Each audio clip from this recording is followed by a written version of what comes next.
Colonel Wyatt hits the screen, got stories bold and keen.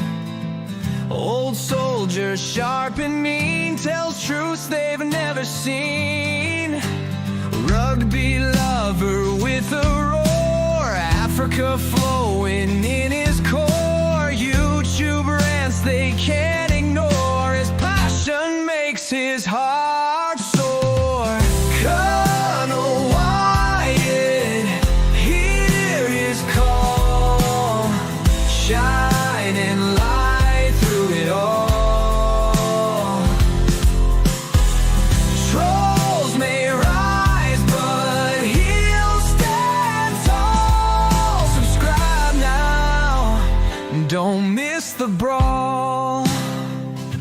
Military mind, keen and wise, truths come out, no disguise. South African skies, in his eyes, hear his voice, no surprise. Retired soldier with the fight, in the dark he brings the light. Angry rants, truths ignite, join the cause, join the ride.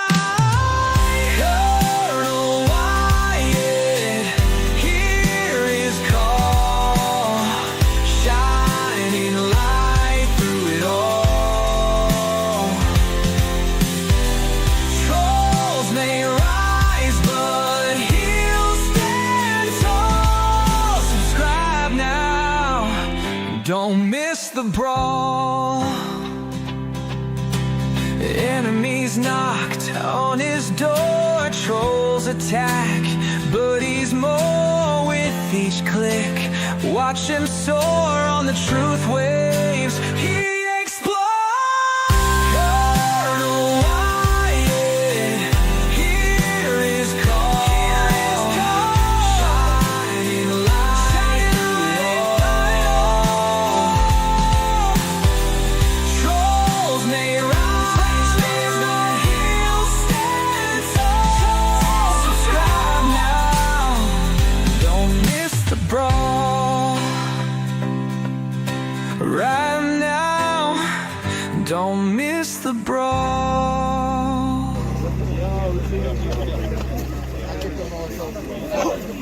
Take a picture.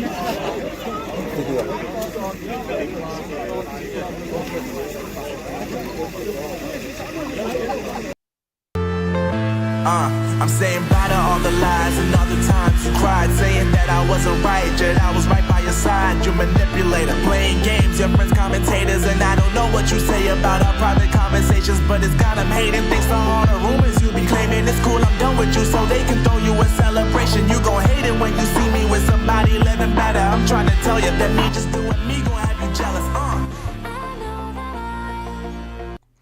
Hello, folks. Welcome back. This is Chris live in Central Pennsylvania. Begin this evening's broadcast with news I've dreaded. And when I first saw a story on this, I was shocked. I actually, you know, it was written as if something horrible had happened, if someone had passed away. But tonight, this disappointing news to say the least. But of course, we understand health comes first.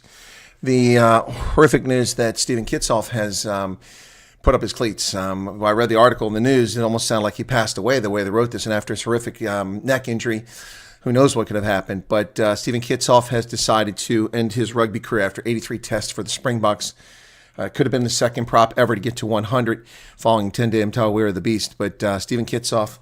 So I didn't have time to put on my Stormers jersey. I had a sign of respect for Kitsoff, but disappointing news, to say the very least, for Springbok fans and for Province and Stormer fans.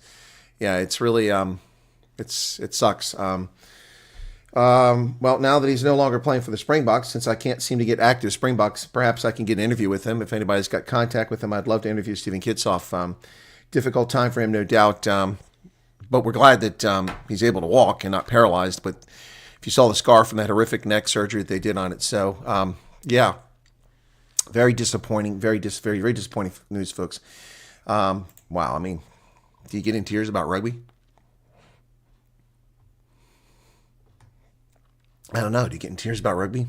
I suppose if you take your game seriously, you get kind of excited about it. But good news is he's going to be okay. He's just going to miss him for rugby. Yeah. So Courtney McBride's been a member for 11 months, and I've got the alert box turned off because I guessed. Let me fix that very quickly. There it is. So Courtney, if I missed your 11 months, thank you for your membership. Yokosuka Naval Base. Yes, I've been to a naval base in Japan. Yeah, I've been to Japan, stayed overnight. Lovely place. The one place where I actually had a room that was proper size. Instead of those tiny little coffin-sized rooms I had in Japan for the Rugby World Cup. Anyway, let me go ahead and cover the story briefly here. It's very, very disappointing. But again, glad that he's well, that he's all right. And yeah, this was a shocker. And it came in a Currie Cup game against the Griquas. Nothing against our Griquas. I love the Griquas. But I mean, what a way for your career to end because of just the strangest of injuries. But Stephen Kitsoff hangs up his cleats and says goodbye.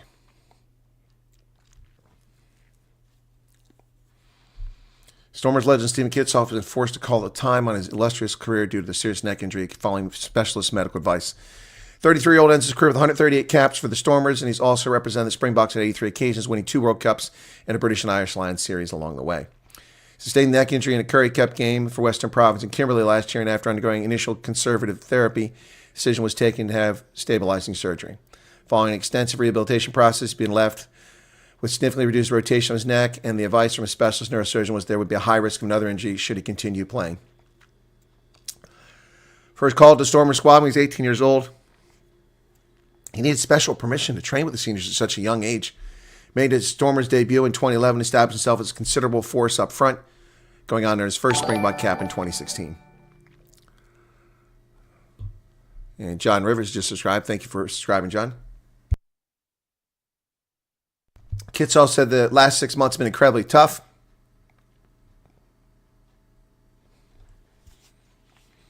He's great to have had the opportunity to play at the highest level and represent the teams he grew up supporting. Playing rugby has been my life from a young age. I was lucky enough to live the dream of many young boys representing the Springboks and the Stormers.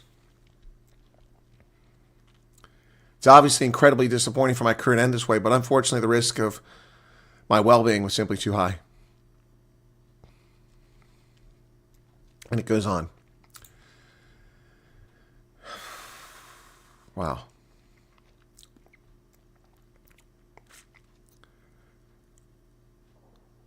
It's a cruel and sad ending for a 33-year-old to conclude his career with 138 caps for the Stormers, 83 for the Springboks.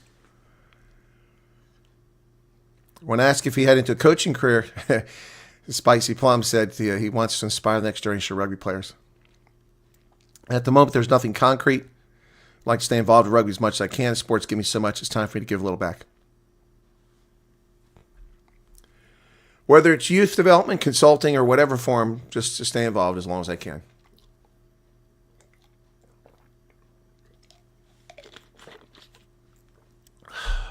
Yeah. Rossi Erasmus pays tribute to Stephen Kitsoff.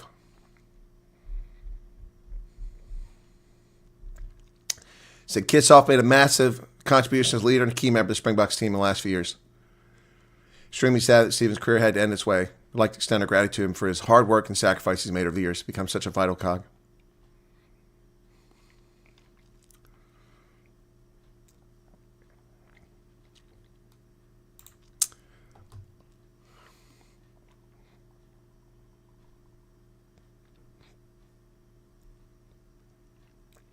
The world's most famous redheaded prop. C1, C2 vertebrae suffered against the Griquas is what's put him out. Couldn't be defeated on the pitch, but the injury got him.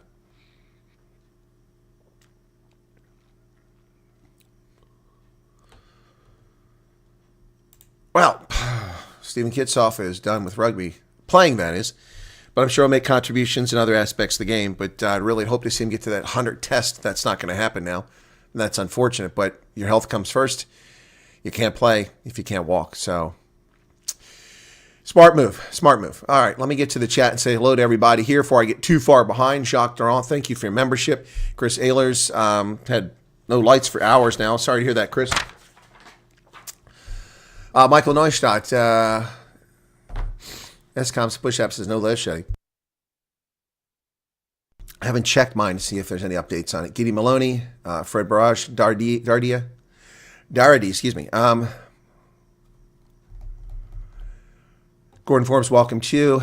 Jean Kotze, Martinez Butz, welcome. Sloth Puppy, hey.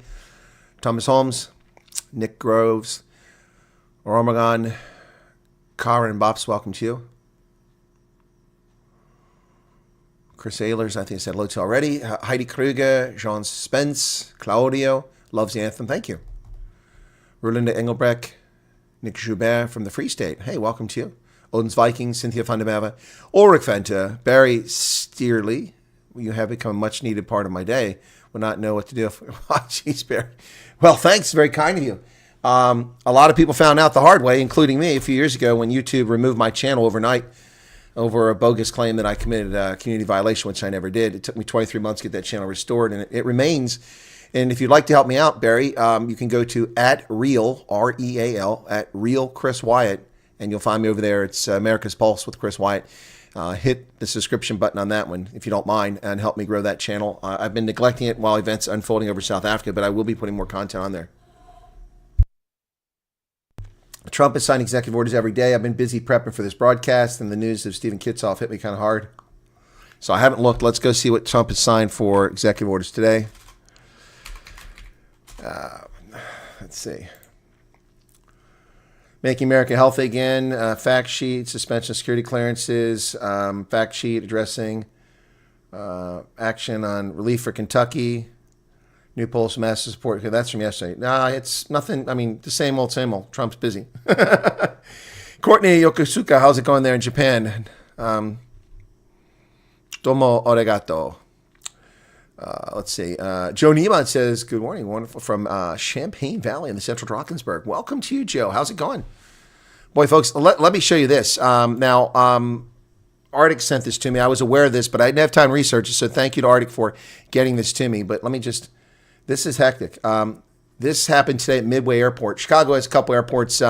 O'Hare is the main one, but Midway is a big airport not too far from there. And Chicago's Midway is a place where alternate airlines tend to land because landing fees are a little bit cheaper. This is a Southwest Airlines flight, the largest by volume air carrier in the United States, even though it was a discount air carrier. Herb Kelleher ran this company for years. In the interest of full disclosure, I am a shareholder in Southwest Airlines. I bought a bunch of shares for like $1 or something many, many years ago and held on to them.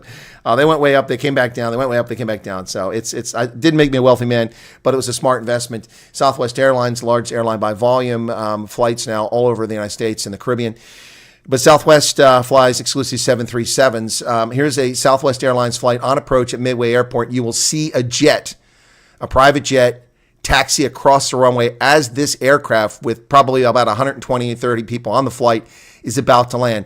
This pilot's incredible. I got to say, Arctic, if you're here, I got to wonder, is he a military pilot? Because this is what our military pilots do. They're touch and goes. Watch this, essentially a touch and go. There's no audio on it, so my apologies for that. If there is, I haven't seen it. Let me see. Yeah, the audio's on, but there's no sound, so it's just this is incredible.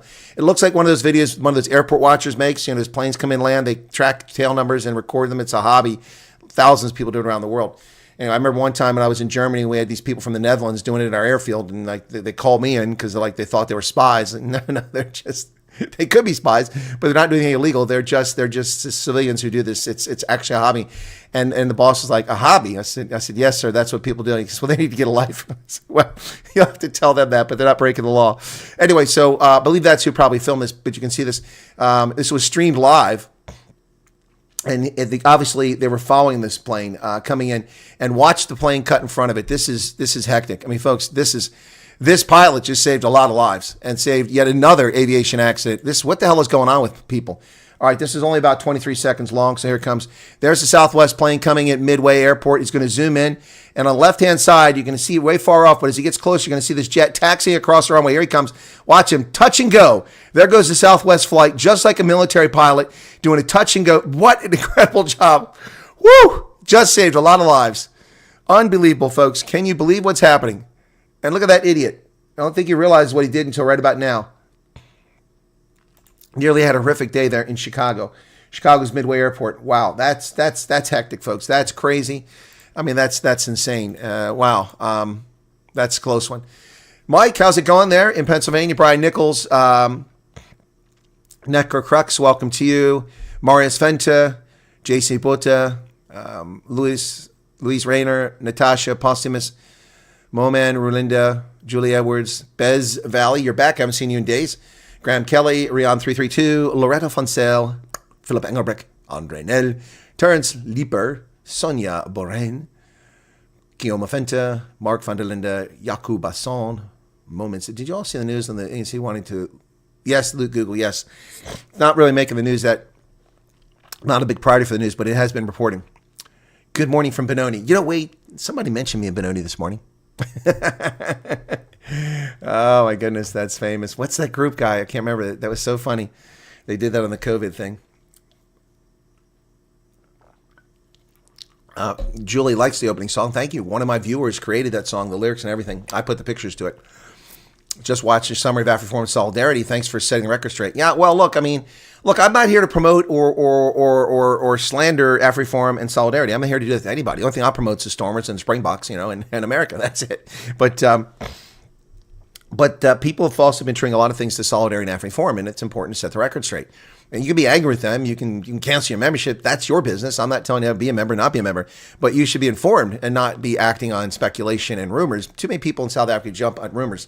It's a shame. So I've been telling people that, but it seemed like an apropos time now that they're here in the States and they're doing a tour. Let me put this in perspective, okay? The South African government claims that they sent a delegation to Washington, unsolicited by Washington. We didn't ask for them to come here. The South African government claims they sent a delegation here to meet with President Trump to tell him how wrong he is about what's going on, to set him straight. That's basically their words, not verbatim, but it's the sense of what they said. So they're going to send a team here. Plus, they're sending teams to Tanzania and France and all around the world to get them to lobby the Americans on their behalf. Because we got it wrong. Trump got it wrong. Well, Trump didn't get it wrong. Anyway, so that team came here last week and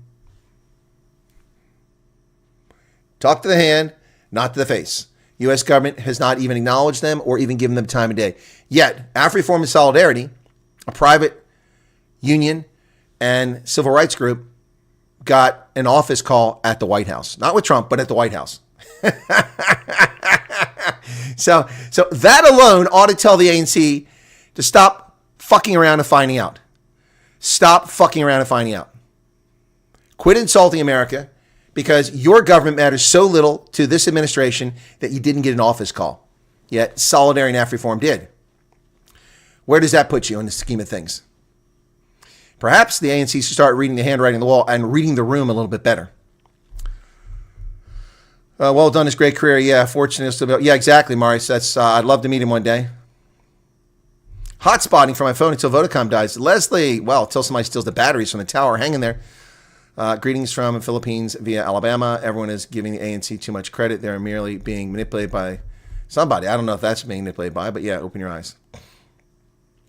I don't give the ANC any credit. They're acting stupidly. They're acting foolishly. You think it was a wise move to go to the Sun? We will not be bullied. Who's that for? Who do you think's listening to that?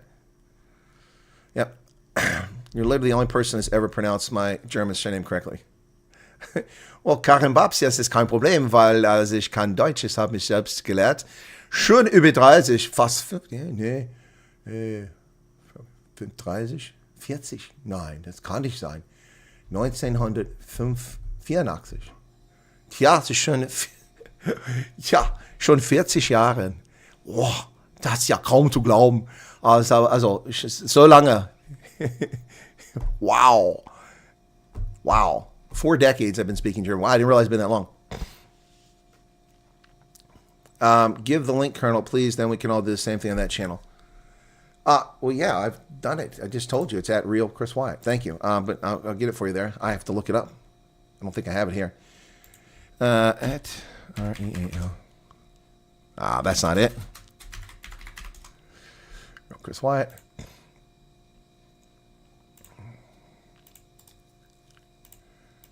Okay, there you go. Check it out.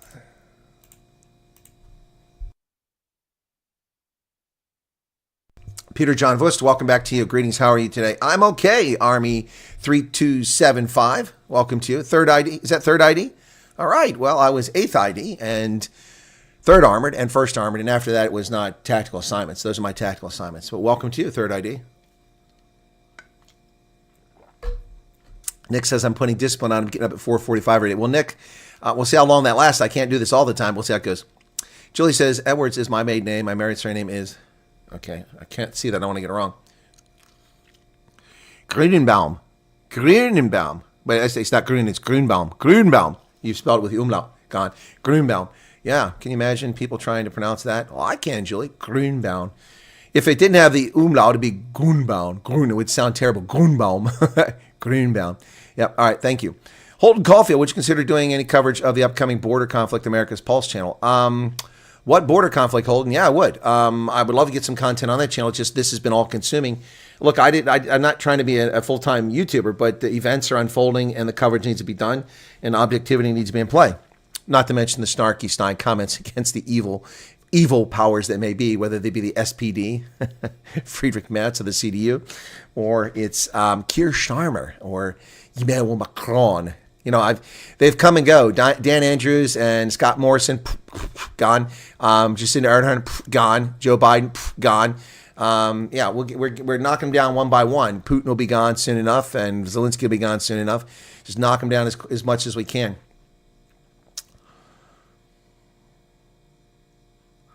Wow, great job. But yeah, it was incredible by that pilot, wasn't it? Yeah, what the heck is going on in air traffic control? That, Estelle, I think is the question there. What is going on with air traffic control? Who cleared that? I mean, we don't know what happened in the tower. Maybe that plane's radio failed or he couldn't receive or something like that, and he thought he had clearance. I don't know, but what is going on?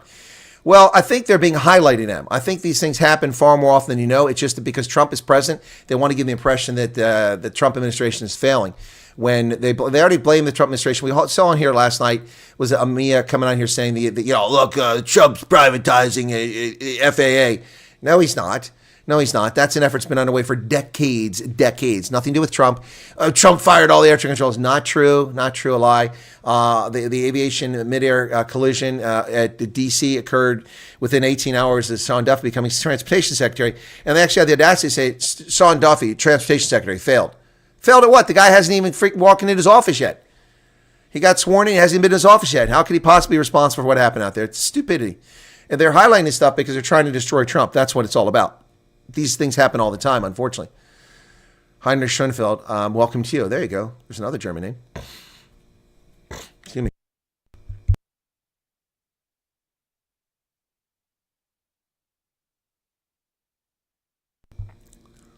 Yes, I would consider doing that. So, Jean Milan, welcome to you. Fouché Herbst, this another fake news propaganda circling around. Tio Diaga is selling the land Eastern Cape. How could he sell the land? He doesn't own it. I haven't seen that one. I had a German as a subject and said German subject, but basically forgot all due not to continue to speak language. Yeah, it happens. My Swahili went out my head and I was no longer fluent in it, but then I found myself in Arusha, 3 separate temporary trips over a 6-week period. Each one, well, one was a week, another was a week. The other one I went for a week and then spent about 10 days on a holiday there. And on the second trip, I'm sitting in the restaurant and everyone's speaking English and I hear some Swahili in the background, but not really paying attention. And the waiter says, "Would you like something to drink?" And I said, "Nida tokamaji." Well, where the hell did that come from? I wasn't even planning on speaking. It just came out of my head because I'd been fluent in Swahili at one time. Anyway, it came back. It was good. Some languages don't come back so easily, though. But Swahili is a very easy language once you learn it. Franco Dutoy, welcome to you. The EI is the only way to fly. Really, they get to train pilots now. The only pilot saved the plane. He's trained properly. Saved a lot of people, not just plane. John Dreher, welcome to you. Nick says, my new laptop monitor arrives sometime today, then you won't be able to shut me or my hamster up. Joe Neiman says, plane spotters, they are absolute nutters but passionate. When I was a fire chief at Grand Central Airport, I had to escort plane spotters from around the world every year to see parked aircraft on the aprons. Yeah, no, they're very passionate about it. And I'm glad they're there, especially with cameras and everything now. They record so much, and we know about it. That's another reason why we know about these things. If there had not been a plane spotter there filming that, we just would have read about it in the newspaper. We wouldn't have seen how dramatic it was. So think about that. So that wouldn't have been the case 10 or 15 years ago. People wouldn't have had smartphones, and they wouldn't have been live streaming, that sort of thing. Chronic Equation says, am I wrong by saying Afriform and such should be standing up for every minority in South Africa, but for some odd reason, everyone seems to think it's only the Afrikaans being attacked in South Africa? Well, Chronic, there's a conflation of a couple things there. Number one, the Afriform, or Solidarity is a union, START, and that's the umbrella organization, and it has these sub-organizations, civil rights groups. The Afriform group exists for the advancement, the enhancement, the protection of the Afrikaner. That's what it's there for. But it isn't exclusive to that. It does help out. Thank you, Hank Lewis, for subscribing. It does help out other minorities, particularly black minorities in South Africa who are trying to sort things out. Offers legal advice, has met with them, given them advice, put them in the right direction, give them examples of how they form different policies and things, and also explain, how they do their security groups and such. Also, AfriForum does things for a lot of people that nobody realizes. So, for instance, AfriForum's community patrols, I don't know how they are in the whole country, but I can tell you that in Zeerust, they're not just the communities where Afrikaners live. I went on patrol with AfriForum in Zeerust, rode around all night with them. And we went to white neighborhoods, mixed neighborhoods. We went to an Indian neighborhood. I didn't even know there was an Indian neighborhood in Zeerust, and I've been there like 1,000 times. It's tucked just off the road, the main road there. As you've been going west through Zeerust, the main drag, you go past the petrol station, the road starts to turn left and go up the hill. On the right-hand side over there, just a street in, is an Indian neighborhood. Didn't even know it existed, to be honest. I don't know any Indians from Zeerust. And then we went through black neighborhoods, informal township. We went all over the place. They provided security all over the place and alerting and protecting neighborhoods, neighborhood watch for everybody, not just Afrikaners, which is quite a service which people don't appreciate. But no, so that's one thing. Now, their membership is Afrikaners. That's who they're helping. But everyone seems to think that only the Afrikaners are being attacked in South Africa. Well, that's a completely separate situation, and not everyone. I'm not thinking that. I've never thought that. I've never claimed that. I've talked that everyone is under threat, not just whites, not just blacks, not just colors, not just Indians. Everyone's lives are in jeopardy each and every day somewhere in South Africa. It's hilarious, or sickening hilarious. A relative from Germany I talked to today said that just there was a special in Germany talking about how safe South Africa is, and they said, they showed Cape Town. He said, look, all this nonsense the Americans are talking about how it's unsafe. Look at Cape Town, look how beautiful it is, how wonderful it is. And so okay, all right, fine. I can find wonderful places in Cape Town and beautiful places in Pretoria and Joburg and, and Rustenburg. Well, maybe down in Rustenburg. Now, I can find Waterfalls Mall is not bad.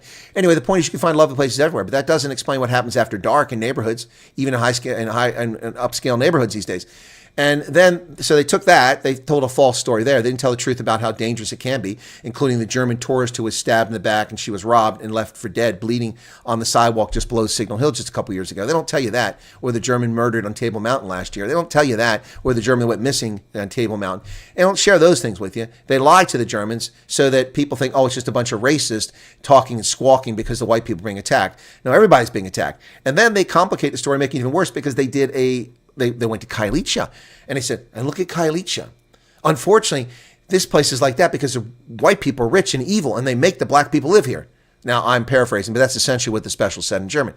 Nobody forces anybody to live in Kailicha. People move to Kailicha because they're desperately poor or they're born and grow up there and never met out of poverty because the ANC's failed racist macroeconomic policies. That's the bottom line here, folks. That's the bottom line. So that's how distorting it is. So they're busy telling people. Now, look, people ask me, should I go to South Africa? I'm like, why not? Go there. Enjoy yourself. Have a great time. It's a wonderful country, wonderful people. You should go there and have a great time. But I'm not going to lie to you and say, hey, it's just kumbaya.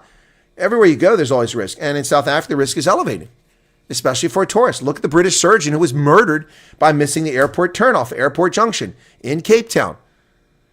They murdered him, shot him dead. One of the finest surgeons in the world, murdered by thugs on the street in Cape Town.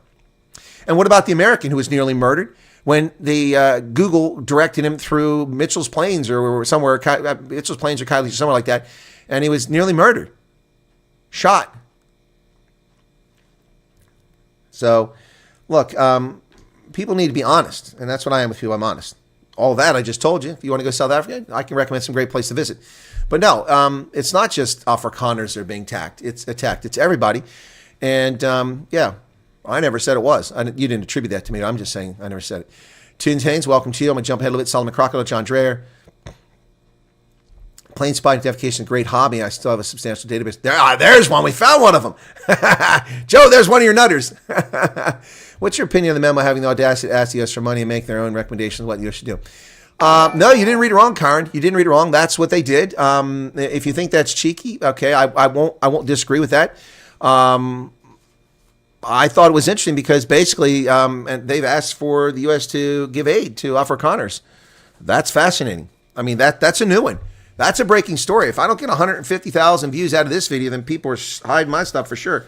I mean, where's that at? So, yeah, under Afrikaners in South Africa, their recommendations, they ask that aid be given to an Afrikaner development to assist with community infrastructure, protecting Afrikaners, including safety structures, social structures, job structures, training structures, and infrastructure to settle Afrikaners in a concentrated manner.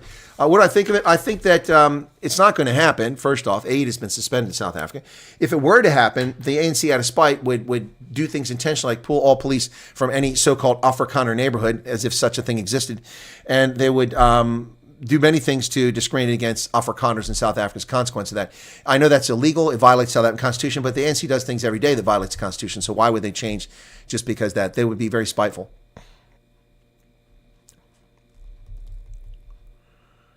Roadside IEDs along the border region, Holden, I haven't seen that. Where have you seen that at?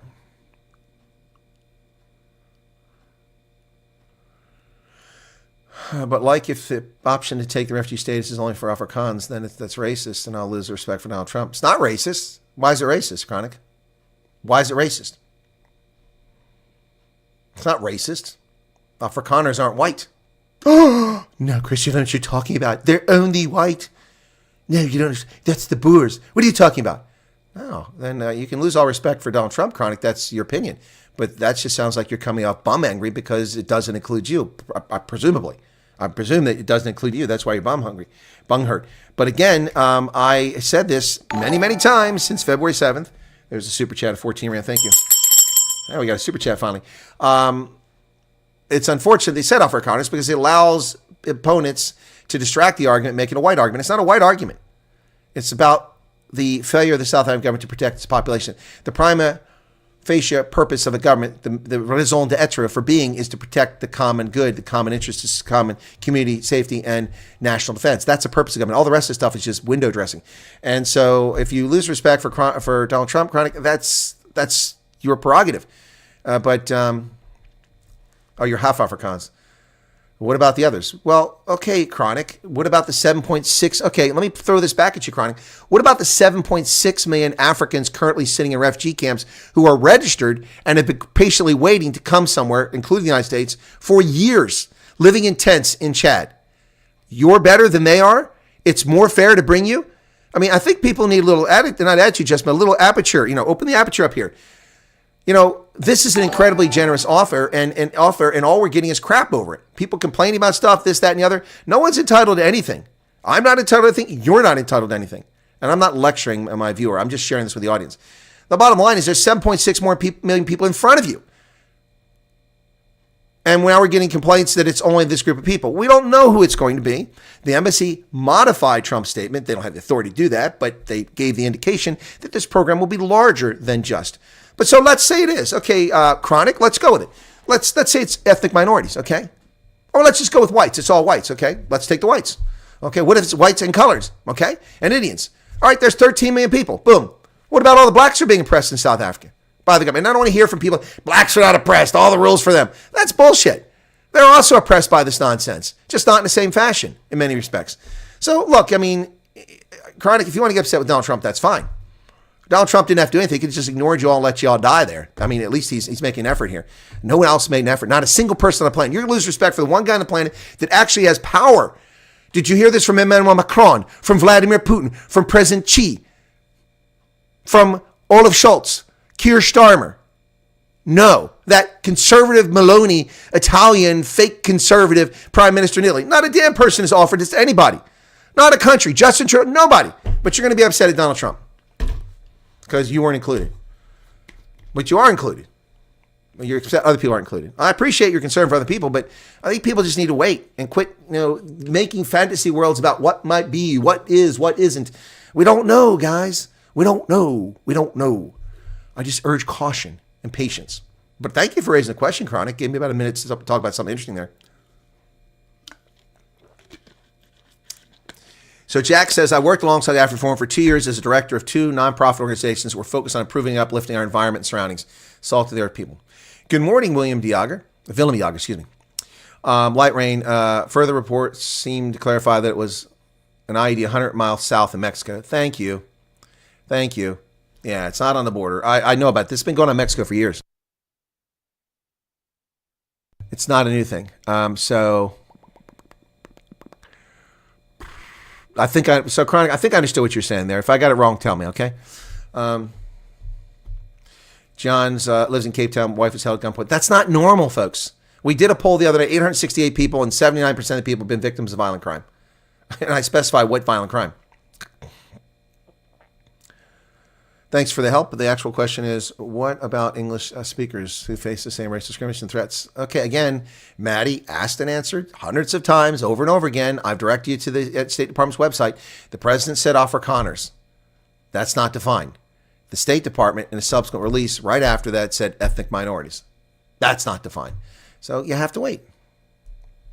It's racist because everyone needs to be included. No, it's not, Chronic. No, it's not racist. No, it's not. That's your opinion. No one needs to be included. We don't have to take any South African here. Everybody can just, stay away.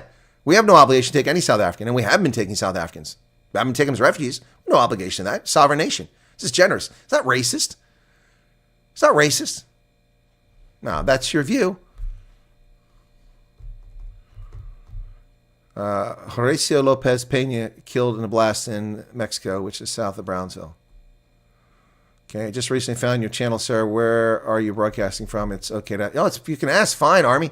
I'm retired Army soldier due to an ID, living in Philly. Oh, my goodness. Army of 3275. I hope that you were able to keep all your faculties, but I'm sorry to hear about the ID, and much respect to you. Yeah, I'm broadcasting from Pennsylvania. I retired. My last assignment was the director of African Studies at the U.S. Army War College. I planned on moving to Bavaria or to New Zealand and keeping my place here and living part of the year in Europe or Australasia and the rest of the year here, moving back and forth. And then I retired in October 2019 after 36 and a half years in the Army, and that was my plan. So I set up my consultancy to advise U.S. businesses on how to do business in Africa, to try to grow business in Africa, to help America and Africa. And then that was early 2020 because I retired in October 2019. And then shortly after that, this COVID scam started and I couldn't travel. So I started making videos on YouTube to support my consultancy. So people go, aha, that guy knows what he's talking about, the African Continental Free Trade Agreement. Ah, yeah, he knows the history. He knows about counterterrorism. He knows about this. He knows about port safety. And so I did that. And my channel kind of blew up from 2,000 to 23,000 subscribers in about 5 months. But I thought that was rapid growth. But we've seen this channel, which has replaced the one that YouTube removed illegitimately and gave back 2 years later. We've seen this channel grow from 20,000 after 3.5 years, almost 4 years, to 50,000 in about 4 weeks. So I thought the original channel was amazing growth. I've had faster growth in 4 weeks than I had in the entire, since 2005, 2006. I've had 20 years I've had YouTube channels. And in 4 weeks, I've seen more growth than I've ever seen on any of my content. I've got several YouTube channels. 3 main ones. This one, the at Real Chris Wyatt, and my Rugby Ascending. Philippines, that's awesome. Do you happen to be Filipino? Are you married to a Filipino, or you just like the Philippines? I'm curious. You don't have to answer the question. Chronic, I hear you. You're empathizing with people around you, but it's not just white people that are struggling. It's not just colored people. It's not just Indians. Black people are struggling too.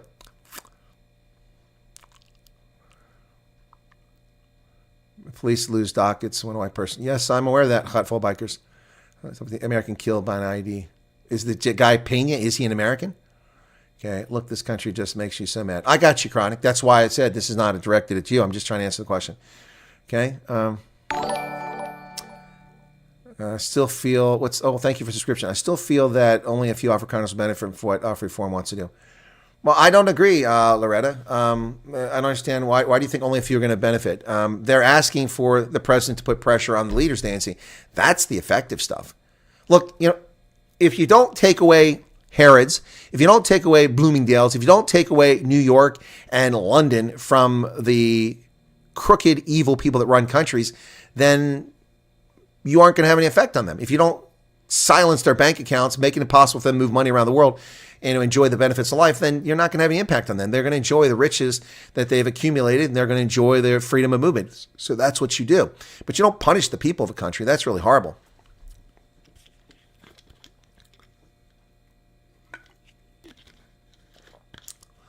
Okay, Evie. Well, I'm sorry to push back. You're saying that only the government threatens one group of people with songs and speeches. No, the government doesn't do that. Members of political parties do that.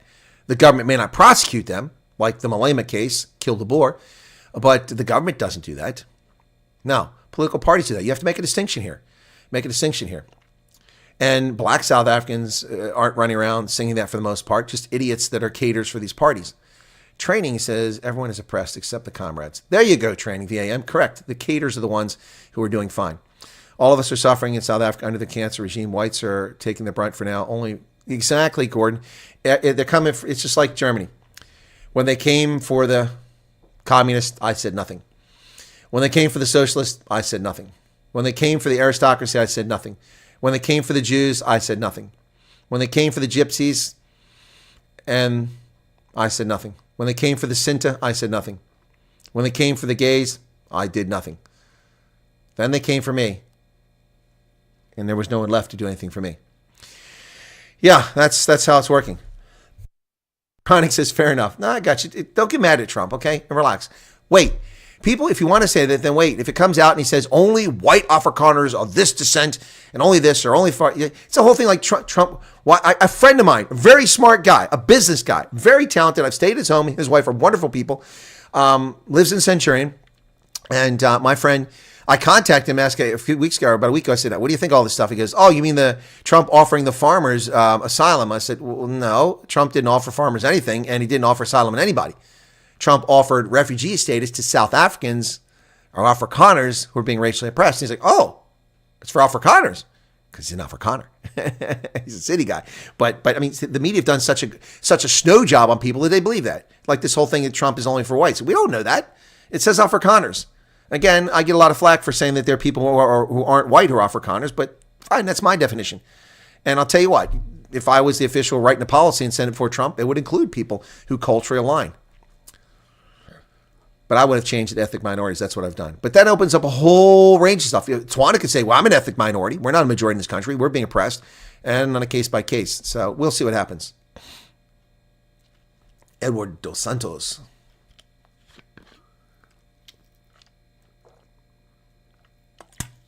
He was a U.S. citizen. Thank you very much. I wonder if he was a coyote. Thank you, Holden.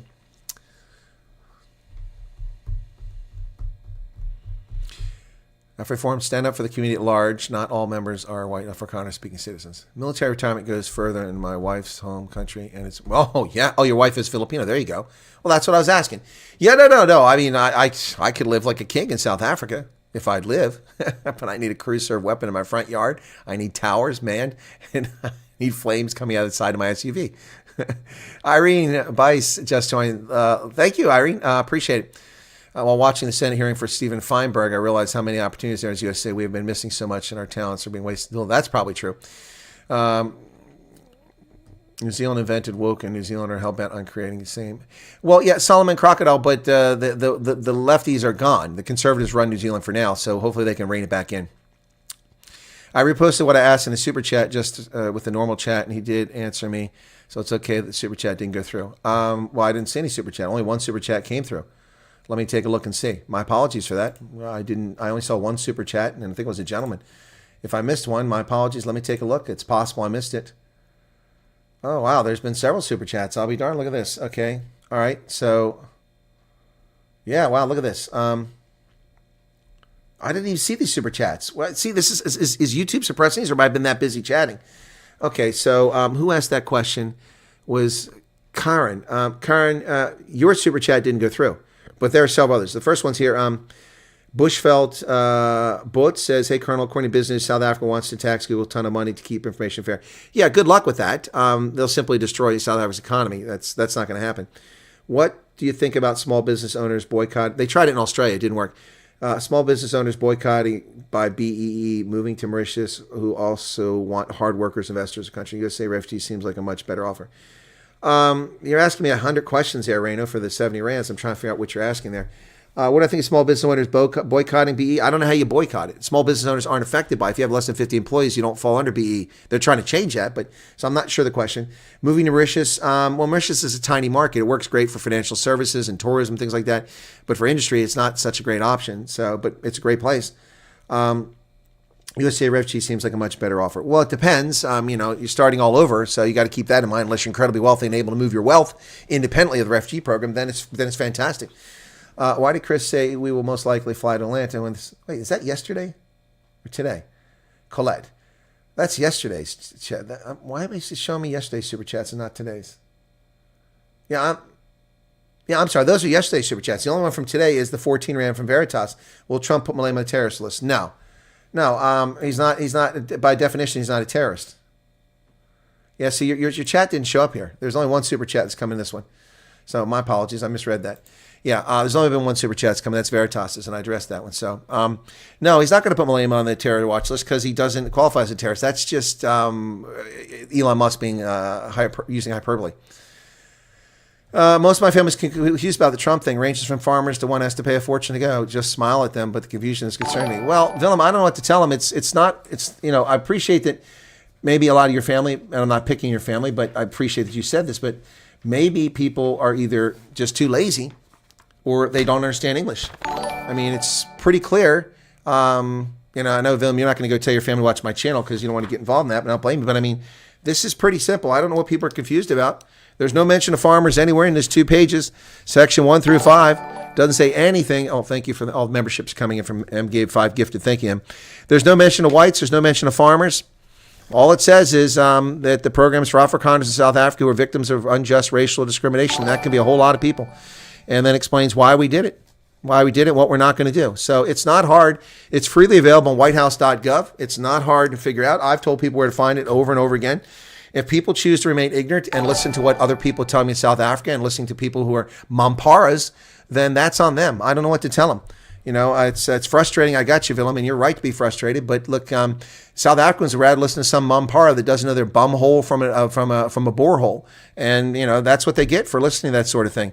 I'm not telling you that I have all the answers, but I am telling you is I'm objective and I'm fair, and I can do research. I'm an analyst, and you can take what I say or you can leave it. But I'm not looking for anything here. So anyway.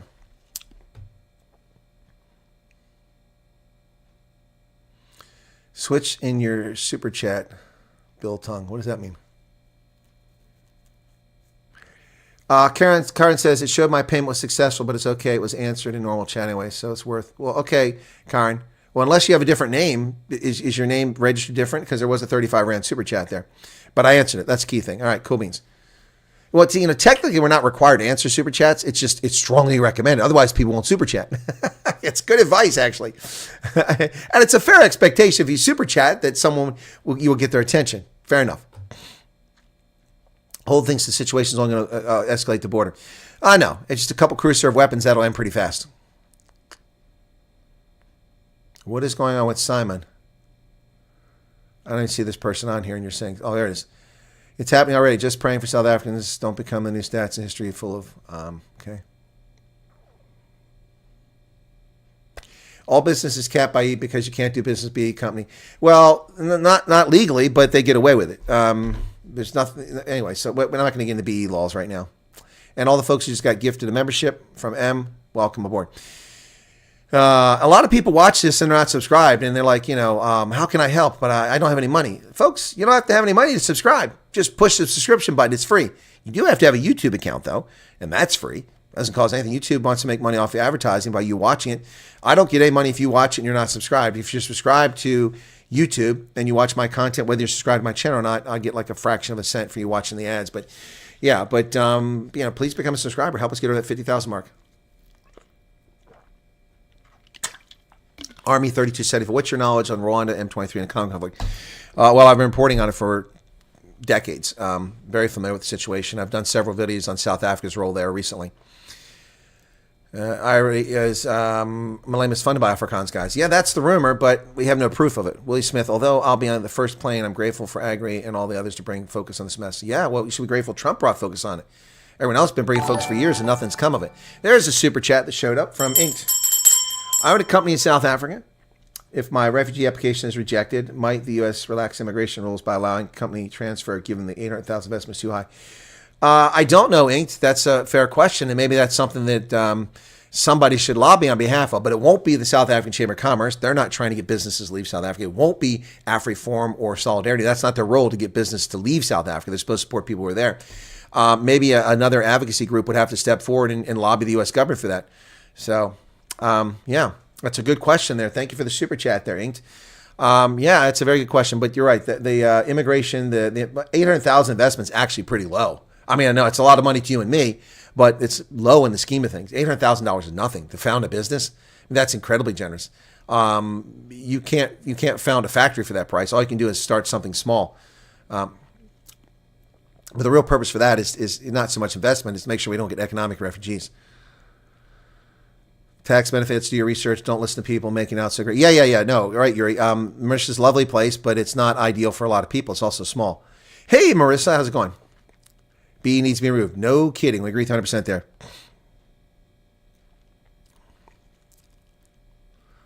See, AfriForum is in the White House.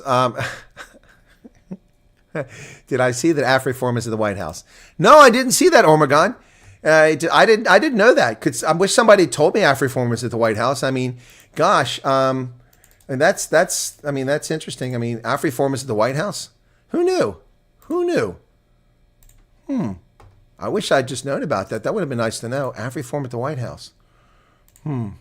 Gosh, I really wish I'd known about that. Who might have told me that AfriForum is the White House? Who might have broke this story to the world? Anybody know who might? I mean, who might have done that? Folks, welcome back. This is Chris in Central Pennsylvania. Maybe this guy. In the past number of days since President Trump's executive order regarding South Africa on the 7th of February, 2025, the Solidarity Movement and its subsidiary AfriForum have come in for rounds of criticism by many Afrikaners in South Africa after media reports misquoted, misstated, and flat out lied about their position regarding the offer for refugee status for Afrikaners. In fact, AfriForum and Solidarity in their press conference made no such claim that no Afrikaners would leave and they didn't support it. That's simply factually untrue. Despite that, many of my viewers still believe that that's the case because you're reading News 24, ENCA, IOL. I don't know what you're reading. Simply not the case. This video is not in support or not in attack of AfriForum or Solidarity, simply stating the facts once again. So AfriForum and Solidarity have representatives currently in the United States visiting with officials in Washington, D.C. as part of a delegation trying to get a point across to decision makers here. Now, the delegation for AfriForum and Solidarity and the Solidarity Movement have met with senior representatives of the Trump administration at the White House here in Washington, D.C. Gee, I wonder how that guy found out about that. Do you see my frustration when it comes to YouTube? I'm not picking on my viewers, but you see my frustration. Also, Luke M. says, AfriForum and Solidarity in the USA right now chatting Trump. Everyone is looking out for their own, I guess. Who speaks for the common man? Well, I don't know what planet you're on there, Luke, but having read the press release and the memorandum they gave to the Trump administration, it would sound to me like AfriForum and Solidarity are speaking for the common man. Let's see. They've asked for pressure be put on, that this pressure be sustained on South Africa's government, but the focus be on pressuring the leaders who are responsible for the policies that are harming South Africans. Yep. Asked for help in strengthening capacity of civil society in the private sector and standing for a free market. That would sound to be like something for the common man. They asked that aid be provided to Afrikaner Development Fund to help communities with security, social structures, job structures. That's an unusual request. That's not for the rich elites. That's for the common man. They asked for pressure to be put on South Africa to declare farm murder as a priority crime. That would seem to be something for the common man. And to take decisive action against those calling for violence against Afrikaners. That would seem to be for the common man. Pressure be put on the government to revise the Bella Act, the Expropriation Act. Why do people think that AfriForum is working on behalf of some mystical group? Who the hell do you think these people are working for? They're working on behalf of South Africans. And if you want to get out of South Africa, because they're doing this, it's not their job to get you out of South Africa. That's your job. It's look. You put me in a position like I'm defending them. I'm not defending it. Put pressure on removing the amendment with zero compensation in the clause for expropriation. American government must put pressure on the South African government to repeal those provisions of Bella. Put pressure on the South African government to indicate before the G20 summit that the racial legislation will be phased out. And they also recommended that South Africa remain in the AGOA so that South Africans are not harmed by the loss of tax-exempt status. I don't understand what this bum-hurt anger with AfriForum is. People are not informed. I mean, what am I missing there? Are people going to tell me the stuff I just read is for some elite? They're asking for the racial legislation to be removed. They're asking for because you're not getting what you want, they're opposed to you? Come on, seriously, people. I mean, this is typical Afrikaner bullshit. 10 people, 12 opinions. 10 people, 14 leaders. Stop the nonsense. Full stop. Because it's getting irritating. Not directed at Luke. In general. You don't like AfriForum? Fine. Don't give him money. Don't join him. I'm not asking you to join him. None of my damn business what you do with your time and your money. But get the facts right. Stop the bullshit. You don't like Trump. He's a racist because he only gave white people. He didn't say white people. Read the freaking damn executive order. It ain't hard. Today, I get in my phone a question. Hey, I was added to this group. What's this group all about? Why am I added here? My personal number.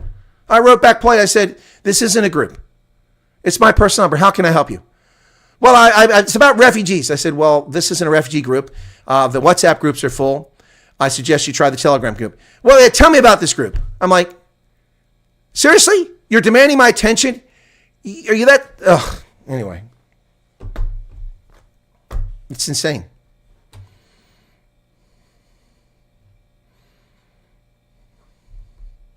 Thanks, Army 3275. I don't put a lot of. I talk about the Congo frequently, but I haven't talked here about it. I do in other venues and such. Yuri says I could testify on murders and properly hijack expropriate happened to us, and SAPs condone it. Well, there are some SAPs definitely involved in this, but there are also SAPs. I've been misinformed. Africans actually fighting for minority. Is that not fighting for minority? Actually, that's fighting for all South Africans. That's what I would argue. It's definitely fighting for minorities. It's spelled out there pretty clearly. But, they're asking the U.S. government to pressure South Africa to get rid of racist laws. Who does that benefit? The minority. They're asking the South African government to provide funding, or the U.S. government to provide South African Afrikaner community funding so they can build structures for themselves. That's very much for minorities. And then they're asking for other things here that affect all South Africans. Very sorry to hear that you're a witness to that. Yeah, gotcha, Army. Yeah, well, look, Army, you missed it. Let me do the poll again, okay? Well, there aren't that many people here tonight. We'll do it. Okay, start a poll. Okay.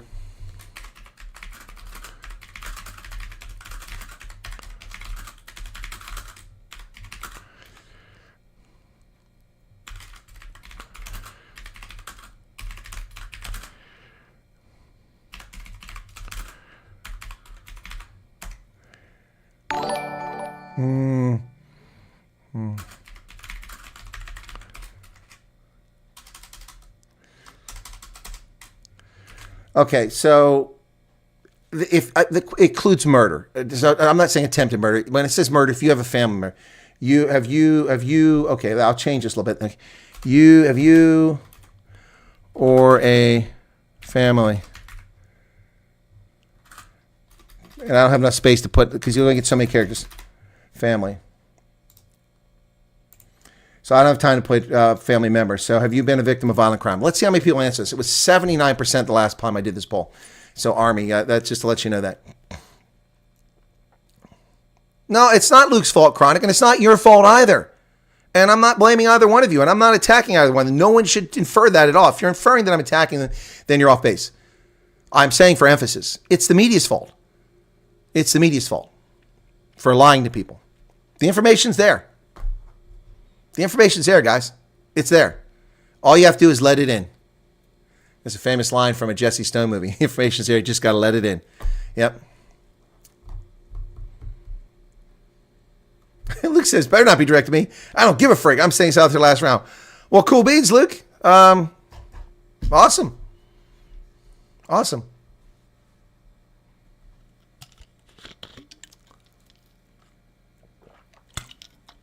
Ormagon says, I definitely need a coffee. I did see the video last night, and you're asking me if I know. You definitely need a coffee, Ormagon. You watched the video that I reported they were here, then you asked me if I know they're here. Or were you just trying to do that so everybody got attention on it? So you guys are funny tonight. Fat hule fans. Chris, on the brink. Government now wants to sue Google. Yeah, I know. That's. I'm going to have to do a video on that one. Nick doesn't call me about a hamster. Leslie says, thank you at last. What's at last? Irene Bice, I'm sorry I missed your membership. Thank you for your membership. Who else is standing up for Afrikaners' Bill of Rights? The DA, Freedom from Plus? Well, yeah, exactly. I mean, well, that's an even better question, Afrikaner Boer. Who is standing up for Afrikaners in South? Is it Agri-SA? SAAI did. And look how they wiped Theo de Jager out of history, like the Soviets just erased him from the trip, took his photograph and photoshopped it right out of the official trip to Germany. Can you believe that? Like the Soviet Union. Yep. Don't dislike AfriForum. Needed them to be fully behind people wanting to leave. Well, why would they fully blind people leaving? They said that they're not. That's not their place. I mean, they're basically. I mean, my words, not theirs.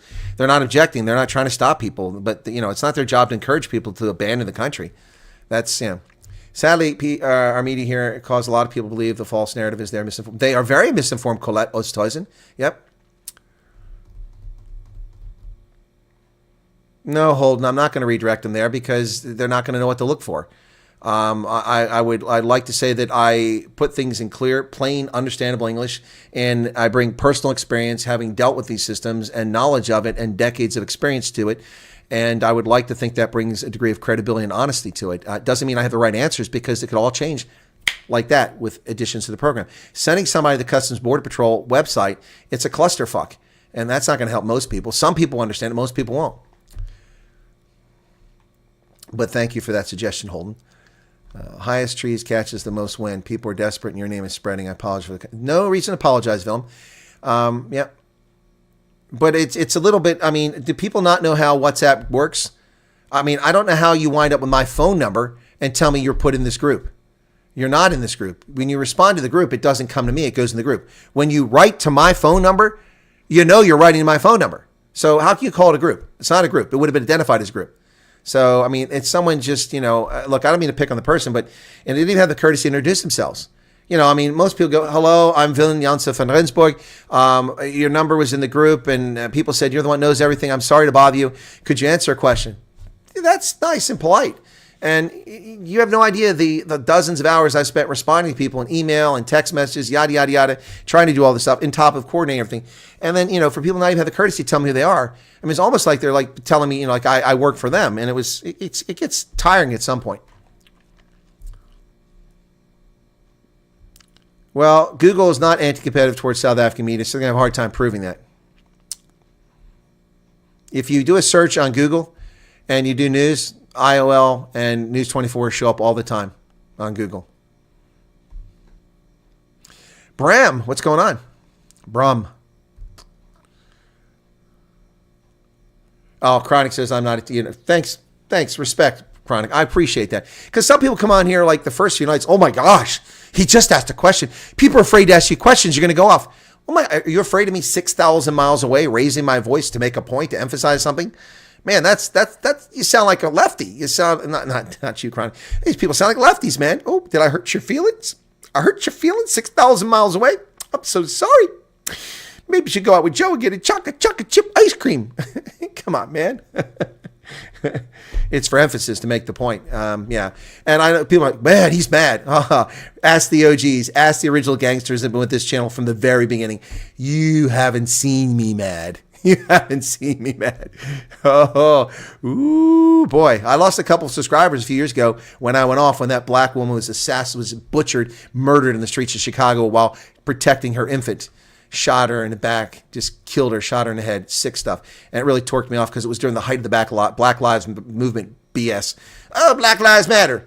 Why are these black people murdering a black woman in broad daylight in a residential area in Chicago? Just, she gets out of her car, she has her toddler, and they come up and they shoot her in the back of the head. What's that about? Oh, I lost it there. I really went off. Yeah, that's when I was mad that day. A lot of confusion when once people realize that they should move away. Yeah, Martinez, but people have been realizing that for 10 years and they still aren't doing it. Every country is fine. Google got nowhere. They couldn't. Yeah, South Africa has no chance, Salmi. You're right. The European Union tried it and they failed.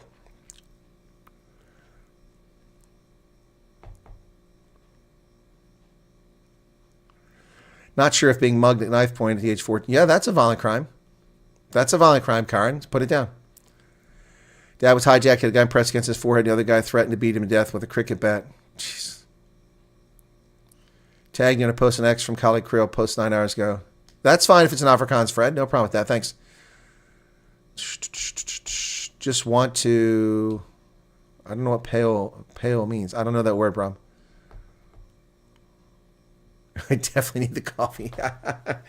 Hey, saying no, and the poll doesn't live in South Africa. Well, only South Africans should be answering the poll. I mean, we have a lot of people. Shot twice, nearly shot twice. Good morning, Lynette. My daughter and myself were held at gunpoint, attempted carjacking. There you go.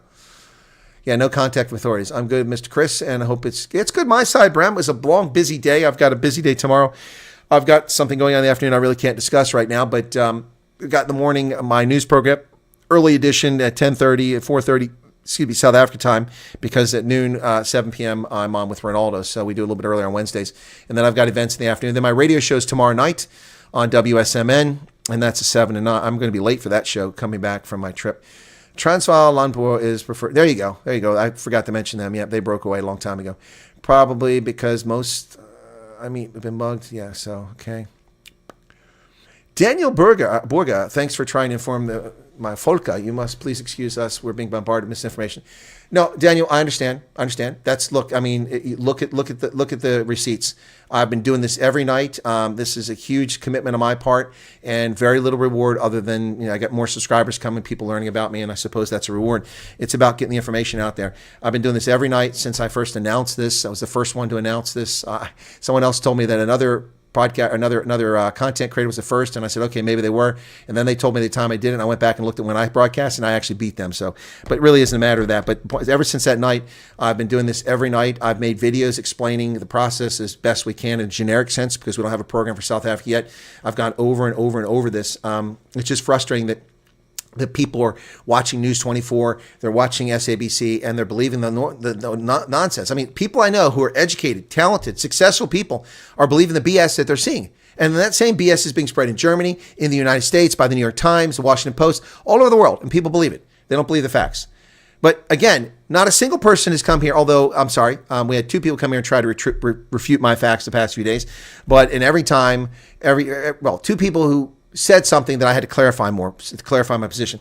But nothing I'm saying is refutable. Everything I say is factual. I'm not making stuff up. If I give you my opinion, it's my opinion. I tell you that. But these other people, look at how I rubbished that article in Al Jazeera. I just totally destroyed it. So it frustrates me that people watch this stuff and listen to it. Our entire country is literally just waiting for someone to come save them. Well, yeah, people have to save themselves. The government's just upset the truth can be found on Google. Yeah, they're right. You're right. That's what it is. The refugee program seems to focus on the common man. What about people with small business? Can you still apply if you have a small amount to invest, and we will be able to start up a business? Well, again, Irene, you're asking questions that are unanswerable because we don't know what the reaction of the South African government's going to be. First off, you're only allowed to expatriate 1 million rand per year without paying tax or fees on it from South Africa, and that doesn't even address whether you have to pay a fee to bring it into America. I don't know. Don't have an answer on that. I'd never moved that kind of money around. I'm not blessed with that kind of resources. I mean, instead of making a fortune, I'm sitting here talking to you guys. And that's a fact. I mean, I've been recruited for many things. I've been offered 6-figure jobs. I've turned them down because I found this to be appealing, and it's great to be able to share and enlighten people. And the super chats are lovely. I help them, but $8.36 tonight, not exactly going to pay for my dinner today. So I'm not complaining. I'm just saying that, meanwhile, I turned down a $187,000 a year job. You do the math on how much that is recently. I turned down a job in Mauritius to stay here. I could have gone to Mauritius, made over $200,000 per year. Didn't take it. I turned a job down in Madagascar for 190 or 200,000. I forget what it was. Yep. Didn't take it. Stay here. Yeah. Now, to be fair, it wasn't just for that reason. I mean, they asked me to go for a year, and I said I'll go for 6 months. I'm not willing to give up a year of my life when I'm 59 again this year for the second time. I'm not 22. If I was 22, sure, I'd go for a year. But at this age, my time is valuable, and I can do much more. Anyway, so yeah, I appreciate that. But for the common man, Irene, small business are the common man to me. I mean, a small businessmen are the lifeblood of an economy. As far as starting a business, yeah, you can start a business when you're a refugee. Yeah, you can own a gun. You can live here. You can start a business. You can buy a house. You have all the rights and privileges of a citizen and a permanent resident with a green card. You get those rights as a refugee when you come here. And you can start a business, but where's your capital going to come from? You're not going to have a credit history. You can't borrow money without a credit history. You can build a credit history, and you can do it pretty quickly if you're smart about it. And we've talked about that many times, including Arctic has shared that here in the program. So, yeah, you can do it, but how are you going to get your capital out? Some people mess around with Bitcoin, and they can't control that. So you convert your money to Bitcoin and get it out, but you run a real risk. Bitcoin is surging. What happens when it drops? Anyway, so I'm not going to advise people on how to get their money in or out of the country. That's not my business. And that's not appropriate in my view. That's for shysters to try to swindle you out of your money. Yeah, we can offer more information later on if we know something. But right now, we don't know anything. So 257 votes in the poll so far. Uncle's murdered on a farm. Jeez. Sister-in-law carjacked.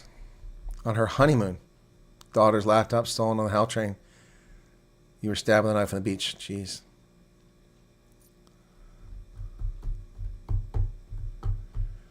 We're in home invasion 2 times. Okay. I'm jumping ahead a little bit, guys, here. Isabel Kotsia, I've been attacked 5 times, a white woman. Each time it was horrifying.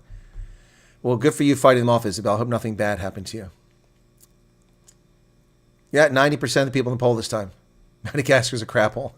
Yeah, not for rich expats. Nowhere's a crap hole for rich expats. Encourage every soul I know to watch all of Colonel's videos and get informed.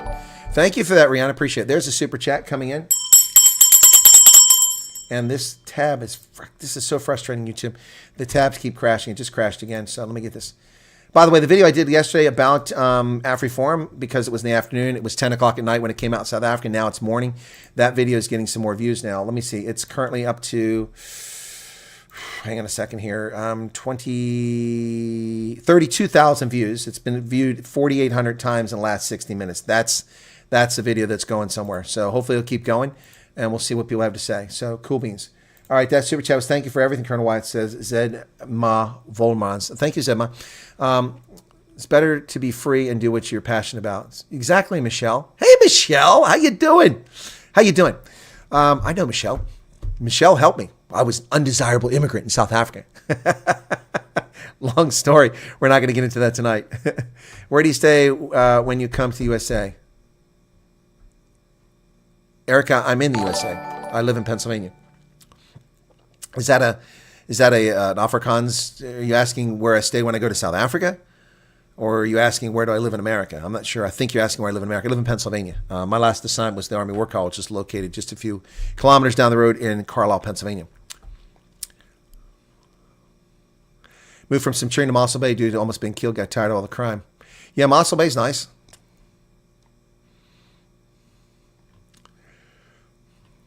Okay, thank you for that super chat. Colonel, I'm at work quite hard to watch missing all the good stuff. Agreed, Leroy Madagascar's a crap hole. My wife is trauma counselor, farm attack victim. She may not share with me, but I see, oh yeah, it does take a toll on her. It's horrible. If I get the opportunity to make a better life for my children, I'll start from the bottom. There you go, Bram. Stuff stolen from us. Trust a rape is reported in every 15 minutes in South Africa, and 7 women are murdered every day. Yep. I was sitting at our local mall one day on my bike, and a man was hitting his wife. Everybody's watching, even security, until I shouted and got up my helmet and they did something. Exactly. Yeah, people don't even report robberies anymore because the police don't do anything about it.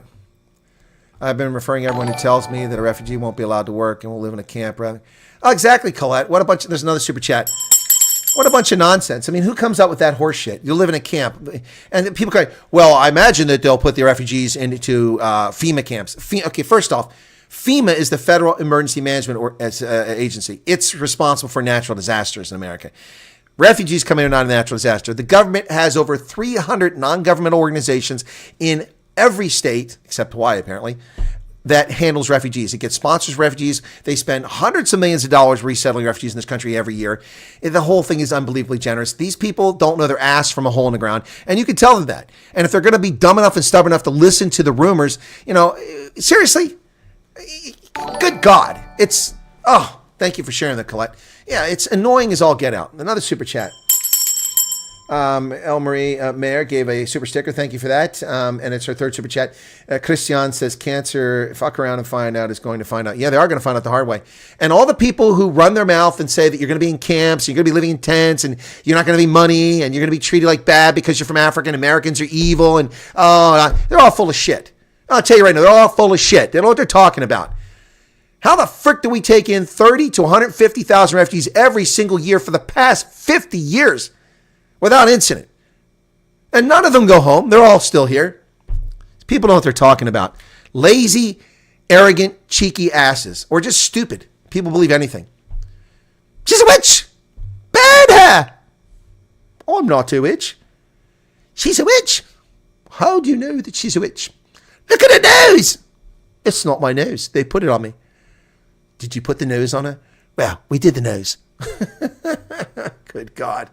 Good God. 26 times. Good God, Yaku. Can we join the U.S. Army? Chronic, you can join the U.S. Army now if you want. If you meet the qualifications. You don't have to be an American. You can join from overseas. It's not easy to do, but it's possible. But you have to meet the qualifications. That's age, criminal background. If you're a refugee, you're not going to have a criminal background, or they wouldn't let you come here. So that's not going to be a problem. Fitness, this next thing. You got to be fit. You can't be an amputee. You can't be blind. You can't be hearing impaired. You can't be visually impaired. Well, you can wear glasses, but you know what I mean. Yeah.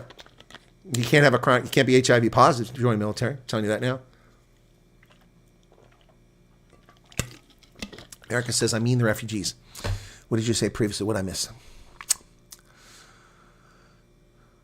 Oh, Erica, thank you. That's okay. You mean where the refugees stay? Oh, Erica asked and answered hundreds of times, but I'll answer for you again since you've politely asked the question here. Erica, you stay where the government puts you. All over the country. You can think about this. Say 50,000 people come from South Africa. We can't put them all in the same place. They would be intense. They have to go to a place where there's room for them, and they get put into temporary housing, apartments, or some sort of hotel or somewhere the government's put them in, and then they're moved from a transient location normally into a place where they'll live. They're sponsors. They get support from NGOs that provide services for a host of different things. I would encourage you strongly to go watch my video on financial assistance to refugees, which is here on the channel, and I'll get the link for you right now. Urging caution. There's Refugee Financial Resources. Here's the shareable link. And I would request that you share it with other people so that they quit getting misled by all these clowns out there that don't know what they're talking about. Okay. But once again, what I say here is, other than Nick and Arctic and a handful of other people here, a lot of people are just here for the refugee stuff. You're all going to ban and be gone. You won't watch my news programs. You won't watch my videos because you're not watching them now. I mean, people aren't watching my videos now. They're coming here asking these questions when the videos with all the information are clearly laid out. You can pause it if you don't understand. You can go back. You can figure out everything. You get all the attention you want. And if that doesn't answer your question, you come here and ask a question. But people aren't watching my videos now. So I know as soon as this refugee thing is over, everybody will disappear. And you know what? That's your prerogative. No one's twisting your arm. No one's begging you to be here. You're welcome to be here. You're welcome to leave. It's a free world. It's free will. We don't twist anybody's arm. That's why I always get a kick out of people come here and complain about the channel. I'm like, you know what? No one asked you to be here. You don't like the content? Go watch paint dry on a wall. It's available. There are YouTube channels that show you paint drying on a wall. Necro Crux, have you seen the South African competition? Yes. Yeah, I saw that. Not going to happen. Yeah, the South African media is attacking Dreekus now. They're just scumbags. 4 guns pointing at me. Jeez.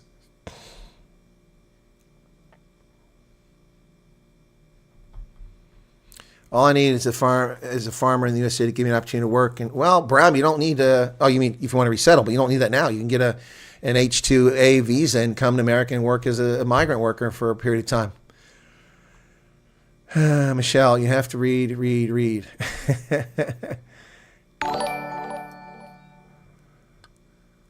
There's another super chat. Thank you. Work with John Boyd Company, Pittsburgh, PA. Okay. All right. I'm not familiar with that company. Is that a trucking company? Yeah, but you won't live in a camp. There are no camps for refugees. So ask yourself this question. If the people telling you you'll come to America and live in a camp, do they not know America takes refugees in every year? We've done it since the 1950s. We've taken Cubans, Haitians, Venezuelans, Vietnamese, Hmong, people, Afghans, people from all over the world, Bosnians, refugees from all over the world ever since the 1950s. And the law was amended in 1980, and under 1980, the law was taken in 3.1 million refugees. 3.1 million refugees since 1980 under the Refugee Resettlement Program. They didn't live in camps. They didn't live in tents. If we're not going to put Somalis in tents, like I'd like to put Ilhan Omar in a tent, we're not going to put them in tents. Why would Afrikaners or South Africans be put in tents? It's stupid, the stuff people come up with.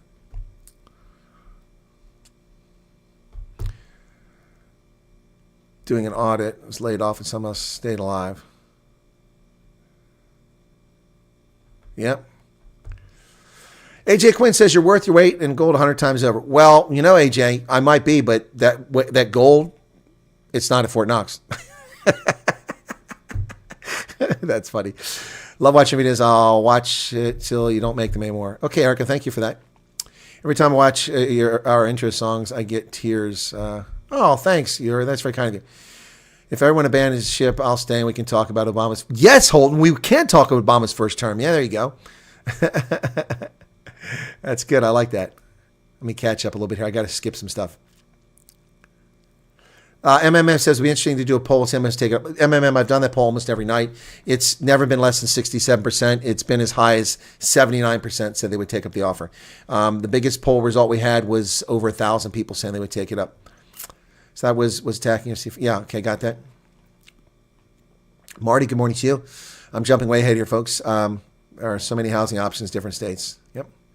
On TikTok, his guys showing the nice places and say to the people, everyone is lying about South Africa. A lot are correcting him. Yeah, Vilma. Well, that's because these people are either idiots or they're part of the leftist cabal or they're being paid to be shills. Look, South Africa's wonderful. It's a beautiful place. I can show you some fantastic footage. I can tell you about amazing experiences I've had there. No denying that. But that's not the full story. You're welcome, Erica. Okay. Okay. And thank you. For, your news is accurate, non-biased. Well, let's be clear, Marius. I wouldn't say my news is unbiased. My news is objective. There's a difference. Everyone has bias, and I'm clear about my bias. But it doesn't cloud my objectivity. I think that's what we want to say here.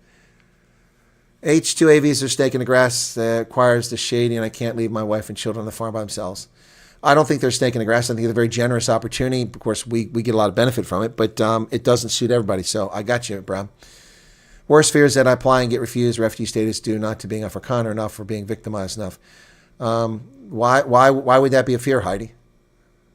Because you hope for it? I understand that. Mickey's been on Kate. Don't go to Twitter, man, and fight caters. It's not worth your time. Well, if you stay, you will definitely live in a tent. Oh. I don't know about the Clinton administration using gold. The budget was never balanced.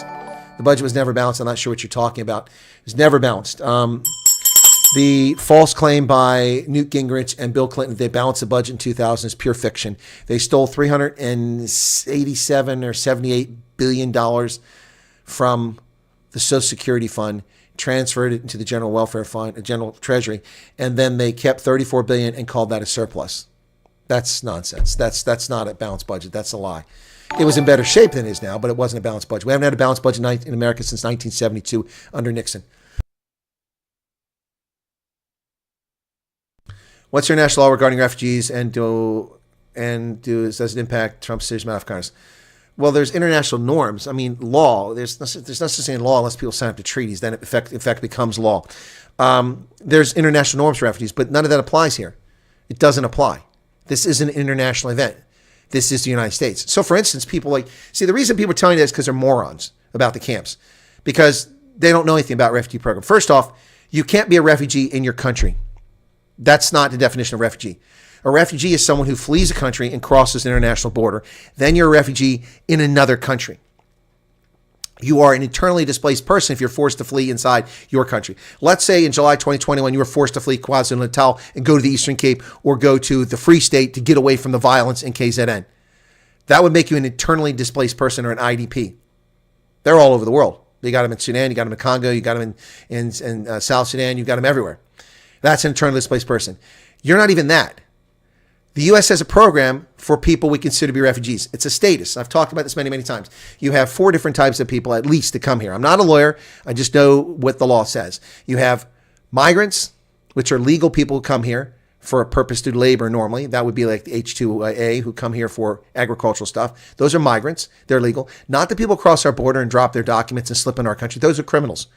They are not migrants. They're not immigrants. They are frauds. They are criminal alien invaders. So the media lies and calls them immigrants, or they call them, Joy Reid. Oh, my parents came as immigrants. These people just said, no, they're not immigrants. Your parents might have been legal immigrants. These people are frauds. They're criminals. They will be kicked out of the country like they should have been years ago and quit developing their anchor babies. So that's criminal alien invader. That's not a real person. That's not a legal status. Migrant. H-2A, come here, work on a farm, short term, come here, poof. H1 Bravo, whatever, the tech visas, the 70% that go to Indians come here, they work. Those are longer term. That's a migrant. Then you have an immigrant, somebody who applies to come here, like the gentleman was talking about earlier. What about an $800,000 investment to come to America? You apply. It's not just the rich people, but you apply. Sometimes they let you in. They give you a permanent residency card. You come here, boom, you're an immigrant. And you come here with a permanent residency card, you're an immigrant. You can eventually become a citizen when you reach that threshold. Usually it takes about 5 to 7 years. That's an immigrant. So migrant, immigrant. Then there's asylum seeker. Asylum seekers can only legally request asylum if they're legitimately in the country already. So If you're here legitimately and something happens, or you fear persecution, a genuine fear of persecution, or you've been persecuted abroad, then you can request asylum, but only if you're in the United States. All these frauds who come to America, cross in our country illegally, and declare asylum, that is illegal. They enter the country illegally, therefore their asylum claim is invalid. But we let millions of them in here under Biden's regime. That's an asylum seeker. The fourth status legally is refugee. A refugee is someone who, because of persecution or fear of persecution, wants to come to America. They normally are somebody who flees from a country, goes to another country, like Chad fleeing Darfur in Sudan, or like South Sudan fleeing to Uganda, or Somalia fleeing to Kenya. Those are refugees. They typically go to the United Nations High Commissioner for Refugees, UNHCR. They register with them in a camp. They get documentation that they're a refugee and they're in the camp and they're supposed to be protected and they're supposed to be short term. But people have been living in the world's largest refugee camp with 650,000 people in Kenya for 3 decades. Those 650,000 people are ahead of all y'all, except they're no longer ahead of you because Trump said, no one's coming. And they prioritized Afrikaners. So anyway, I got a little bit off track there. So that all international law. So international law doesn't apply here. U.S. law applies. You're not going international. You're going to the U.S. board, son, if you do this program, not international. So that's what matters. It doesn't matter what the international law says. This is an odd situation. It's called in-country refugee status. It's almost never granted. We've done it several times, but it's unusual. So the 7.6 million people currently registered as refugees that want to go somewhere, Britain, Netherlands, New Zealand, U.S., wherever they want to go, they all want to go U.S. Those 7.6 million people are all refugees in countries outside their origin. They're not internally displaced persons. In your case, it's a unique situation. We've done this before, though, in Cuba, in country. We've done it in Bosnia and Herzegovina, in country, and several other places. So all these questions, all these things that people are making up are all bullshit because we don't know what it's going to look like until the State Department issues the guidance from the program that the president approves. They have to write the program. They have to give the president. But I could have done this in a day. I don't know what their problem is. I could have done it in a day. Yeah, America could take 15 million people, wouldn't even notice it. Yep. We're kicking out 30 million criminals. The truth is, yes, I started here to get info, but after watching your streaming, I'm hooked. I don't miss any of your streams. Well, that's great, Reg. I'm glad to see that. But a lot of people are just coming. They're going to leave. That's fine. There's no prerogative, man. No one's twisting their arms, but I wish they would stay. It's great to have big audiences. Look how far behind I get in the chat.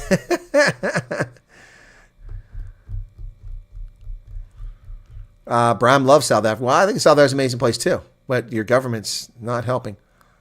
Just because it's not anarchy yet does not mean that everything is okay. Yeah, and I'll see that the video that our government wants to go after. Oh, yeah, Herman, you're late. That's been mentioned at least 20 or 30 times in the chat. No water salute when Afro Reformer and Solidarity arrives back at our Tambo. Yeah, I don't think that's going to happen. People, they're not Chinese communists. People are lazy and seldom take responsibility for themselves. Much easier to let someone else do the work. You're right, Graham. You're right. You're right. Something that states Africans, U.S. are out earning Americans. Well, Val, the reality is this, is that most immigrants to America within 5 years are out earning, sometimes quicker than that, are out earning people born in America. That's the statement of fact. And why is that? Because real immigrants and real refugees are hungry for a better life. They're seeking opportunity. And contrary to the story that we're getting from the likes of, I'm not going to pick on people, but several people in South Africa who are saying that, well, you're only going to get the sick, the tired, the lazy, those who blame the government and they're incapable of working. That's the only people who are going to come, the poor Afrikaners. Yeah, contrary to that, a lot of talented people are going to come. So, whatever. If nobody comes, whatever. If somebody comes, fantastic, whatever. I'm not here to encourage or discourage immigration. I'm here to report the news and chat with my audience from around the world and discuss issues of mutual interest to all of us and to smack down the trolls. Yep, Leslie, you got that description correct. Leroy the Convoy. Exactly. Oh, thank you. It has nothing to do with what we're offering here.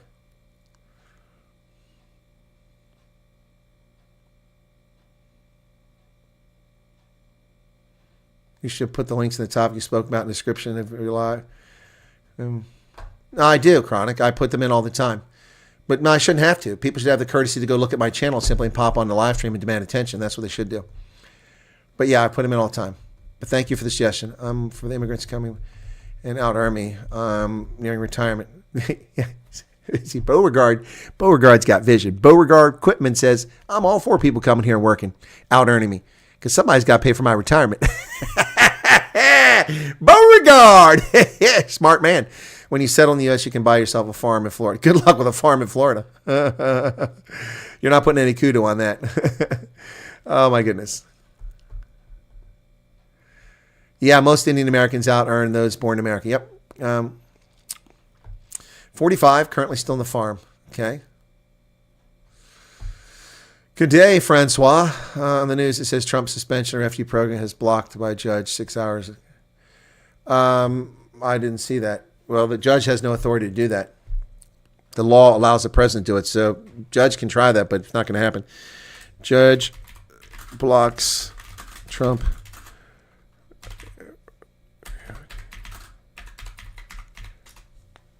Judge blocks Trump order that paused refugee admissions. That's what it says. Good catch. U.S. District Judge Jamal Whitehead found that President Trump's order on his first day in office likely exceeded his authority. No, it doesn't. He has all the authority in the world to suspend a program. A federal judge in Seattle, of course, Seattle, on Tuesday blocked President Trump's executive order pausing the U.S. refugee admissions program. The president has substantial discretion to suspend refugee admissions, but that authority is not limitless. He cannot ignore Congress's detailed framework for refugee admissions and limits it placed on the president's ability. There are no limits placed on the president to suspend the same. Between the halt in admissions, staff layoffs, and refugee agencies, and the indefinite expansion of family reunification, there will be an effective nullification of congressional will. That's not true. That's that judge's opinion. He will be overruled by an appeals court. A judge in the White House did not immediately respond. Attorneys for plaintiffs had urged the judge to take swift action because the president's order issued this first day had left their clients in danger. No, you're not in danger. You have no right to come to America. So, let's look at this. There's a judge telling us we have to take foreigners in our country and pay for them to come here. What a crock of shit. Yep.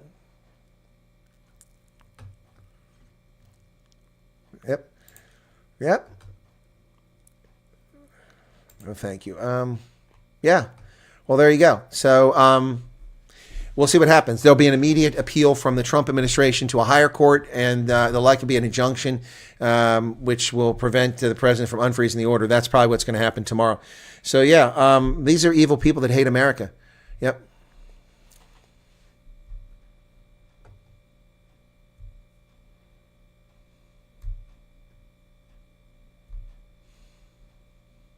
Thank you for that, Francois. I didn't see that. Where am I? There are no. I guess the mods have had enough of all the nonsense. They didn't bother to come tonight. Severe flooding in Durban. Yeah. Good morning. At least. Okay, I'm watching a video on countries with the most homicides in the world. South Africa appears on it from nowhere. Yep.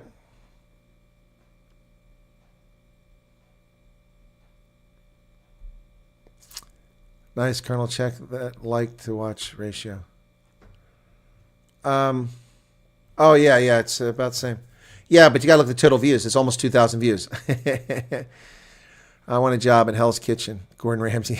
As far as I know, Trump needs to be president for more than 90 days before we'll hear anything. Well, again, curiosity, you're making an assumption. And I covered this topic last night.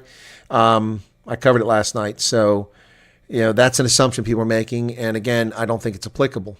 And regardless of what the court says, it is not applicable because Trump never stated that. All right, how many people? 400 votes in the poll, and 92% have been victims of violent crime. Wow. All right, let me get back to the news I want to cover tonight. So, Stephen Kitsoff, the spicy plum, has hung up his boots. That neck injury, he cannot overcome it. He is done with his rugby career. What a shame. What an absolute shame. Yep.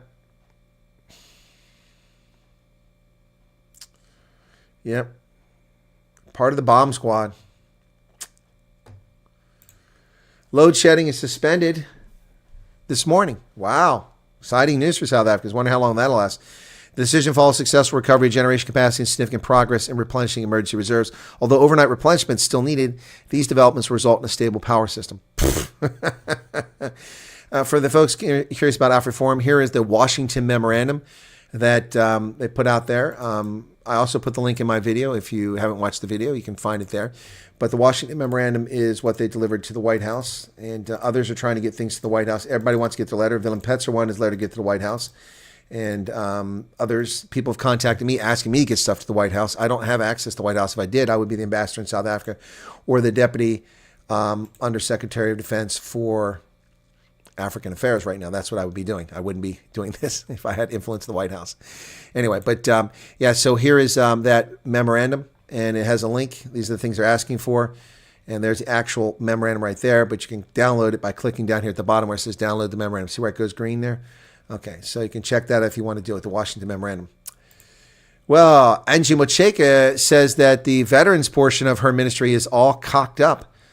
Yeah, Mocheka revealed before a standing committee on public accounts on Tuesday the Department of Defense and Military Veterans was presenting its audit outcomes. She said some officials go so far as to taking the department to court to get a 20,000 Rand school fees benefit, even though they're not even authorized it.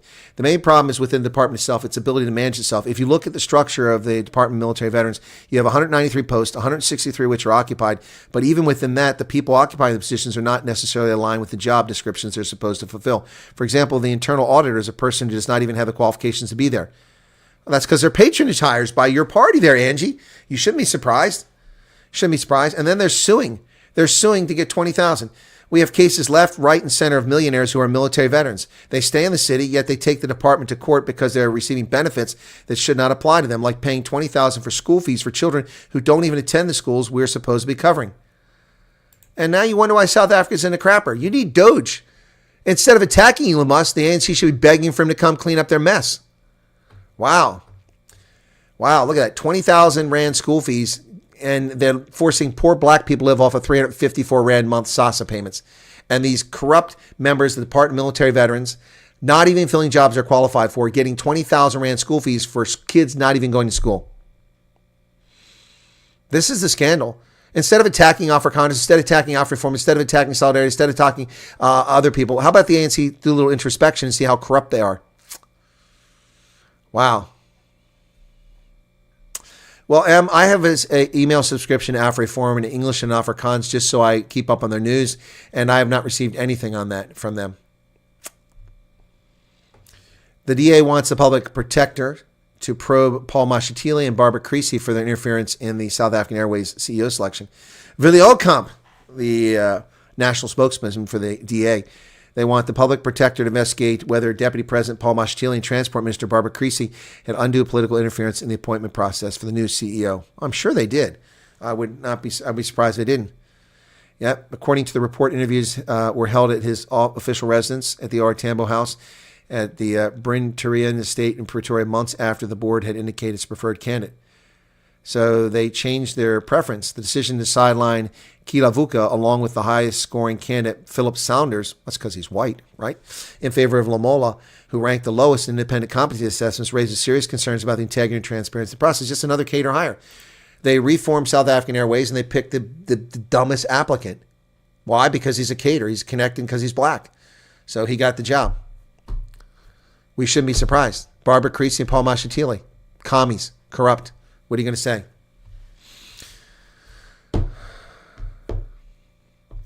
Indie channels like Devory Darkins, never heard him, Redacted, Joe Rogan, Sean Ryan, Equation, see my comment further up. He should run a poll here so he can vote him as our voice.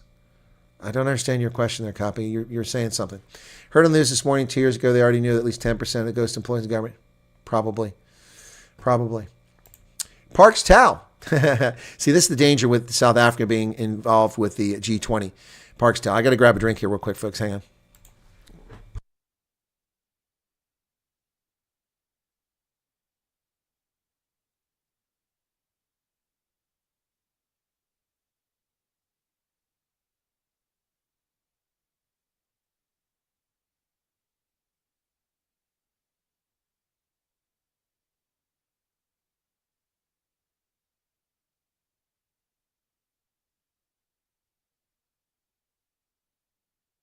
Debt relief, more freeloaders. Wow, look at that. 7 former heads of state have launched an initiative calling for urgent debt relief and fairer borrowing terms for African nations.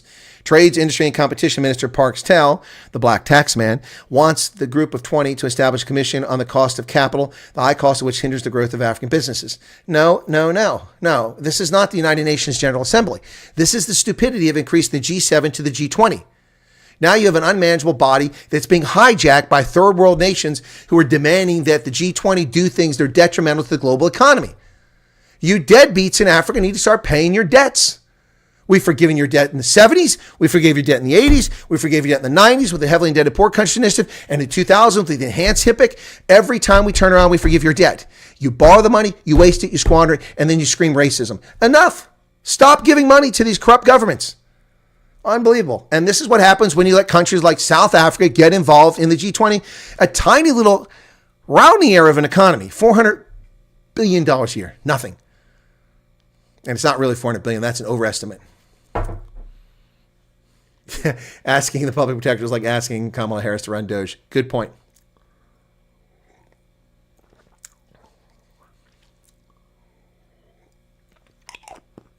Well, Henny's sharing Henny's views, and you're welcome to share your views here, Henny, calling AfriForum and Solidarity controlled opposition.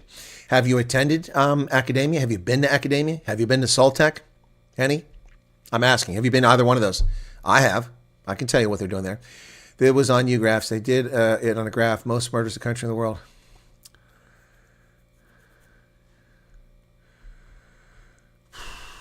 No, I have a little mini fridge in my studio. It's over on the other side. It's one of those like you have in university. I bought that. When I first came here, my refrigerator had been in storage in the States for years and had been running for years. So my refrigerator I bought in 1995. I still have it. And you probably, why I want to buy a new one? Well, I'm frugal, cheap. And the new refrigerators suck. They're crap. They're cheap plastic. They fall apart. This one's still made out of steel, and it still works. Until it dies, I'll use it. It's not the most energy efficient, but I'd rather pay for more electricity and have a reliable refrigerator than get some crap that's new that falls apart. Plus, they're smaller. There's no space in them. They're just terrible. Can't find one. And they're like $3,000 or $4,000. Good God, that one cost me $800 30 years ago. Could use that. But it was in storage for many years. So when I came here, I didn't have it because they had to ship the stuff up here. So when I first moved in the house, I'm on an air mattress initially and towels instead of blankets. And I bought new pillows, of course. And then I need a fridge, so I bought one of those little university fridges. So I don't throw them out, so I have one here. Afraid that if ANC changes the compensation narrative, violence will start to implode. Well, that's possible, the veil. Got very bad news this morning. Our friend was shot for collecting rent. What? Magda? Shot for collecting rent? Oh, dear God. Is he okay? So sorry to hear that.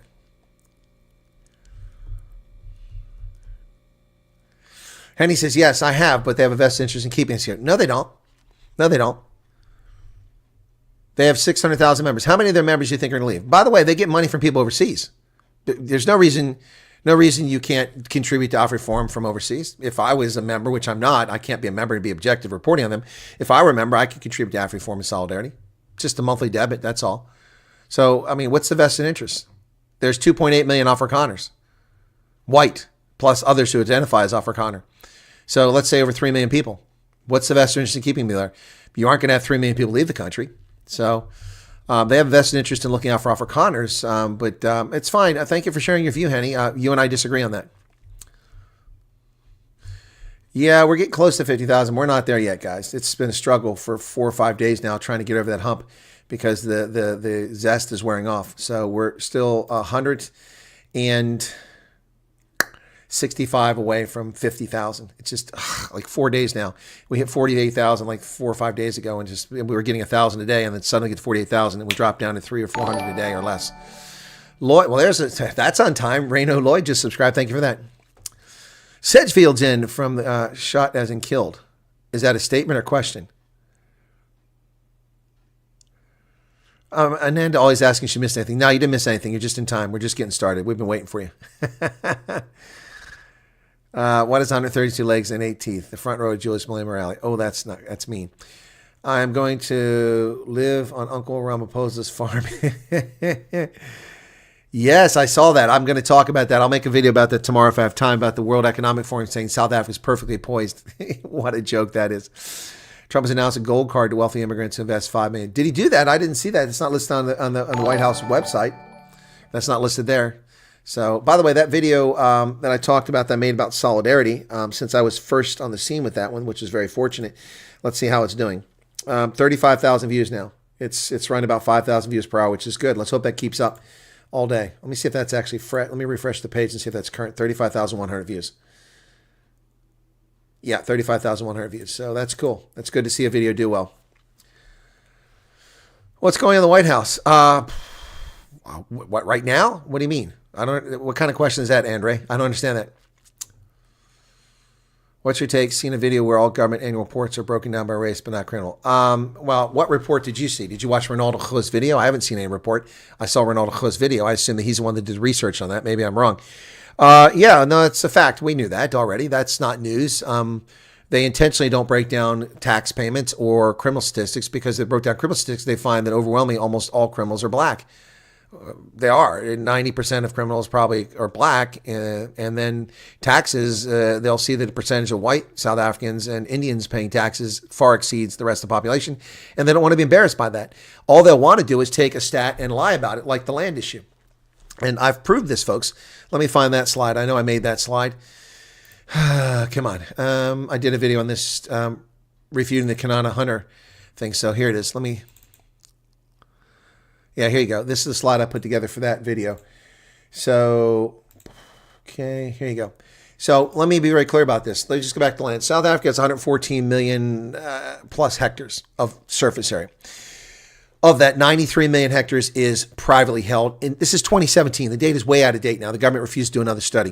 2017, the government study, 79% is in private hands. That's 93 million hectares, okay? So we go from 114 to 93 million. The other difference is 21% of the surface area is state land. The state owns 21% of the land. So we go back to the privately held land. So this is land you could own, I could own as a foreign entity, a trust could own it, like the Inganyama Trust. So of that 93 million hectares, the government categorizes farms and agricultural holdings. There they show race. They don't show ownership of land by race. They show ownership of agricultural land by race. And the media lies and says that white South Africans control 72% of the land. First off, the data is 7 years old. It's highly unreliable. We know it's crap because so many white people have lost or sold their land since then.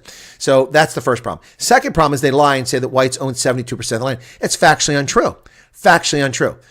White farmers, because it's the only category that break it down is farming and agricultural holdings, own 72% of the acreage that's in farming in 2017. So let's take a look at that. 2017 land audit. There you go. 26,663,144 hectares of land owned by whites. 5,371,000 owned by coloreds, 15%, and 2 million or 5% by Indians, 1.3 million by blacks, 3%.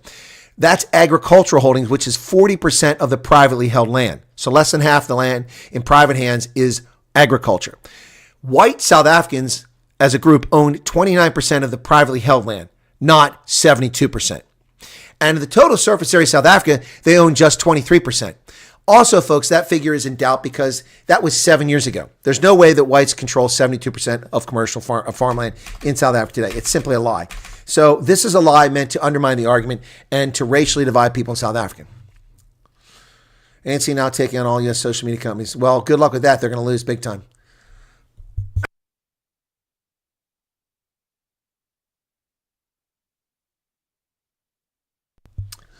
Ananda says, well, see, Ananda, I've worked in embassies and I worked diplomacy. There's nothing like a personal meeting. This remote work is bullshit. It leads to inefficiency and cheating and sloth. And sending emails is lazy. The most effective way to communicate your position and to get someone to support where you're coming from is a face-to-face meeting. Tomorrow I'm meeting with some people. Today I met with some other people, and the most effective way to do it was face-to-face. We exchanged emails and didn't accomplish anywhere near what we accomplished today. Now, you have to have a good leader that runs a meeting, that has intent, doesn't let people bullshit like Africans. Oh, I want to thank the ancestors. Shut up, man. What are we here for? Get to the point. But no, did they have to do it? No, they didn't have to do it. But having gone there and met people, you leave an impression on people. You impress them that you're professional, you care, you're informed, you know what's going on. Look, there's no more effective way to get something across than to do it in person. And that's what they did. So, you know, you may not like that. That was their choice. You may not think it's the most effective, but I will tell you it's the most effective way to do. I mean, and also, there's a very clear message here. You're missing this entirely. Who was it that said that a few moments ago? Nanda. So you're missing the point entirely here. You must not have been arrow because you came in later. The South African government claims they sent a delegation to the United States to set Trump straight. Trump is wrong. We're going to set him straight. We're going to tell him what's going on. He's misinformed. And we're not going to be bullied. That's what they're going to tell us. They announced that. You think Trump's people aren't watching that? So they came here. They fly over the States uninvited. No one asked them to come over here. No diplomatic clearance. They just came here. Then they asked for a meeting. And this is what they got. Talk to the hand, not to the face. Civil rights organizations come over here and they contact members of Congress and they ask for meetings. And members of Congress who have influence get the door open. And AfriForum and Solidarity are at the White House. Ronnie Lamolle is not even in D.C. His delegation couldn't get in the door. They weren't welcome. No room at the inn. Like Mary and Joseph, they're having their baby in the manger. Meanwhile, Solidarity and AfriForum have gotten into the White House, into the palace. They've said hello to the King's coteries and team. They've handed their document over. Who has real influence here? Who is actually being taken seriously? The South African government, who's calling America bullies, who's lying about America, who's lying about expropriation of compensation, or these civil rights groups. So whatever your thoughts on this, Ananda and others, understand the political significance of what's happening here. The South African government's been told to fuck off. Futsek. But civil actors, not just, by the way, they're not the only ones. It isn't just AfriForum and Solidarity. Some actors who are in America, I do not have the liberty of disclosing who they are, what they're doing. I don't have that liberty. It's not my story to break. Confidence share with me. But this one here, they shared the story publicly, so I covered it. There are other actors in the States right now from civil society in South Africa trying to protect South Africans and make sure that they're not removed from AGOA and they get help. So, yeah, look, again, you all put me in an awkward position. It almost sounds like I'm an advocate for a Solidarity AfriForum, which I'm not. Simply telling the story. Ironically, attacks on crime, no race group listed. Yep. Well, that's because they'd be embarrassed by the results. Any South African visit the Philippines would love to have you. Well, look at that. Look at it. So anyone goes to the Philippines. Where are you in Manila? Where are you at? You didn't tell me where you're at there, man. Army 3275. Army 3275. Please go over and check out my at Real Chris Wyatt channel, okay? Is that still here? Let me see if I still have it. Paste. No, that's not it. Hang on a second. That's another shoot. I know I didn't close it. So America's Pulse. Now, that channel is getting a little neglect right now. So, but you can also catch. So I don't know what time it is in the Philippines. Do you have the same time as Tokyo? So it's like 3 p.m, roughly, on Army. Not a good idea to prescribe to Trump, no matter how well-intentioned. Small farm would love to go back, but it's not safe. Yeah. 2 of my friends' dads been murdered. I was strangled, left for dead, luckily survived. I've been in an attempted hijacking. Yeah, that's insane, Henny. Flux capacitors back. The gold card program President Trump has proposed is going to be launched in 2 weeks. Yeah, I didn't think he launched it yet. How is that? How is it that has definite timeline, but the South African Refugee program awaits? Well, because it's very simple. Flux capacitor. There might be 200 or 300 people to take up the gold card program. There are probably going to be 50 to 100,000 people to take up the other program. They're also very different. Very different. He's adjusting existing legal standards. He's just changing a few things. Whereas there's no program in place to get people in from South Africa. This is a wholly new program. So also, it's his pace. So his pace, his call. You think the visits of AfriForum could have an effect? No, it's not going to affect the refugee program. You didn't watch my video, did you, Andre? The video I did about earlier, the one that's currently blowing up. Yeah, no, I don't think it's going to have any effect on that. Now, I wasn't in the meetings unless they lied. I'll ask them next time I interview somebody from AfriForum, but I don't have a contact at the White House. I wish I did. You think if things get really bad, Afrikaners can maybe do something like Lesotho, where you can maybe occupy Western Cape? Why would you go to Lesotho? I'd go to Botswana. We respect you so much. You have Africa's heart. No alternative motive. Ulterior motive. No, I don't have an ulterior motive. I would like to get 50,000 subscribers, but I mean, that's just a start. We want to push on 250,000. So we're now 840. So we're 160 away. 160 away from that 35,000. With any luck, it'll happen after I go to bed. You see this about the Sandef Journal calls out politicians, Mickey Mouse Army. Yeah, he got back. So did police commissioner. Did you guys see that? So here, let me share this with you. This is the video I made last night. And actually, where's it at? Hang on. Shoot. God bless it. Let me find this real quick. It's going to be in documents. Over here, there, output. Oh, now it's going to be difficult. For some reason, this damn thing, the indexing, every now and then, so I have to wait a few moments for it to find it. So I did see that. Huge storm in Durban last night. Mudslides. Well, that sucks. In the Bluff. I've been to the Bluff. I stayed overnight in the Bluff.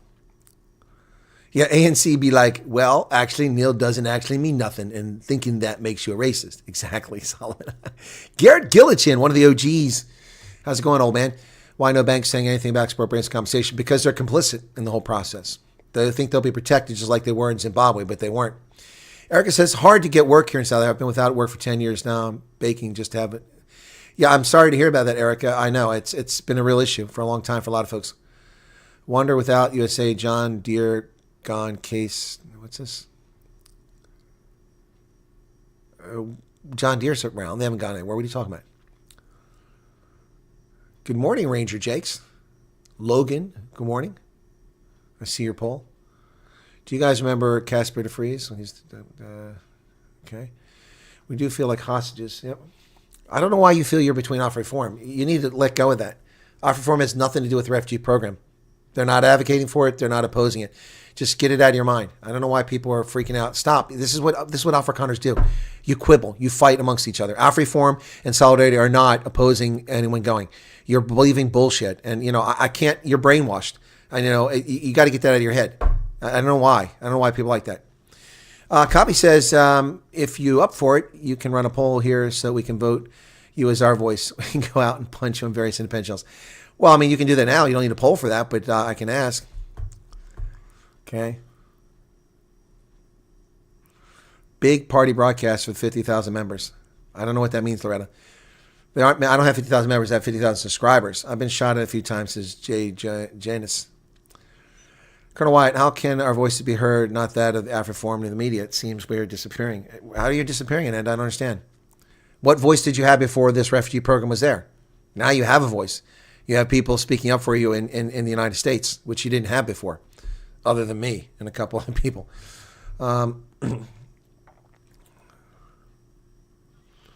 Yep, Billy Peterson, there are communities in South Africa historically referring themselves as Black Afrikaners and recognized as such by the Transvaal Republic. 100%.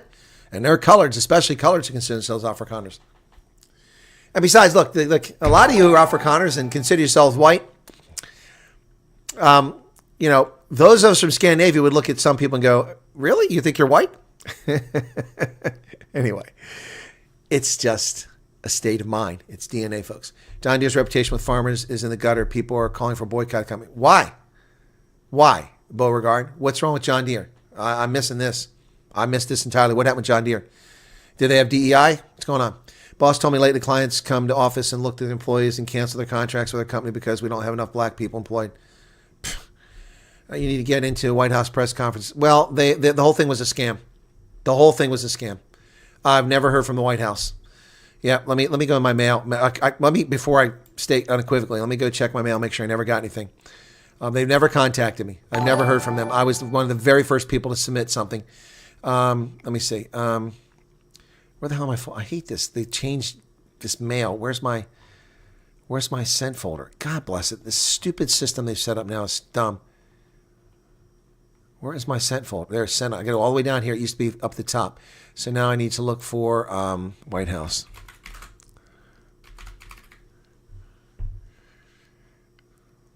Okay, that's not in my sent folder. Why did they do that? It's supposed to be searching in my sent folder.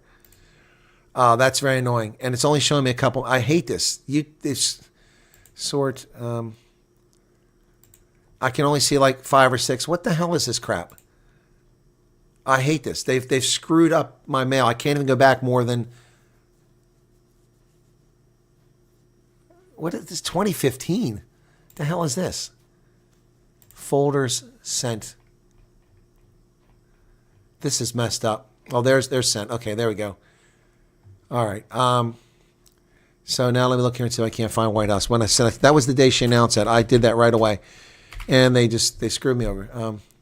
No, it's looking in my mail. It's supposed to be looking here. Board member sanctions. Well, I have it somewhere now. I don't remember what day it was, but I've never heard from them. Let me go to the inbox and see if I can find White House. Anything. Boy, so screwed this thing up. It really irritates me. So, no, it's just news stuff. There's nothing from the White House here. They've never made an effort to contact me. I applied for that press, and I'm accredited journalist as an independent journalist. I'm accredited with the South African government as an independent journalist, and I've got nothing February 20th. Going back here. Now, if I missed it, it's possible, so I'll have to correct myself if I'm wrong here, but back to 14th of February, nothing. Nothing. These are just news items. I'm back to February 12th now. Nothing.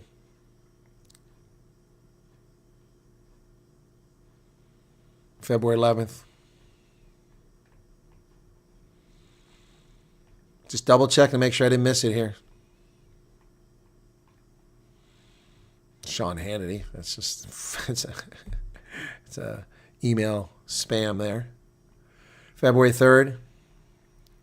I'll go back to almost when they started. January 31st. Nothing here. Nope. I'm back to January 28th. No, it's all just a scam. They let their friends in from Breitbart. That's what it's all about. So that was their excuse. We're gonna let independent journalists come in here. So they pick a few, perky tit, bleach blonde little bimbos who are so-called independent journalists, and then they pick their friends at Breitbart and places like that, the Joel Pollocks of the world, and they get to come in. The rest of us, it's all just a scam. They didn't even have the courtesy to even give me January 21st. There's nothing here. Nothing. I've never received anything from them. I have the screenshot of when they recognized that I applied, and it was while she was still giving the press conference. It's just a scam. Typical stuff. Yeah, yesterday they announced they're allowing smaller media houses personal into meetings. Yeah, it might signal. No. They've been doing it since the beginning. They did it the next day. Breitbart was sitting in the front row the next day. It's all a scam. It's typical what people in power do. Their restrictive repair policy. Well, that's good reason to be angry, John Deere. I didn't know that. Yeah, I thought they walked back the DI too. That's why I was asking.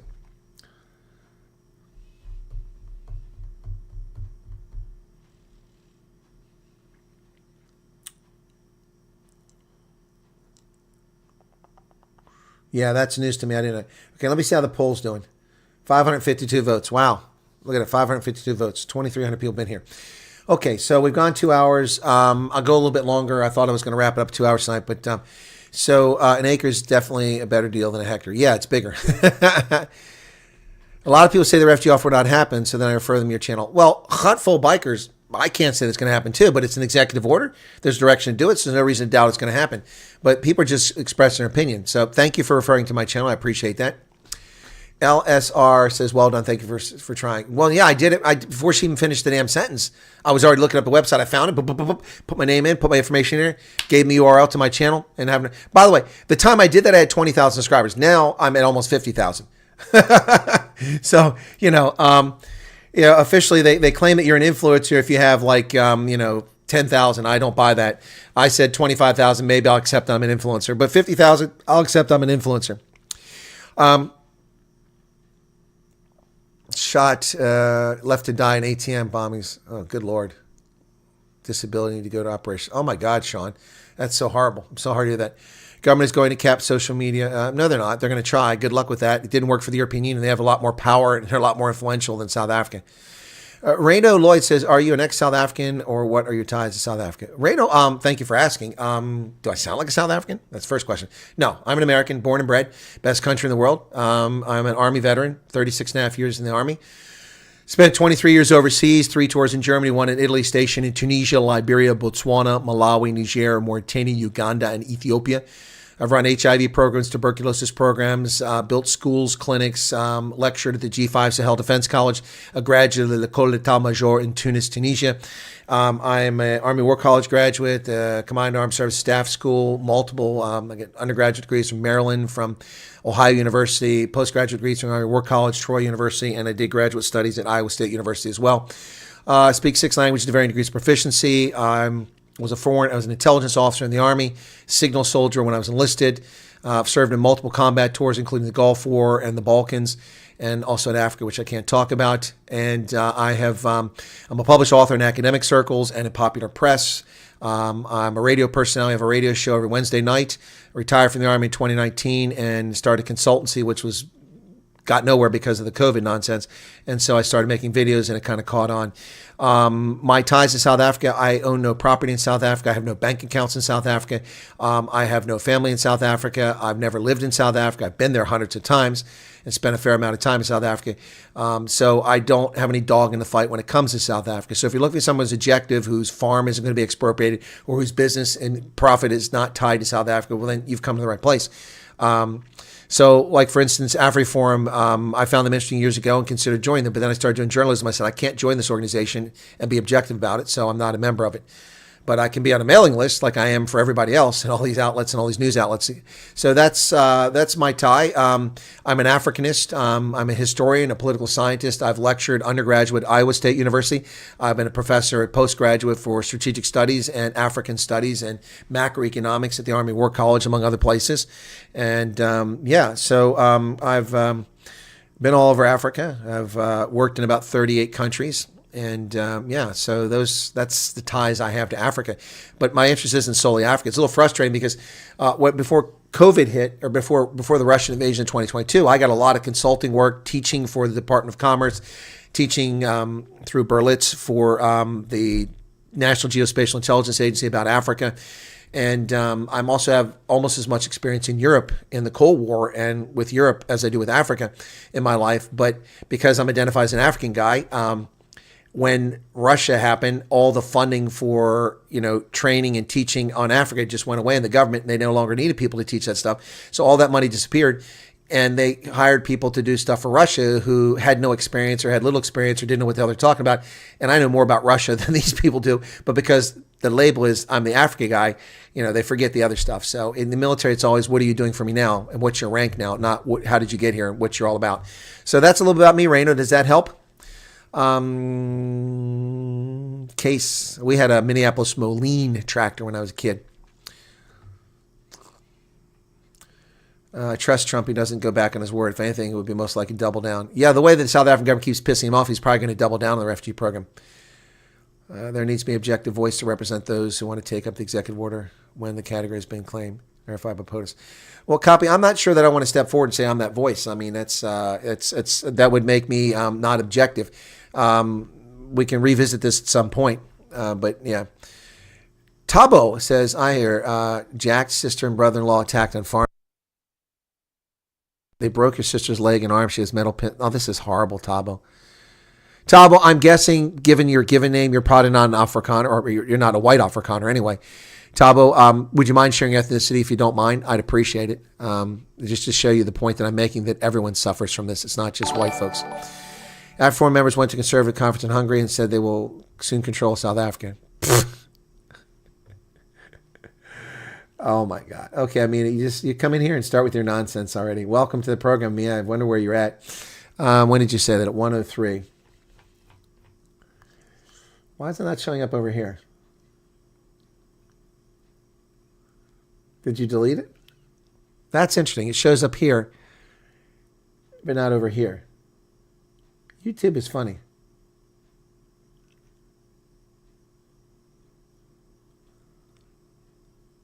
That message isn't here, but it's over here. Interesting.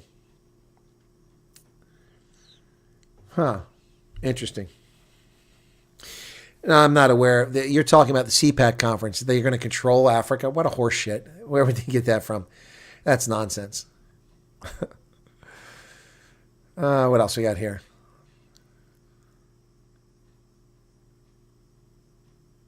I haven't seen what he said about the ANC, no. Well, thank you, Jay Janus. So you sound a bit like a South African. Okay, maybe that's why. Okay, the CV one there. Sorry if it's been asked, but I had to take kids to school, so I might have missed it. What's up with South Africa finding Google? Well, they can't. Good luck with that. It ain't going to happen. Yeah, they're going to shoot themselves in the foot. They're trying to shake down companies for money because they've stolen everything and the economy's falling apart. They have no money to pay for it. My CV is okay, but you can fish. Cobus, I can fish. I started fishing when I was a kid, but I find it mind-numbingly boring. It doesn't interest me.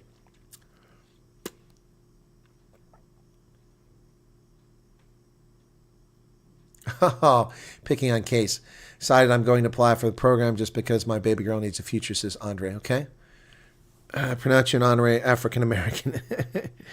Ravani says, I'm highly made it. Chris, are you watching with Sarah Payne? I've been watching her video. I don't know who that is.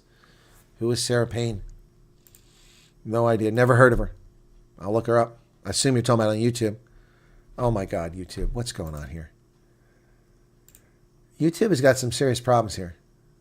It's not my internet connection. I'm fine. The page is not loading. Wow. Wow. Good Lord. No, I can't get to YouTube. What the hell? This is bullshit. I swear to God. Let me see. Sarah Payne, you said? Let me look it up on my mobile and see if I can't find it. That's not what I want. I want this. YouTube. Sarah Payne. Sarahpayne. Sarah Payne. 22 years on. That's not it. That's some pedophile monster. I don't see anyone named Sarah. Oh, here we go. Sarah P-A-I-N-E. You spelled it wrong. Is that who it is? Check this out. I'm going to show you how I can afford this F-150. I don't really care. Check this out. So many since Deng Xiaoping. Is this who you're talking about? It is a great achievement of our lifetimes. It's happened since you were born. And why did that happen? It's China's reintegration into... Is that who you're talking about? I don't know who that is. But the way you spelled it, I can't find it.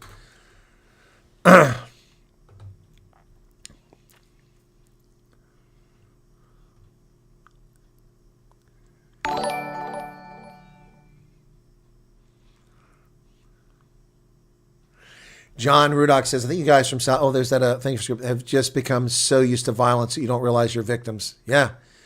Yeah, that's my point there. That's why I do it. Prem Sang, thank you for joining us. John, that's why I do the poll, because South Africans are inured to violence. And I've done this for 25 years. They think it's normal. They just look the other way because it's such a daily part of life. It's crazy.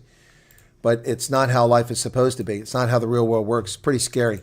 Yep, so... Without relying on the U.S. or other countries to always put pressure on South Africa, what long-term solutions are apart from immigration or segregation? Well, people could quit being lazy, and I told people in 2021 they ignore me. I told people in 2024 they ignore me. Go to the polls. Vote these bastards out. And I don't want to hear, black South Africans never going to see ANC. Really? Really? ANC is 40%, which is really just 60% of eligible voters. People voted with their, So here's the thing. Black South Africans only vote for the ANC. Well, only 16 million people voted. 42 million were eligible. Why don't you go try to get the other 24 million people that aren't voting, bring them to your standard? But no, the parties are lazy. They wait till 90 days before an election. Only this last one they started earlier. They usually wait till 90 days before. They put some T-shirts up. They have a few things. Rah, rah, rah. They go to the typical places and they get their stalwarts to show out. And the needle doesn't move. But the ANC's gone from 69 to 40%. And now in polls, which we're going to talk about on Thursday, they're at 32%. 32%. So we'll see how reliable that poll is. Em says, got to get me a burro for all. Yep. You're being objective is what I love most. You say it like it is. You don't mind calling us out in a bullshit. Well, yeah, and I'll admit if I'm wrong. I mean, it happens so rarely that I don't have to...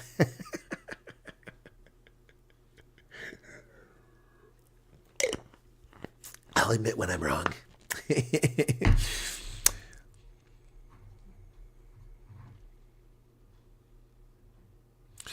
Amma says she's going to go look for the video. Thanks, Amma. If you find that video, I would love to see that, and then I will call those people out. You find that video for me. You tell me where to find a video where you say that happened, and I will watch it. And if it's taken out of context, I'm not going to make a video. But if the context you're implying is correct, then I will make a big deal about it. Carl says, tell me what happens in South to affect Zimbabwe. I don't know what you're saying. What happens in South Africa to affect Zimbabwe? Well, when South Africa catches a cold, Zimbabwe gets the flu. I'm not sure what your question is. Oh, the meeting for the budget. Yeah, we'll see what happens. Oh, that is her, says Beauregard. Yeah, I don't know her. Ruvani says you sound a bit sick. No, I'm fine, but my throat's a little something tonight, probably because I've been talking a lot. There are 2 million Zimbabweans in South Africa. No, there's at least 2.5 million 10 years ago. I don't know how many there are now. Probably 3 million Zimbabweans in South Africa. Well, yeah, if well, I don't know what's going to happen with the HIV treatment. Try working in a security company. There's some bad crap happening out there others don't know about. Yeah, PD DeCont. I've talked to a few people in the industry there about what's going on. Yep, there's a shortage of health workers because they can't pay them. Yes, I know, Rick Heron. That's why I ask. Sometimes they have nicknames. Exactly. Xander, yes, we've talked about the topic 30 or 40 times now in this chat about them trying to take on tech companies. Henny says they just moved from ANC to MK and other similar parties. Some Marxist objective. Well, you say that, and there's truth to that. And that if you look at MK and EFF and you add them to the totals ANC, it means that the ANC is still around 60%. But it's down from 69%. And those are the people who actually vote. That isn't the sentiment of the population. So you got to remember that. People motivate the people to go vote who are of the same opinion. But most people just give up and don't vote. If they actually went and voted, things would be different. The Social Research Foundation's polls consistently show that support for the ANC, MK, and EFF is not at the levels that they get in the polls. Much lower than that. So the question is to get people who are not voting to go vote. That makes a difference. But people don't want to do it. So you get what you get. We had a good turnout in our last election. It's about damn time. Garrett says the interview with Dr. Jeffrey is awesome. Cool. Even you learned a lot. Wow, Garrett. That must have been pretty good. When ANC supporters are angry, they don't vote for other parties. They stay home. Yep. Truth of the matter, there will never be a white president in South Africa. I wouldn't say never, but it doesn't look good. Zambia had a white president. Don't forget about legalized Mozambique illegal. Yeah, I know about them. My estimates are 6 to 7 million illegal aliens in South Africa, and about half of them is Zimbabwe. Pierre Rousseau, welcome back to the program. Voting makes no difference. Okay, fine, Freeman. Say so. Yep, you say so. Makes no difference. All right. Yeah, tell that to Donald Trump. Voting makes no difference.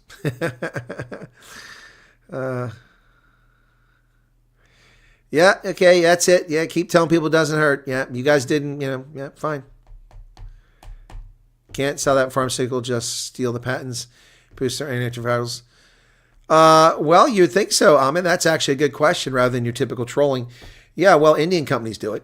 So South African companies could do it, but then that'll bring sanctions from the U.S. if they do it. Well, why isn't Aspen Pharmacare doing it? That's an incredibly wealthy company that makes a ton of money. Why aren't they doing it? I don't know. You guys tell me.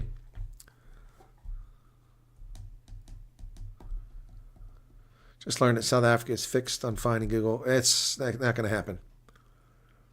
If it does happen, they'll just shut down stuff in South Africa. You aware of the economic system? Yeah, Carl, I've been reporting in Zimbabwe for 40 years, inside the intelligence community and now in the public space. I'm very familiar with what's going on in Zimbabwe, and I was at the forefront of reporting the lies about 2000 ever since then, and reported extensively on Morgan Tsvangirai and also on Roy Bennett and others. Well, Francis being sarcastic, look what a difference the DA made. Well, the DA are idiots.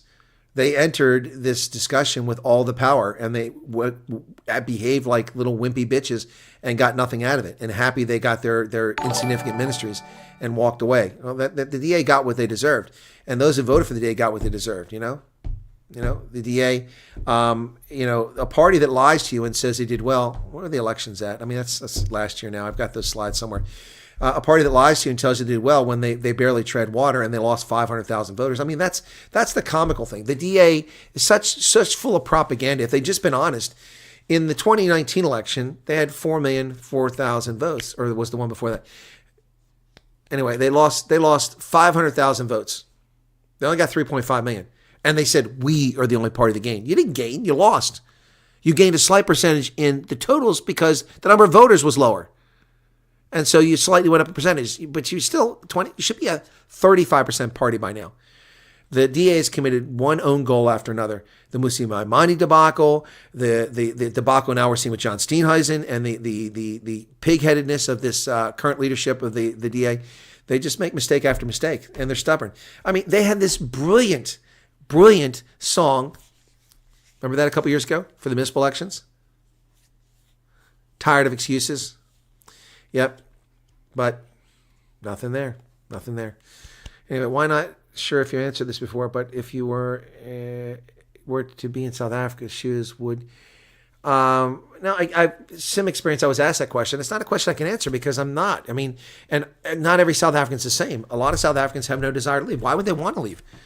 I mean, if I lived in a 10,000 square foot mansion that overlooked Hout Bay and had a big fence and wall, and I had $4 million in the bank, and I got to live in the Western Cape, why would I want to leave? If, however, on the other hand, I lived in a small farmhouse outside of Marico in Northwest, and my daughter was murdered during a farm invasion, and my property is robbed all the time, and my sheep were slaughtered, I would probably be inclined to try to find something better. So, I mean, I don't live in those circumstances, so I can't tell you that. That's a decision for people to make. I'm not going to sit here and tell you to do one thing or another. And there are people who live in the mansion in Constantia, and they want to leave too. Well, that's their prerogative, you know. Dad, I drove in a labor strike. I turned miles through a car. I have no idea what you're saying, Cobus, but apparently your daughter's car got attacked.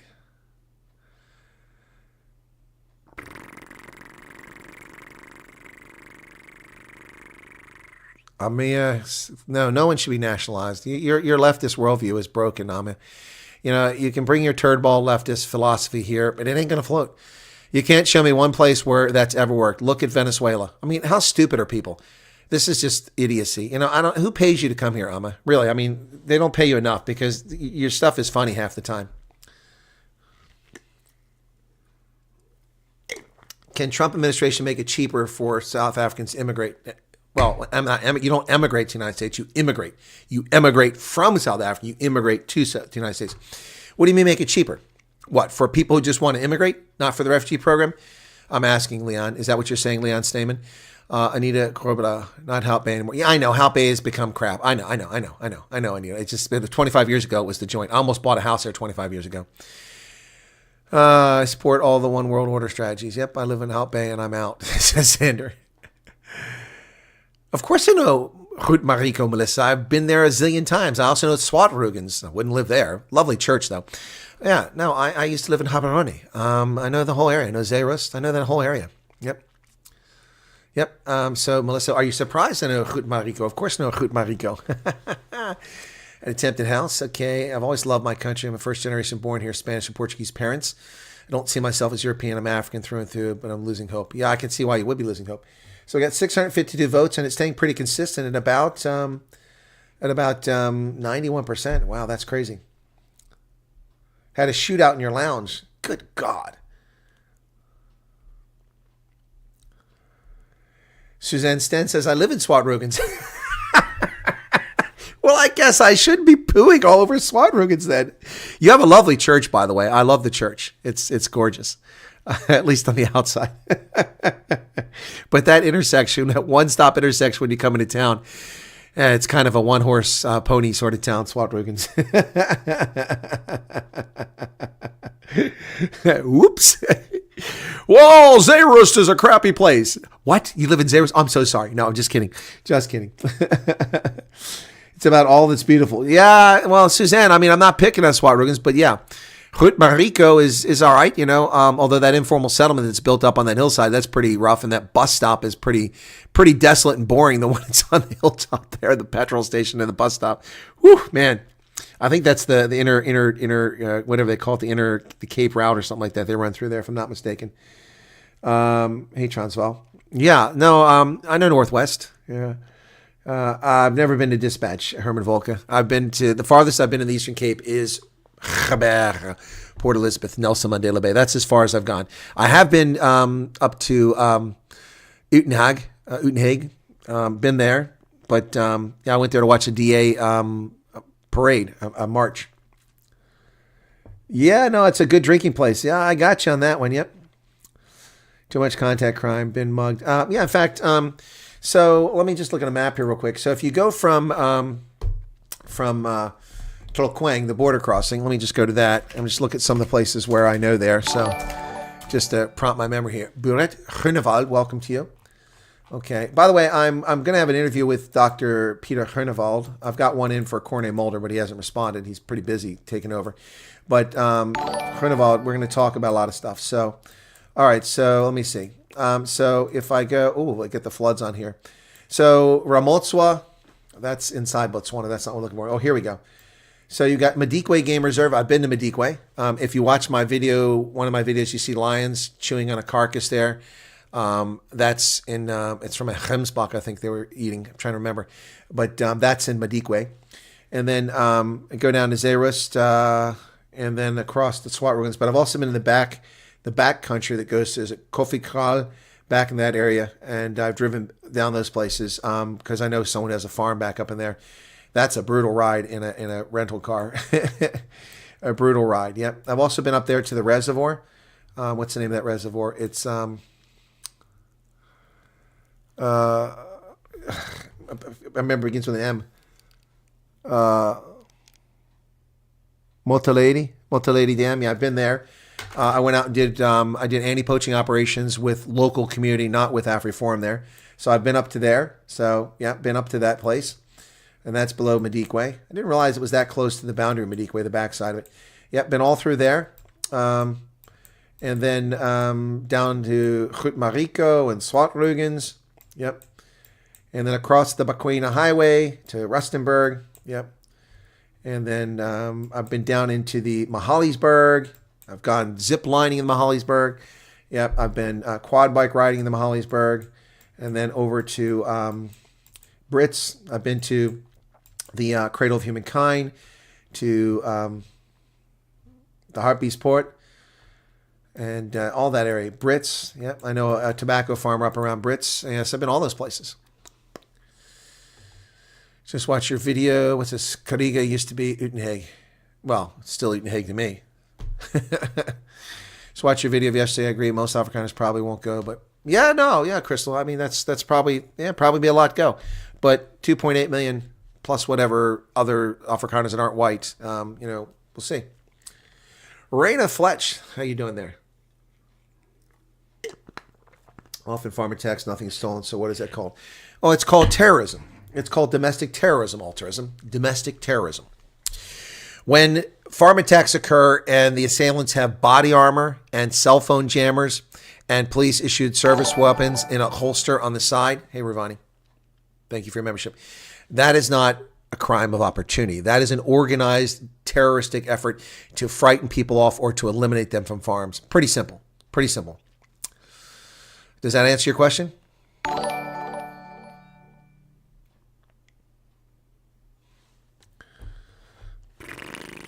A lot of people put their hope on this refugee program. Well, maybe a lot of people do. There's a super chat. Thank you for that. Dylan Davi. Do you think America will agree to keep it go? I think the bigger issue here is not South Africa, but Africa Growth and Opportunity Act, period. It's going to take some lobbying, I think, from Republicans in Congress who are influential to convince Trump not to cancel AGOA altogether, because the program expires this year. And the United States gets no financial benefit whatsoever from AGOA. Nothing. We get nothing from it. Trump is all about transactional stuff. He's looking to make America a stronger country. And it's not going to make America stronger by having AGOA financially. There is a lot of advantages accrued to America by having AGOA, but I would argue that about half the countries that currently qualify for AGOA are ineligible, and they should be removed from it because it's meant to be an incentive to get people to govern properly. The South African government doesn't govern properly. It abuses its citizens, black, white, and brown, and it should not be allowed in. The passage of the Expropriation Without Compensation Bill is a clear violation of the tenets of the African Growth and Opportunity Act. Therefore, South Africa is ineligible. They should be removed. What would be a significance of U.S. deep water port in Chile? In Chile? Are they making an offer? Well, it'd be handy for us. We don't have anything in the Southern Hemisphere. It'd be great. A friend was beaten to death walking to the shop. My God, Max. I'm sorry to hear that. My channel has more tracks than the DA. They had only 200 people on the official live during the election opening proposal. It's all theater. Yeah, no, you may be right about that. I mean, I wish we'd get more people. Sorry, U.S. must drop out. I'm not okay. When our house was robbed, we had to physically force the police to leave because they were trying to steal what the crooks did. That's crazy. Yeah, I don't. That's a law. You have to change the law. We can't simply change tenets of it. Did you ever have any contact with Zulu Scouts? No. My one regret is I wasn't doing this when Ron Reed Daly was alive. I would love to have interviewed him. I have nothing but massive respect for the Zulu Scouts and their incredible accomplishments, their exploits on the battlefield, most of which have been lied about by the media and by ZANU and Mugabe lying about, they murdered refugees. There were no refugees. Now, their cross-border raid, their epic raid when they went into Mozambique and wiped out ZANU PF fighters, they came in on the back of jeeps with cruiser weapons. And they thought they were bringing pay or food in, and all of them ran up and they just lit them up. That was an incredible operation, incredible brilliance. The Zulu Scouts were one of the most amazing counterinsurgency organizations ever formed, and their success was unbelievable. The key to the Zulu Scouts was that they recruited, because they all started, it was all white guys, almost no black guys, and they would wear face paint and try to do operations at night so they wouldn't stand out. But they would capture the terrors, as they call the terrorists. They would interrogate them, and they would turn them and open their eyes up at what was really happening in Rhodesia, which wasn't great for black people, but it wasn't what ZANU was claiming it was. And they would turn them. With the exception of 2 or 3 tragic instances in which the terrors who became Zulu Scouts turned on them, almost all of them were loyal members of the Zulu Scouts and fought for Rhodesia. Yeah, so it was an unbelievable story. That's my one regret. Amma says people begun to sell their property without any clarity. Who do you know that sold their property there, Amma? And what have I told people not to do? Don't sell your property. That's a silly thing. Do you know someone? I don't know anyone that sold their property. I heard people claim they're going to sell their property. A person was floating the idea of a port on a caravan at midnight. Oh, well, okay. I had no problem with that, Chile. I also had no problem with the Brits extending us port access and permanent basing in the Falklands. Yep.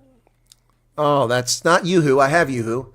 This is a Starbucks coffee flavored drink. It's from PepsiCo bottles it, and Starbucks gets some money off of it. So 101st was exactly the same, says Charles. Okay. Thanks for answering. My dad was an absolute gentleman and proud to have been part of this operation. Thank you for your amazing answer. Oh, your dad was a Zulu Scout. No. Much respect to your dad. Incredible stuff. Those guys were they had big balls. I've got big balls. He's got big balls. She's got big balls. But who's got the biggest balls of them all? The Zulu Scouts. The Zulu Scouts had the biggest balls, man. What an operation that was. Yeah, Pamwe Chete is one of my favorite books. People always ask me, I don't think it's here. People are always asking me books to read. And you can get it in South Africa because it's been back in reprint. But Pamwe Chete by Ron Reed Daly is one of the best books ever. Especially if you have an interest in military history. Another great one is Wealth of Nations by Adam Smith. That's over on that shelf right there where my finger's pointing by the teddy bear. Yep. I think it was unfair for him to ask to keep us in a go while asking to pressure our government. You think that's unfair? You think it's unfair? How do you think it's unfair, Dylan? We're going to be living in anarchy. There you go. Yaku Swanepoel. Carol, I'm afraid that very soon black South Africans will be tired of waiting for the ANC to provide promised better lives. Well, a lot of them have already taken things in their own hands. Look at what happened in Sisheho up in Polokwane. White farmers in Zimbabwe were not compensated. Most fled to Zambia and Mozambique. Lots of farm equipment were abandoned property. Yeah, well, some went to Tanzania. When I was in Malawi, I met a Zimbabwean who was half Afrikaner, half English, and was working as a farm manager in Tanzania for a Chinese company because his farm was stolen in Zimbabwe. And we met at a cafe next to the American Embassy in Lilongwe. Not because he was the American Embassy, just he was out in the area because it was one of the better places to eat. It was right down the street from the American Embassy. Yeah, so we met there, we chatted, and it was fantastic. Interesting guy. The Falklands make more sense. They can cover the Atlantic and southern tip. Exactly, Charles. That's the Falklands make all the sense in the world for me. Plus, there's already an Anglo population there that the American soldiers would fit right in. They're probably busy knocking up some of the local gals, Building ties between the Falklands. The Falkland Islands, man. Where are you at? I'm in the Falkland Islands. Yeah, but windswept, to say the least. Dad was a sergeant major in 32nd Battalion and spent 12 years in Iraq. Good God. As a contractor in Iraq, I take it. And there's Reno Lloyd. Thank you for your membership. Whenever I finally get to America, I'm going to drown myself in root beer. I can't find Dr. Pepper anywhere. We have Dr. Pepper here. I'm a Pepper. You're a Pepper. He's a Pepper. Everyone's a Pepper. Anyway, I don't like Dr. Pepper. I drank it when I was a kid. Parents and all, but I love root beer. Attacked farm, ended. Daughter at 19, held knife to throat. Good God.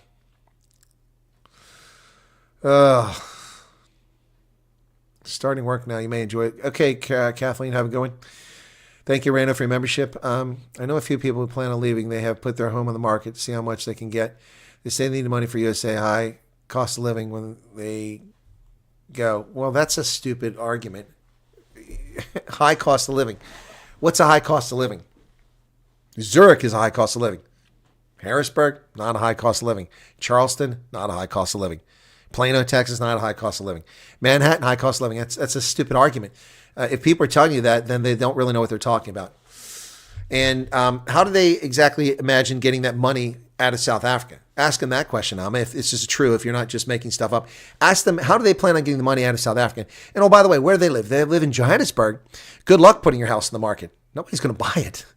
I know people have had houses on the market for 2 years. Nobody's buying anything in Joburg. They're all moving to the Western Cape. Most of them. No, it's not a good comparison, Em. Seeing as President Trump likes to hit hard with things like sanctions. Well, actually, Dylan, that's untrue. What sanctions has Donald Trump applied other than Iran? What country has gotten sanctions from the U.S.? Not a single country. Name a country where Donald Trump has applied sanctions. Well, sorry. No. This term, who? The only country he's put sanctions on are Iran. Who has he put sanctions on? All right? Who has he put sanctions on? Nobody. That's propaganda, Dylan. There are no sanctions on the South African government. So you don't know how he can hit hard? I'm not sure how he can put pressure on our government without taking at least what we're no longer eligible for. Well, I can tell you exactly how he can do it. You ready for this? 3.4% of your economy is tied to the U.S. We can put a 3.4% GDP hit on your country right now. Right now. How? Well, AGOA, gone. $3 billion in duty-free exports, gone. Now you have to pay taxes to get in. Well, then we can sanction South Africa. We can sanction. We can bar trade with South Africa. That's $20 billion a year. $20 billion a year. $430 million in mining exports, and no one else is going to buy those minerals, so that all those people working in the mines, jobs gone. 200 and what's the number here? 200 and some 80,000 jobs tied directly to AGOA, and more than that, what's the total tied to trade with the U.S.? So you think we can't hurt South Africa? Let me find that figure here. I got it here somewhere here. And this is a more accurate figure. I've used different figures different times. I'm trying to find it here. I cannot find it. Oh, here you go.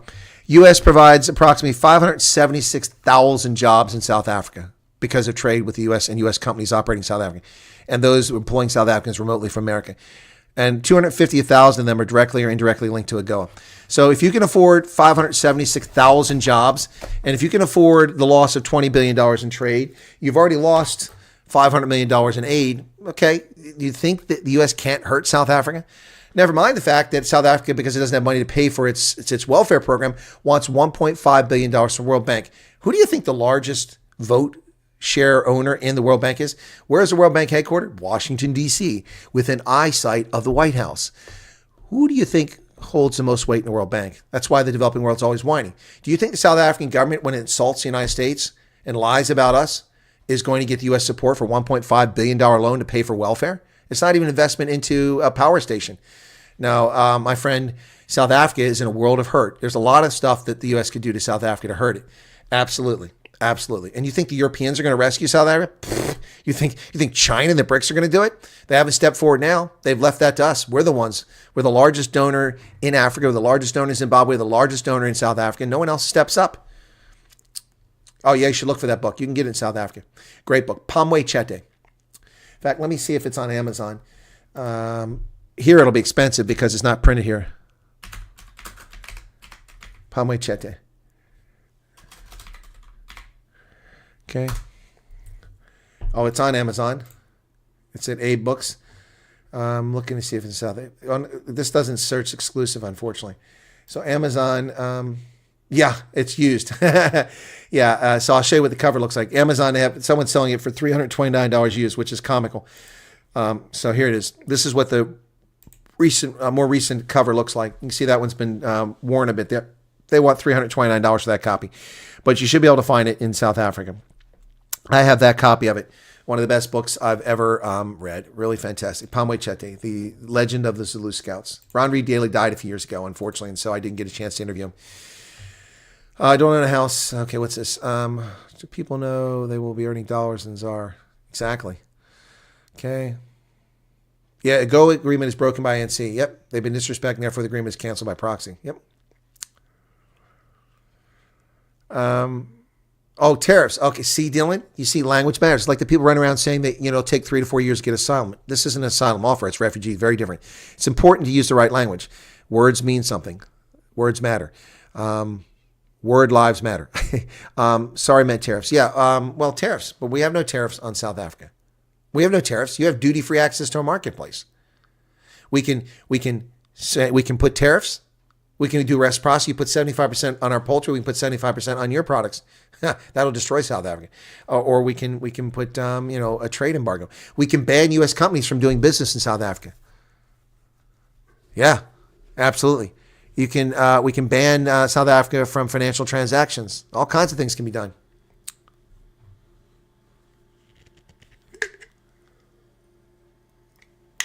Hey, Roy.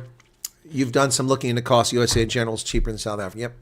Well, you don't have to install solar panels. You can get electricity from a provider regularly. You don't have to worry about it. My electricity right now is not coming from solar. It's nighttime here. It's coming from utility, powering these studio lights and this computer and this microphone and that sexy purple sign back there and that noisy refrigerator in the other room. And during the daytime, I have solar panels. But you don't have to have that. You don't have to pay for security. I don't have to hire guards. I don't need G4S to protect my property. I don't have to do a lot of things that you have to spend money on in South Africa. Big balls. That's right. Who's got the biggest balls of all? Trump wants to wake governments up. Yeah, he's trying to. But the South African government's not catching on. In your sub half, the big news, a lot of properties put on sale. The ones that major parse drop. Yeah, well, it's cost of living is the same here to extent the USA. It's better paying salaries. Oh, yeah, a lot better paying. Trump loves tariffs. Nope, he doesn't. Name the countries he's put tariffs on. He put tariffs on Canada and on China and Korea in his last term. Who else did he put tariffs on? He's put tariffs on China this time, and that's it. He's threatened tariffs on Colombia, Mexico, Panama, Denmark, Mexico, I said that, and Canada.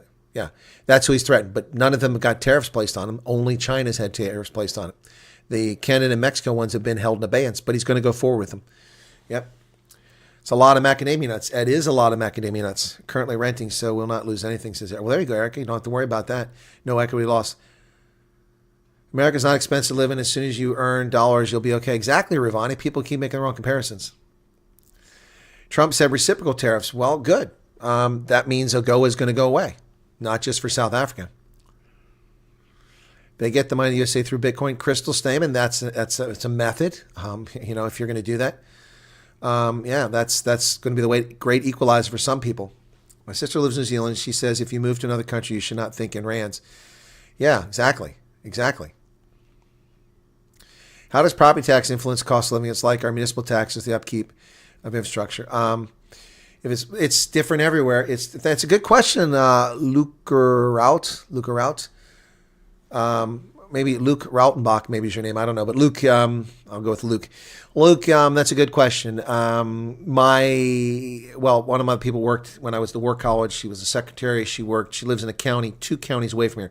So where I live is in a county different than where the War College is. I'm not far. I'm only 20 kilometers from the War College. But she was 20 kilometers the other direction, and that means 3 different administrative districts.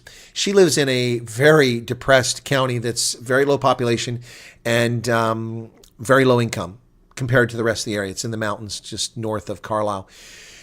She was paying 10 years ago $300 per year in property taxes. That's an insanely good deal. She had a house and she's paying $300 on like an acre of land. I, at the time, was paying $4,500 per year for my lot and my house in a peri-urban location below Harrisburg. I'm now paying $9,000 a year. My taxes have doubled in that time. The value of my home has never been reassessed. Pennsylvania has this bizarre communist concept that they have allowed in law for local jurisdictions to increase your taxes, the school district, by a set amount every year, regardless of whether they go to the voters or not. In Ohio, you cannot raise school taxes unless you go to the voters and you request it through a millage. That's a small percentage that goes added on. So every time they want to increase taxes, when I was voting in Ohio, I had a say on property taxes. Here, I have no say. My property taxes go up every year. Whether my income goes up or not, it doesn't matter. So right now, I'm basically a debt slave. If my home was free and clear, I owned the title, and there was no lien on it from the bank, which cost me a fortune to pay off every month. If it was free and clear, I would still have to have $10,000 a year to pay for my house insurance and my taxes. That's 190,000 Rand a year in taxes for my house. This is a modest 3-bedroom, middle-class home. It's not a mansion, not even a luxury place by any stretch. I didn't buy it to live here permanently. I bought it to suffice while I was at the War College, and I planned on moving. And then COVID came, and so I'm still here. Yeah, so Luke, it just depends where you're at. New York has outrageously high property taxes. California had an entire tax revolt in the 1970s, Prop 78 or whatever it was, Prop 13, whatever. Huge tax revolt, because they kept raising property taxes, and they were able to limit it that way because the public rebelled. But property taxes can be quite low in some places. Yeah, so I mean, it depends where you're at. So asking me that question really is not a question I can answer. You're going to have to pick a spot and do the research and find out. I wouldn't lose any sleep over it, though. If you buy a home, it's all rolled up in your mortgage. That way you don't default on it. So you have a escrow account, and all your insurance and your taxes go in there, and the bank pays that out. They take it every month. They tack it onto your mortgage. So unfortunately for me right now, the highest percentage of my bill from my monthly mortgage used to be interest because the loan was so large. Well, I paid down a portion of it, so that interest comes down on what's left every month. The principal was the lowest amount. It's climbed up to where it's higher than the interest now. I pay more in principal than interest every month, but the escrow has kept a pace. So until 2 months ago, I was paying more for escrow than I was for the principal, for taxes and insurance every month. That's insane. Now I've got enough because I paid extra off my mortgage. Now I've got my principal where it's the largest one. But every year they increase the escrow. So it's crap. So right now, I'm not going to get into that, but it's not important anyway. So you get the point. Hey, Dylan Combrick, there's an OG. Haven't seen you there, man. What's going on? Napoleon Dynamite?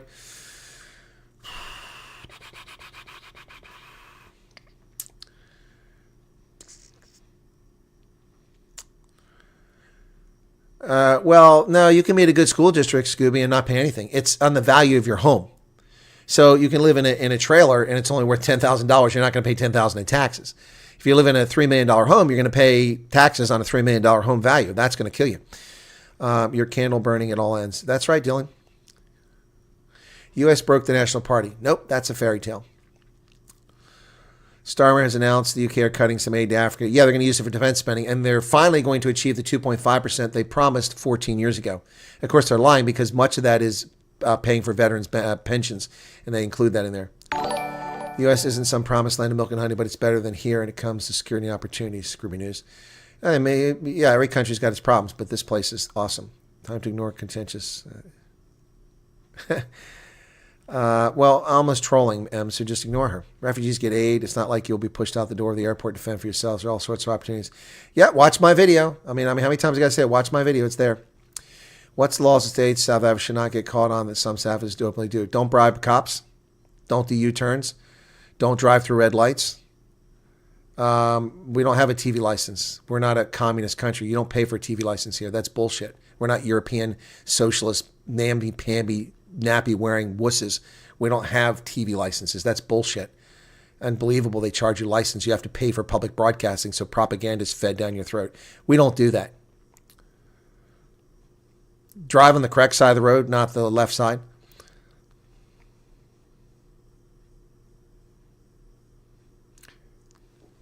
All right. Oh, this thing is really annoying, YouTube.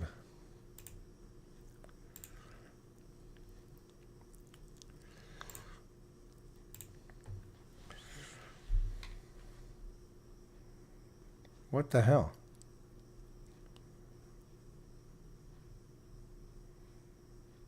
That's not what I wanted. Oh, come on.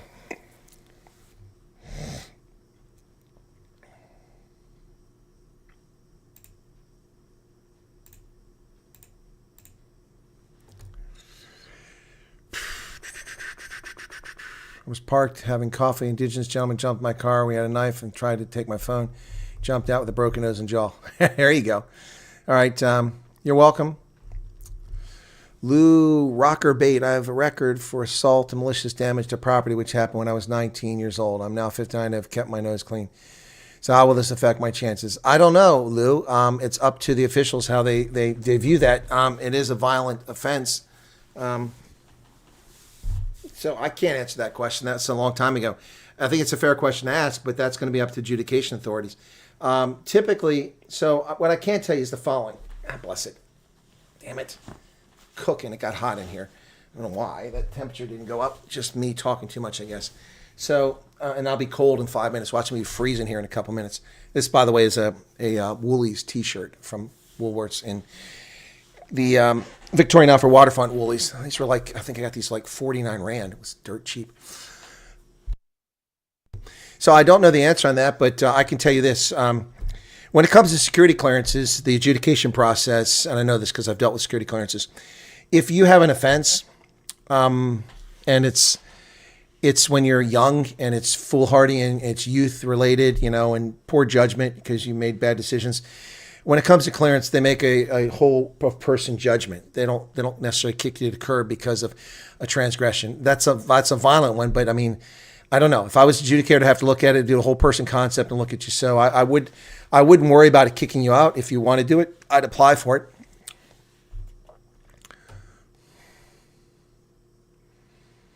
The one says, yeah, they want to impose taxes, but that's if you are connected to the grid. Thank you for great info, Dr. Jeffrey. Love to see her in the show again. Yeah, I'll get her back, Stacey. CC, I'll try to do that. Relieving South Africa a large part of its tax base, a credible threat, and the ANC knows this. Let's see if they try to convince us to stay. Well, they're trying to convince you to stay by lying to you. Yeah, what's a TV license? TV doesn't drive. Book smart is not street smart. So if book smart does not mean you know everything. Yep. I see everyone pushing for the 50,000 subscriber mark. When you hit that, are you planning a celebration? Yeah, it's a good question, Johan. We'll probably have to do something to recognize it. I usually do a little video and thank people. I'm able to do something else, do a special broadcast. Might do a call-in session, but we run the risk of trolls. But, we'll just moor them very quickly. Give them a PK. Some folks are like old TVs. Need a couple slaps to get the picture going.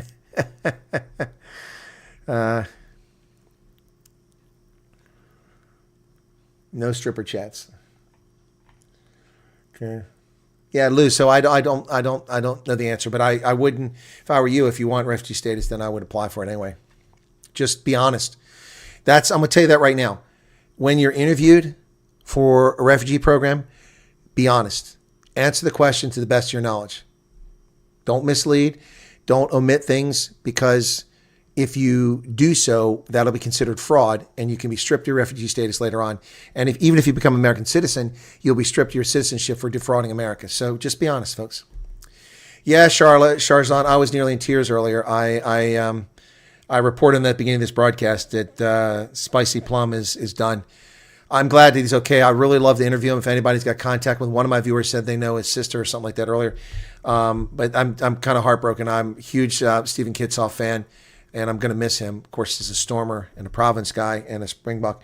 Yeah, it sucks. 83 tests. I would love to see him get over 100 like the Beast did, but what a great guy. What an incredible player. I hope he's able to contribute to rugby, and I hope that it doesn't give him long-term effects of those two bones being broken in his neck. From Kigali, from Johannesburg, and here in business, sad if you compare the two countries. Oh, yeah, listen, Ragnil, was it Ragnil W? That's an interesting name.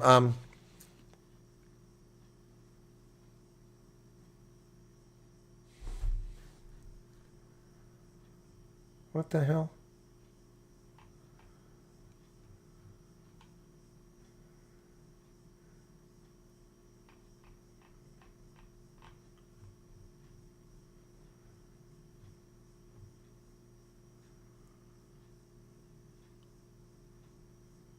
How the hell is that possible?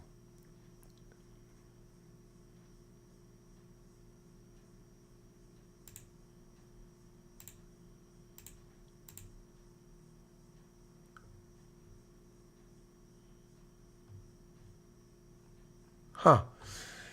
Sorry, just distracted by something happening in the chat over here. No, driver's license in the U.S. is not permanent. You have to renew them every 3 or 4 years. Some states 5 years. They're not permanent. You got to renew them. Germany, it's permanent, but not here. It's not every 5 years. I have to do it every 3 years. I think it is. It's 4 years, but it's based on your birthday. My birthday falls on Christmas, so I always get screwed out of months. No, never lie about your past. Lou says, my hope is restored. Lou, look, I mean, you just got to be honest with people, okay? I mean, you know, it's a youthful thing. You know, maybe you were in the forces and you were drunk, you got in a bar fight or whatever. It doesn't mean you're a violent person. We're trying to keep violent, dangerous people like murderers, rapists, pedophiles out of the country. That's why we do the serious vetting. I would recommend that you watch my video on that topic about the vetting process, and I'll get you the link for that right now. So background checks. Here you go. There you go. So here, this is the one you're going to watch. If you haven't watched this video, you're going to want to watch it because that's going to help you out.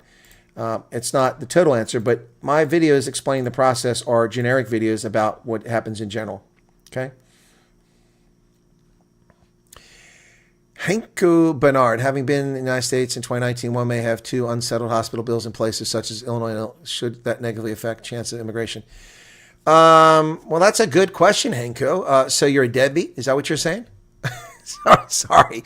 I'm sorry. I'm just having a go at you, having a piss there. See, now I'm cold. I told you I'd take that hoodie off in a couple minutes. I'd calm down. Yeah, let me try to address that. I don't have a concrete answer for you, but I'll try to address it. What's this cool says? What am I leaving hanging for? Yeah, you have to renew driver's license. So, Henku, okay, so if I understand correctly, you were in the U.S., you ran up hospital bills, you left the country and didn't pay them, so you have a debt here. Will it affect you getting refugee status? Well, part of the refugee, and that's, you got to go watch the background checks, the video I just put on there, okay? Go watch that. Part of your process is you're vetted. So, and that can take some time, but you get vetted by checking local police records, and we understand that in many countries the police are corrupt and they put fake things in there for people. So back to the hoodie. Like I said, it got cold in here just a second. So maybe it was, I don't know, maybe it's menopause, malapause. Maybe it was malapause there. Anyway, by the way, in case you guys don't know what this is a Springboks hoodie. There you go. Rugby World Champions 2023, South Africa. And on the back, the road to victory. All the games. And the results. Yeah, so they check databases, and that's probably they might even do a credit check, and they find that it might be an issue. I don't know if it'll affect your refugee status, but I suppose it might. But it also, when you come here, I'm not sure because everything here is tied to Social Security numbers. If you didn't have a Social Security number and you ran up a bill and you left, I don't know how they're going to find you when you come back here. But I would be honest if they ask you. Don't, because they can look for stuff. They can find it. So, great poll. A sad poll. Who won the poker bet? Okay, they can check my background. It's clean. For me, that's a good thing. So there's a super chat from Elizabeth Kruger for 30 rands. And another one just came in from Snivels. If I was in the U.S., I'd be able to give you more blame. Give you more. Oh, I'm blaming. No, thank you for what you gave me. It's super chats are much appreciated. Thank you for that. Very kind of you. Okay. Okay, thank you for that, Snills. Very kind of you. What am I leaving you hanging on? I missed something. Would love to hear the take on South Africa versus Rwanda. Oh, I was talking about Rwanda, yeah. So what was going on with Rwanda, the gentleman from Rwanda? So, yeah, it's very sad to see what's happened. But I don't know if I'd be popular in Kigali because I'm kind of hard on President Kagame. President Kagame should have left office 10 years ago, and he'd be remembered as a great man. His inability to leave office, just like his neighbor and his former friend, Yoweri Museveni, has tainted his legacy. Rwanda is a brilliant place to do business. It's a clean place. It's a lawful place. It's a healthy country. But unfortunately, it's a country where speaking your mind is not exactly something you're allowed to do. So anyway, but thank you for being here from Rwanda. I hope you keep watching the program when you go back to Rwanda. I'm not aware that I have any viewers in Rwanda. I've got a couple in Uganda, but I'm not sure I have anybody in Rwanda that's watching the program. And I do report on news from Rwanda quite frequently. I've talked about the RDF in Cabo Delgado province and also what's going on in the DRC. And I've also talked about the automobile factory opening up there in Kigali. I think it was Volkswagen, wasn't it? Okay, so Elizabeth listening while working. Chris, will you host Evan Galop? Yeah, I asked him to. I found his message in an email. I wrote to him and gave him a different email address to write to. I haven't seen a response back from him. I might have missed it though, so I'll have to look. I mean, I was getting 1,500 emails a day on my primary email account before this stuff started, and now I'm getting unsolicited and asking anybody to write the email account. And I didn't give it out, and I'm getting thousands of emails. I can't find them all. And just on top of that, Verizon, which took over Yahoo's mail, decided to switch it to some stupid, 19-year-old wet behind the nose, snarky little shithead IT professional thinks their sexy looking new email is better than the functional email we had before. I can't even figure out my message half the time. The folders don't open up. They defaultly put it in some priority thing. It's a disaster. It's a total disaster. And I've been using that email account since the mid 1990s. I'm really pissed off about it. 30 years I've had that email account and they fucked it up. Anyway. Yeah, you can bring the Springboks here, but that's going to make me torn because I root for the Springboks first. Dead has time limits too, Beauregard. Yeah, 2019, I don't know if that's long enough. Usually it's like we're talking about 7 years. Talking about while you read something on your screen and gone all quiet. Oh, sorry. Just got Animal Farm book. Apparently did this at work. I don't remember word. Okay. Good morning, Steve. Do you get any South African beer? No, I don't drink. That's not beer. I'm sorry, Steve. That's not beer. I don't know if you can get here. You can get Vintog Lager in America. It's not easy to come by, but you can get Vintog Lager here. No, I don't drink South African beer at all. The only beer I'll drink in Africa, unless I'm forced to drink something else, is Vintog Lager. I'm a beer snob. I only drink beer brewed by the German Reinheitsgebot. I don't drink American beer. I don't drink South African beer. I don't consider it beer. I consider those things to be bottled urine, and I don't drink them. Is if he leaves office, the whole area will deteriorate almost immediately. If who leaves office? Okay.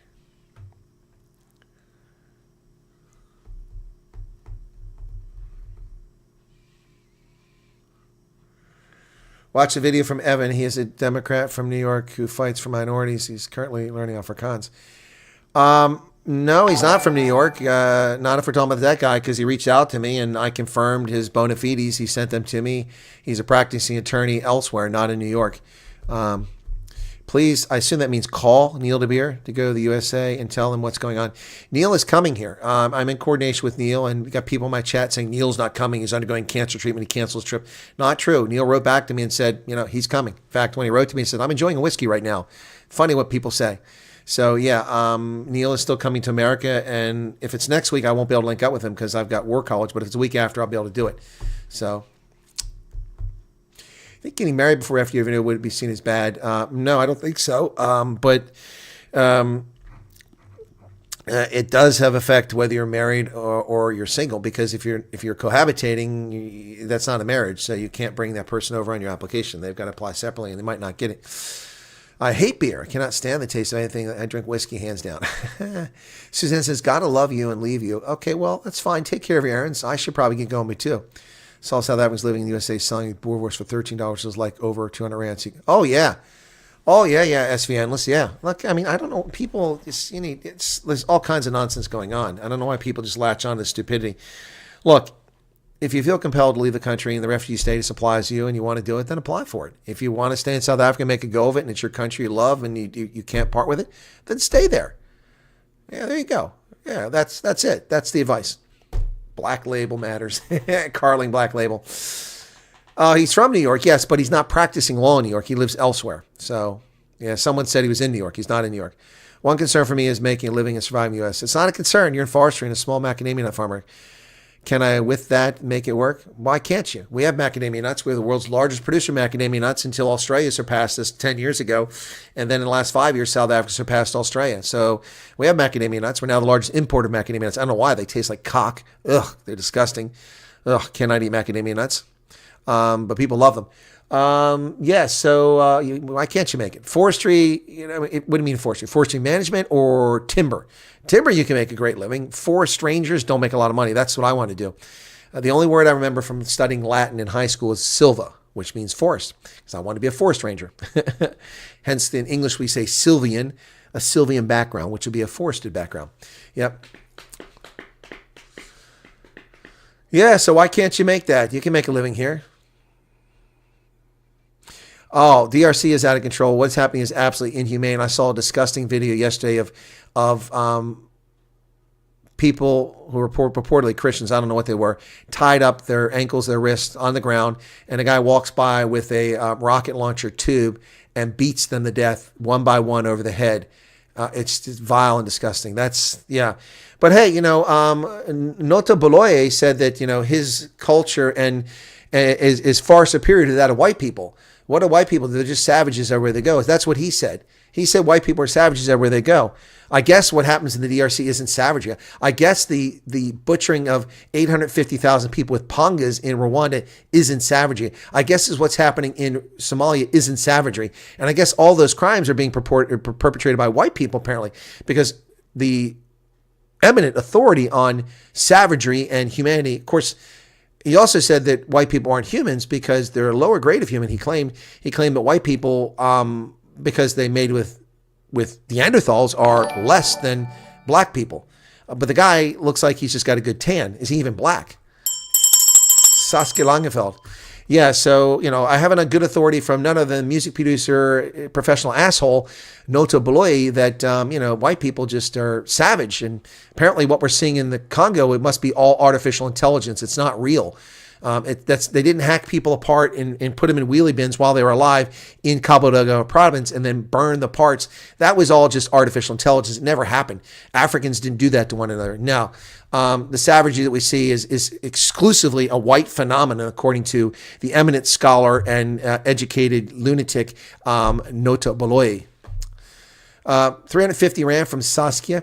Opinion, please. I'm looking at moving some savings to a WISE account and converting it to UDS. Do you mean US dollars? USD to protect against depreciation. The way is also immediately available if we move. Okay, I don't know what a WISE account is. I don't know, so I really can't answer that question. Is that a foreign currency account? Look, there are limitations on what you can transfer, and certain amounts require fees. But yeah, look, if you're a person who has the means, it's always wise to have accounts offshore if you're that wealthy that you can put money there so you can move it around. But you run the risk of not making money. I do not have a Swiss bank account because it didn't pay interest and it charged fees. I went to Credit Suisse and to Union Bank of Switzerland, Zurich, to open an account many, many years ago. Not because I had money to hide or not because I was rich, because I thought it'd be cool to have a Swiss bank account. And then I looked at what they charged me and it wasn't worth my time and money. But if you have money, you also got to remember you want to put it in a place where it's insured so that if the bank goes under, like Credit Suisse did, your money's still protected. The good news about America is our banks are all part of the Federal Deposit Insurance Corporation, which is a private entity sanctioned and licensed by the state to provide insurance for deposits, and all banks have to pay into it.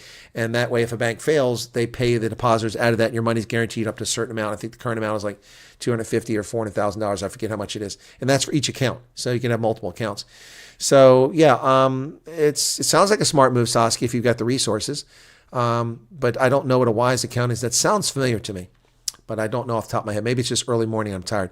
There's Arctic. Where the hell you been, man? So now that Arctic is back, let's show you this. I want to show you this again, folks. This was earlier today at Midway, Chicago Midway. Chicago has O'Hare busy when it's busy. It used to be the busiest airport in the world. I don't think it still is. I think Atlanta's actually surpassed it. But O'Hare was the busiest airport in the world for a long time, and that's where I've flown in many times. Midway is another airport in Chicago. This is a Southwest Airlines flight, and Arctic, I was remarking that I wonder if this guy's a military pilot, because what he does is what our military pilots do, touch and go. You come in, you don't quite land, you just and you take right back off. This Southwest Airlines 737 averts a runway collision. And by the way, people are like, how come all these aviation incidents in Arctic? I told them, I said, one of the things about this is that you have to understand that there were no cell phones. These sort of stupid things happen more frequently than people realize. A near miss, near tragedy. And now with everyone who's one of the plane watchers who has a cellular phone or live streams, you have people doing this and you catch these events. So this is, and Arctic provided this footage. I'd heard about it, but I didn't have a chance to look it up. So Arctic provided this footage earlier because he's an aviation industry guy and like me loves aviation. So this is Southwest Airlines 737 on approach to Chicago Midway Airport. This was today at 8:48 Central Standard Time. That would be 9:48 my time here on the East Coast. And this was in Chicago. This was a live stream, apparently. Check this video out. This is insane. and I'm going to narrate it about 23 seconds. Here we go. Here it comes in for the landing. You see that they're watching. They're going to zoom in. On the left-hand side and the far side down here, you're going to see a small private jet taxiing into the apron. Look at him. Whoa, he sees him in front of him. And look at it take off again. Unbelievable. Touch and go. Brilliant job. This must have been really frightening. The passengers probably must have been wetting their pants. There's probably 138 people on that flight, would be my guess. And look, he's retracting the landing gear as he went back up in the air. This must have been a harrowing experience. I mean, this is crazy. There's no audio that goes along with it because it's just the camera. Look at this. That's Midway Airport in Chicago. He nearly hits the ground and just pulls it up like a eagle, like a bird of prey, right back up in the air. And look at him retract the landing gear as he takes off because you can't leave the gear down. You'll lose the tensile strength. It'll freeze and it'll snap that metal when you land. So the landing gear is going to retract as he goes around. There it goes. There goes the gear. That is absolutely insane. As South Africans say, that is hectic. That is batshit crazy, man. Arctic, comments. You're a pilot. Tell us about it. All right. So 14 questions. Morning, refugees. Okay. Easy equities. Well researched. Okay, there's some options from people. We'll have the news 6 tonight. The news will be earlier, cool. The news will be at it'll be at 5:30. So instead of 6, it'll be at 5:30 South African time because I do an hour and a half and then I go over to Ronaldo host program.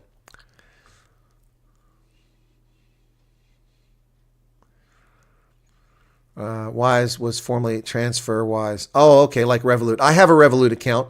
I don't use it. Okay, Claudia, thank you for the explanation. Is the SAP's criminal record check from Pretoria accepted and will it speed things up? Well, Luke, they're going to ask for those databases. Whether they rely on them or not is up to the adjudicators, okay? Good reflexes by the pilot. I agree. I just send it to PayPal. Yeah, PayPal is wanting to, but PayPal takes a cut, so keep that in mind. And Erica can use her bank account internationally. Well, there you go. That's fantastic. I have no bank account in South Africa. I probably should have one, but I don't have an address to use there. That's a move we practice over and over and over in the simulator. Your timing and teamwork needs to be perfect. You're going to hit something. Well, yeah, in the simulator, Arctic, but I'm talking about our military pilots do that all the time. Jets come in, transport aircraft come in, they touch and go because there are situations where you can't land. Think about what was that that movie they made in the 70s, the Goose or whatever it was. All the mercenaries went to get the former president of a fictitious African country out of there. What the hell is that movie called? I forget the name of it, but they did touch and goes there. Yeah, it's a tactic we do. Happened on a flight to Oslo 5 years ago. It's got to be a scary experience, said Loki Jordan. No doubt about it. Oh, you sent me the clip with audio? Okay, let me check. Oh, on X. Well, I got that from X. I got that on X. So there was no sound on it. Maybe it just didn't download it. I don't know. Yeah, I got that from your X account. That's why it's best to send it to me in frickin' WhatsApp. Capitec and Time Bank. I told you I have no 4x4 for your shack. Wild Geese. Thank you, Charles. Wild Geese. In the movie Wild Geese, the C-130 does the touch and go, yeah? Oh, my goodness, ladies and gentlemen, it's Amy Justine LaRue. Welcome to you. Yeah, that wasn't a DEI hire pilot. Chicago will be looking for some new air traffic controllers. Indeed.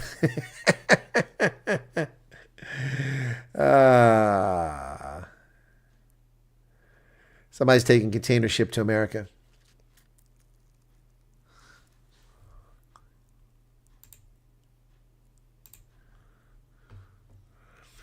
We use Wise monthly with no problems at all. You need to check the currency account you have Wise when transferring. Very turnkey and max 2 days depending on where in the world. Well, there you go. So there's some advice on Wise. I thought it sounded familiar. There's a lot of these systems come up. Revolut's one of them. I have a Revolut card. Where's it at? I never used it because one of my viewers suggested it so people could send me super chats and people give me money. We'll see if I even have it here. I don't even know where the damn card's at, to be honest. It's here somewhere in one of these stacks. There's my old driver's license. That one's expired. I got to keep that, but I had to turn in my Ohio license. But I got to keep the expired Pennsylvania license. Okay, well, it's not in here. There's a Checkers card. I have a Checkers card.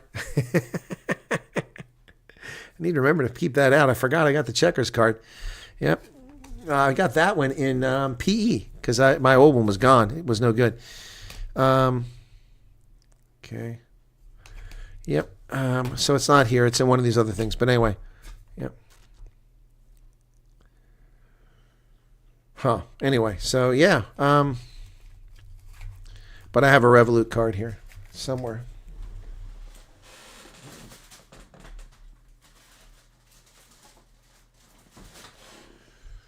But this is a this is when the Springboks A team went to play the Bristol Bears. I was in Bristol, England for this.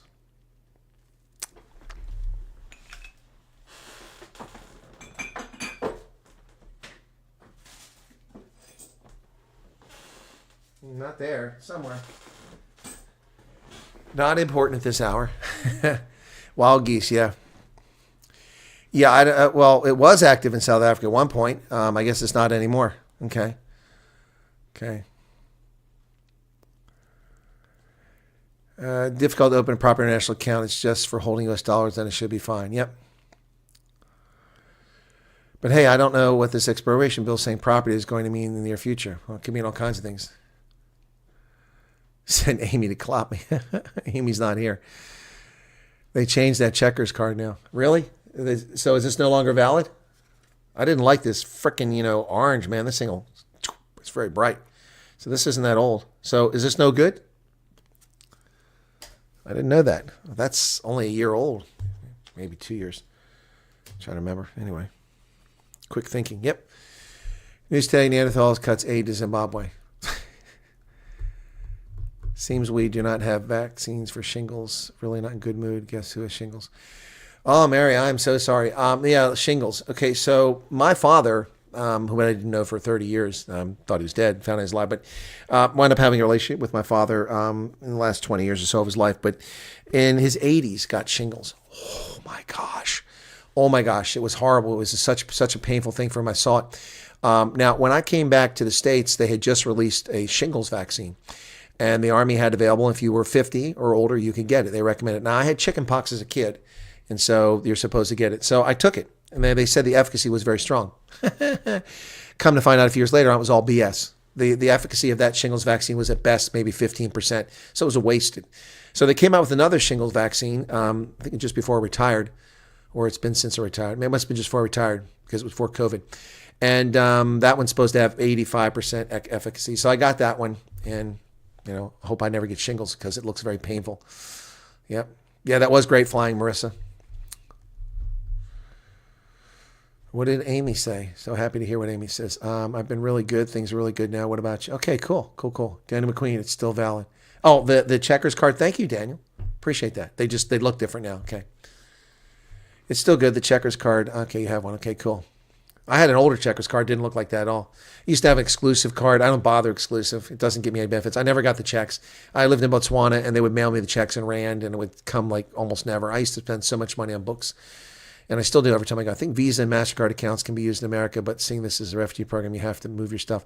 Well, Visa and MasterCard are not banking accounts for Ravani. You can use Visa and MasterCard. They're American companies, and they're recognized the world over, but they're based on your bank in your home country. So, yeah, anyway.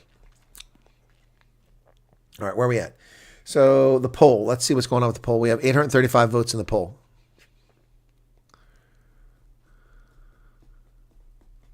My name should be on here? Checkers? No, my name was never on here. Oh, you mean when I registered it?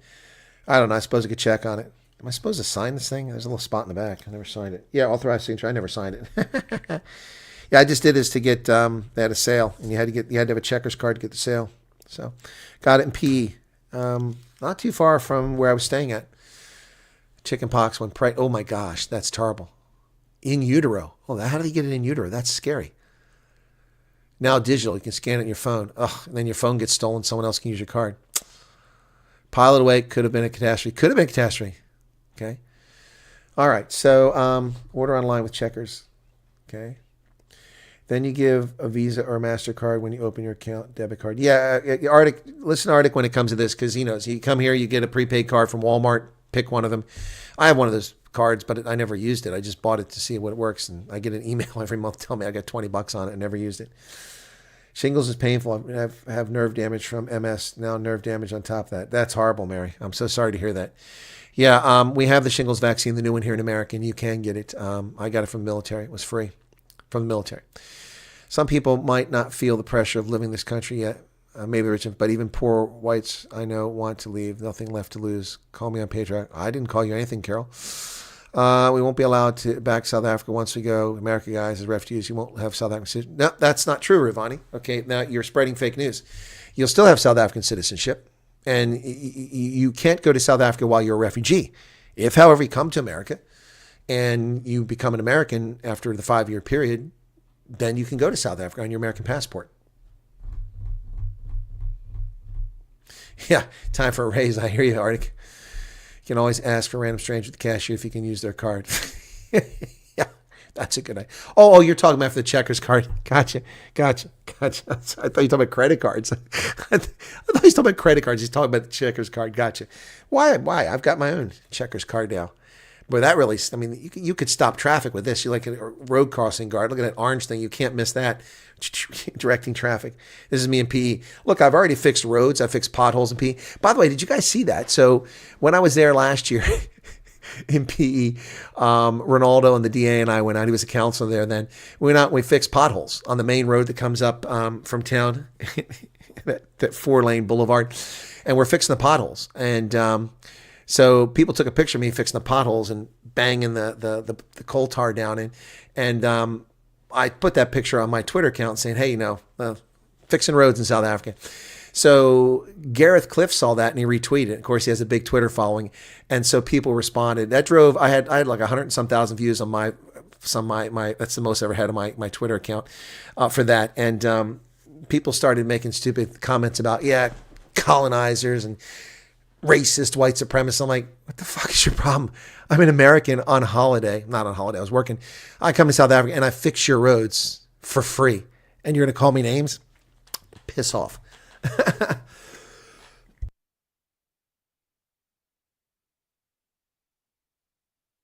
Well, they didn't pay me, so there's no money. In fact, we paid for the material, but they paid for material. So there's no money that they gave. We're at 49,903.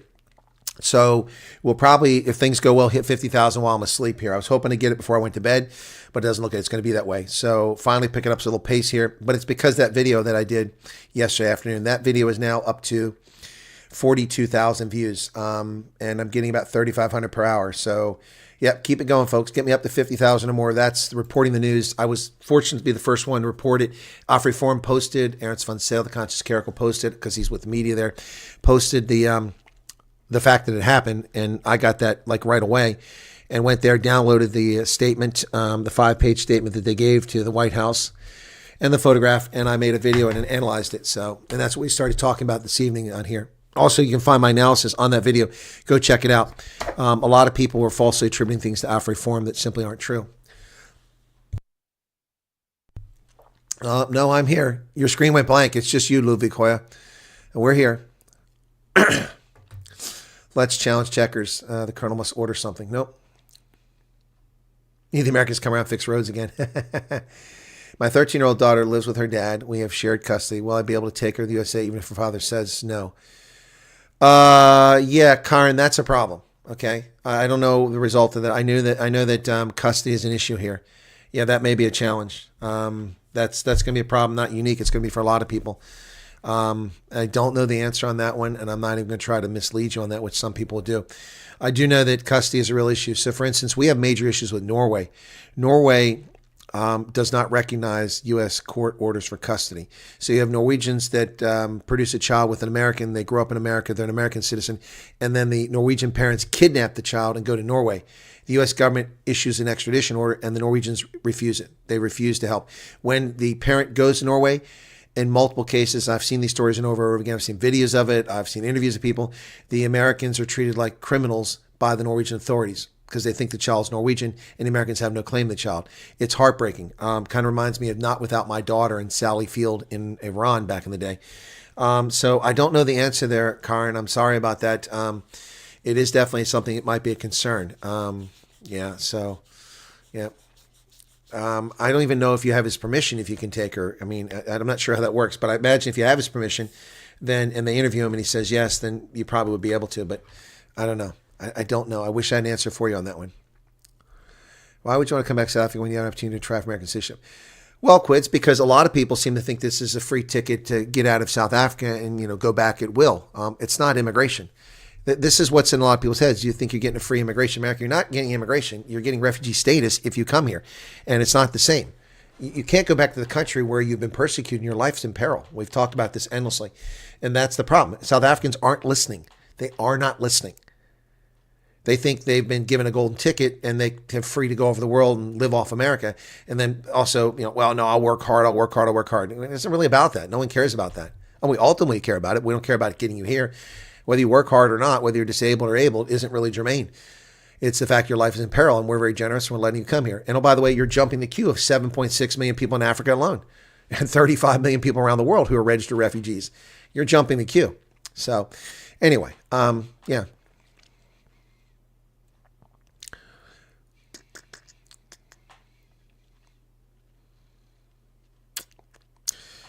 Omegon's jab free. What jab are you talking about? Well, buddy, ask Mary Duplessis about whether you want to get the shingles vaccine or not. That's your call. I had no problem getting it. Yep.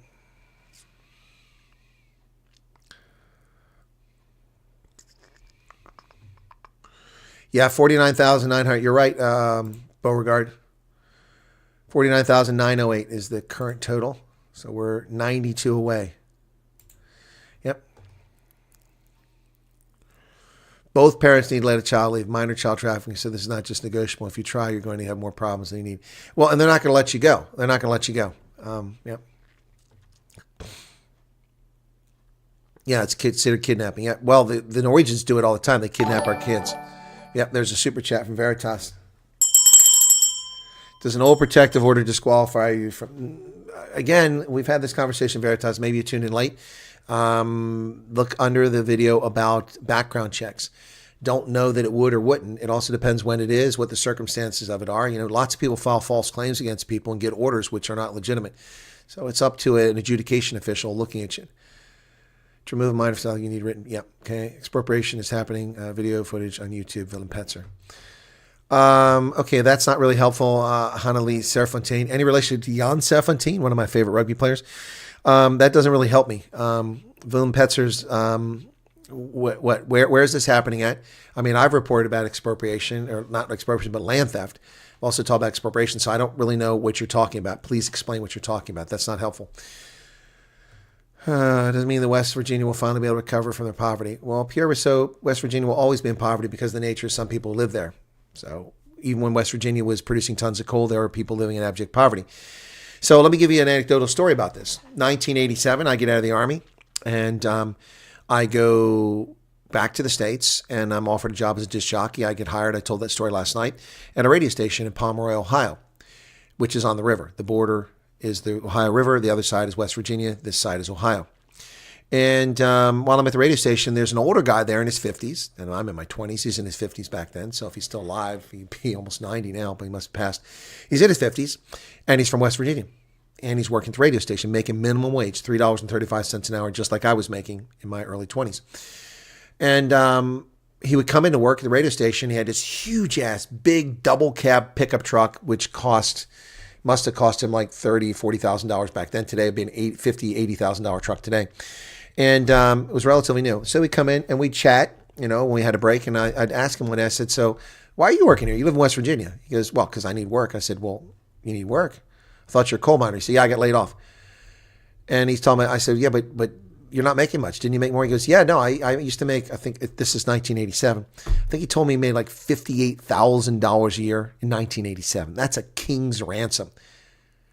And I'm thinking, and you're working here for $3.35 an hour when you were making almost $60,000 a year? Don't you have any savings? Didn't you put anything aside? He had no money. Nothing in the bank. Nothing in the bank. But he had a big truck outside, and he's working for minimum wage at the age of 55. Yeah, that's irresponsible people. You pay me $58,000 a year in salary in 1987, I'd have tons of money in the bank. You take care of yourself.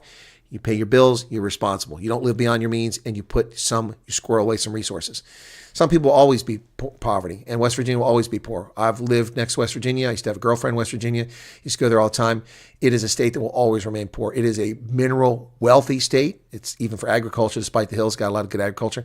It will always be poor because of the cultural norms. It's like parts of South Africa, they'll always be poor because of the culture. Hey, Pablo. Well, Trump had talked about a golden visa before. I think it's a great idea. Bring lots of rich people here, but we'll see where they come from. Make sure they vet them. Cannot even visit another country with your kid unless the other parent writes an affidavit. Exactly.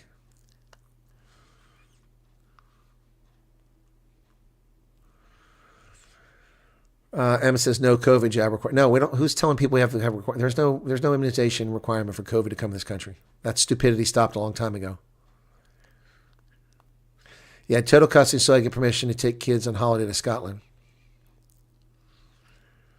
Even if it's to leave as refugees. Yeah, even if it's to leave as refugees. It doesn't. We're not going to help people break the law of the country they're in. Now, if you leave and you're from South Sudan or you're from Darfur and you flee to Chad, we're not going to require permission from the parent who's still in Sudan. No, that's different. But this is an in-country program, so it's very different. East London. I already did that, Charles. I reported on that days ago. Is he just now doing a video on that? I reported on that days ago. Days ago.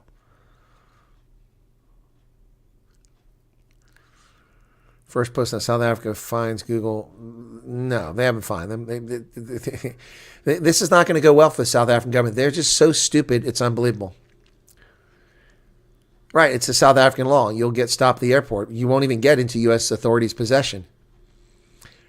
In the case of someone who's fled from Sudan or Darfur to Chad, you're no longer a Sudanese authority. You're in Chad, and you're a refugee. That's a different situation.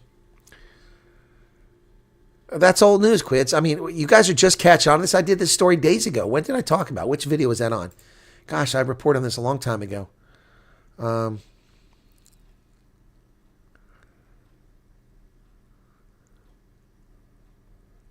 That's days ago. When did I report on that? Yeah, I reported on that on February 17th. February 17th. And this is old news. And you're talking about it now? That's a week ago. It's 10 days ago.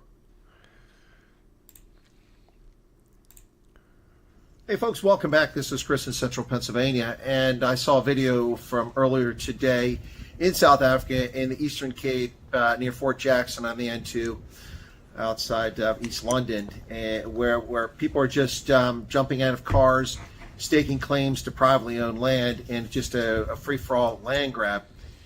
So we saw this at the beginning of February in Seshego, which is outside of Polokwane in Limpopo province, where these people just... I really don't understand, guys. You're way behind the curve. Only 23,000 people watched that video. I published that days ago about that story. Thank you for sharing it, but it's not exactly news.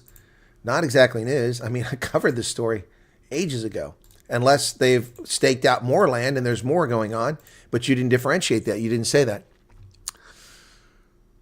Okay.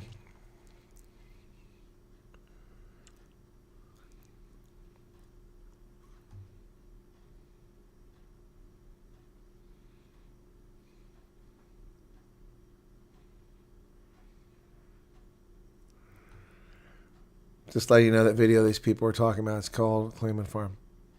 Yeah, thanks, Charles. No, but I mean, people are telling me to go watch Willem Petzer, and I'm asking, is there something new here? And that's not the answer I'm getting.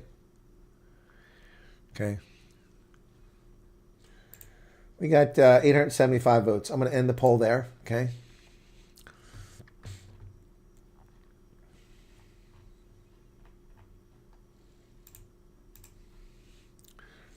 So, yeah, I appreciate people offering stuff in and telling people to go watch other content creator stuff. There's some great content creators out there, and I have no problem with you sharing information. Tell people to go watch it, but you need to give context. Again, unless you've got something new to add to it, that's a story that I've covered days ago. It isn't new.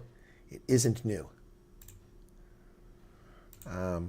So the federal judge blocking Trump's, freeze on the refugee program, that was news.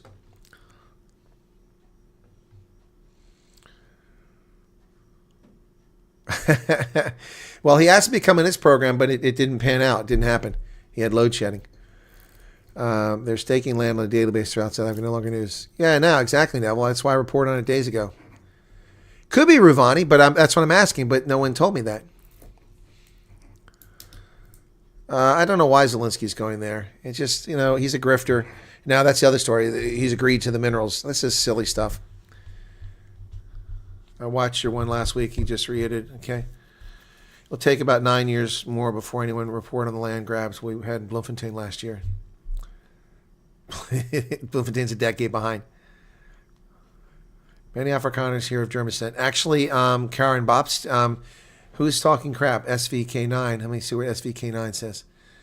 Can't be. They sent Germans back in 1893. Must be from the families that avoided the law. German considered European, but good try. No, SVK9. You are talking cock. The single largest DNA contribution to the Afrikaner community is German, followed by Dutch, Huguenot, and then less so, Khoi and San. Yep, and some others. But and the English, of course, that's one.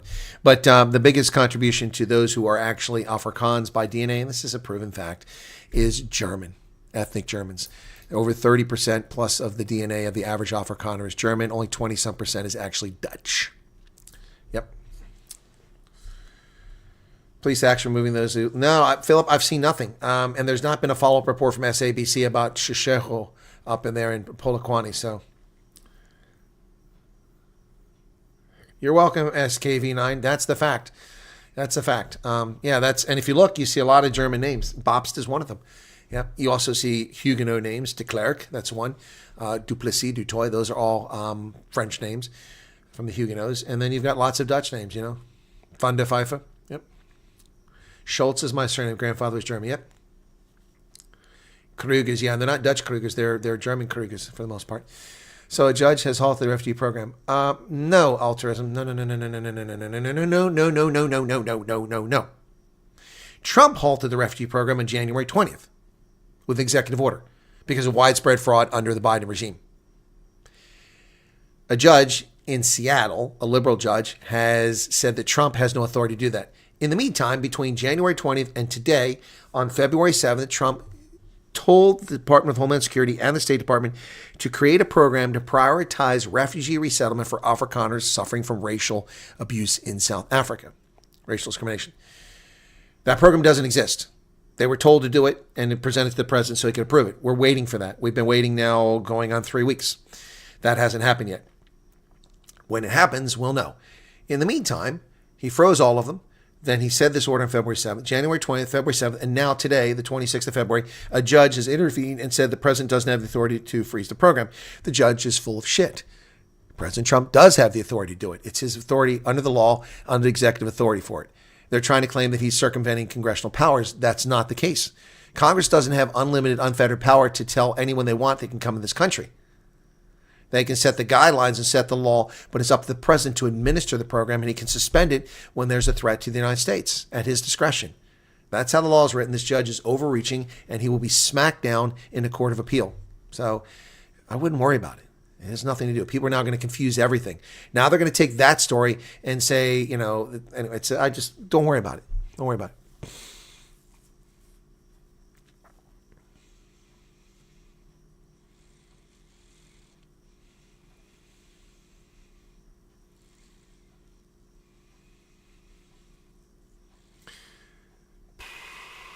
I don't know what Neville's talking about. I missed that. Hasselman, Hesselman, father's surname. There you go. Jordan is French. That's correct. With the double A. Yep.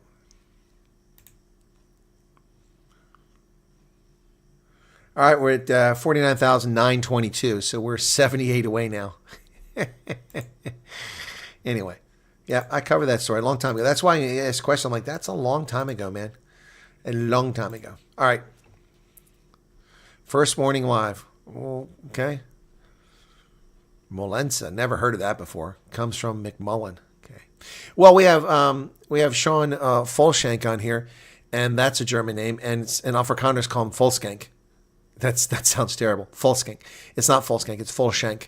Yeah. Basson from France and Kotsia from Dutch. There you go. What did Light Rain say? No, they don't have blue eyes. That's okay. Art, he didn't make a statement. He asked a question. So yeah, the answer is no. Okay, James Henry McMullen changed his name to Mullen. That's an odd name to change it to, Nick. Thanks for sharing that. So my surname is Wyatt, but that is originally Vito. Not Vito, V-I-T-O, but Vito, W-I-D-O. It's an old Danish name, which means someone who works in the forest or with an axe, a forester, a lumber guy. So the Danes were Vikings. They would raid France, sail up the Seine River, and keep sacking Paris and robbing from the monasteries and churches. And the French king, Charles the Simple, if I remember correctly, he said, enough of this. You know what? Look, I'll tell you what. If you quit sacking Paris, I'm going to give you land. So he gave them Normandy along the French coast, which was thinly populated. So Normandy is the land of the Northmen, Normandy. And so the Vikings settled there, mostly from Denmark, some from Frisia. And for generation after generation, they got their wives from the homeland. So some intermarried with the Celts that were in Normandy, but most were DNA-wise Vikings still. But within 100 years, they went from being Scandinavian, mostly not heathens, but what's the word for people who don't have religion there?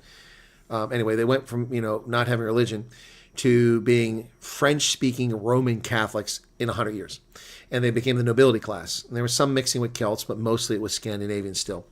Then, in short order, they became the Normans, French-speaking. And in 1066, a Norman knight, a Norman duke, invaded England and at the Battle of Hastings defeated my 34th great-grandfather, Harold Godwinson. Coincidentally, the gentleman who won the battle, William the Bastard, later known as William the Conqueror, a Norman of Viking descent, was also my 34th great-grandfather, William the Bastard. Later became William the Conqueror. So Vito was a Danish name. When the Vikings settled in Normandy, the French language, which was Germanic in its origin, the Franks came from Middle Europe. They came and they crossed the Oder River in mass, thousands of them in a migration. Then they crossed the Main River. So we have two Frankfurts. Furt, F-U-R-T, is a crossing, a fort. So you have Frankfurt an der Oder, which is the Oder River, the border, Poland and eastern part of Germany today. And you have Frankfurt am Main to distinguish the two towns. So they crossed in both those places on the Oder and the Main. That's why the Franks, it's a crossing of the Franks. They moved in the tens of thousands into what became France, and they settled there. Well, their language was corrupted by, or enhanced, or enriched, whatever you want to say, by Latin. And the Germanic pronunciation of letters like V and W changed over time. So the French don't pronounce V and W the same way that Anglo-Saxon and German-speaking countries do. So Vito, V-I-D-O, became Guillot over time. Now, that was an existing name in French, Guillot. You have a first name, a given name, Guillot, G-U-I-O-T, and it's pronounced Guillot.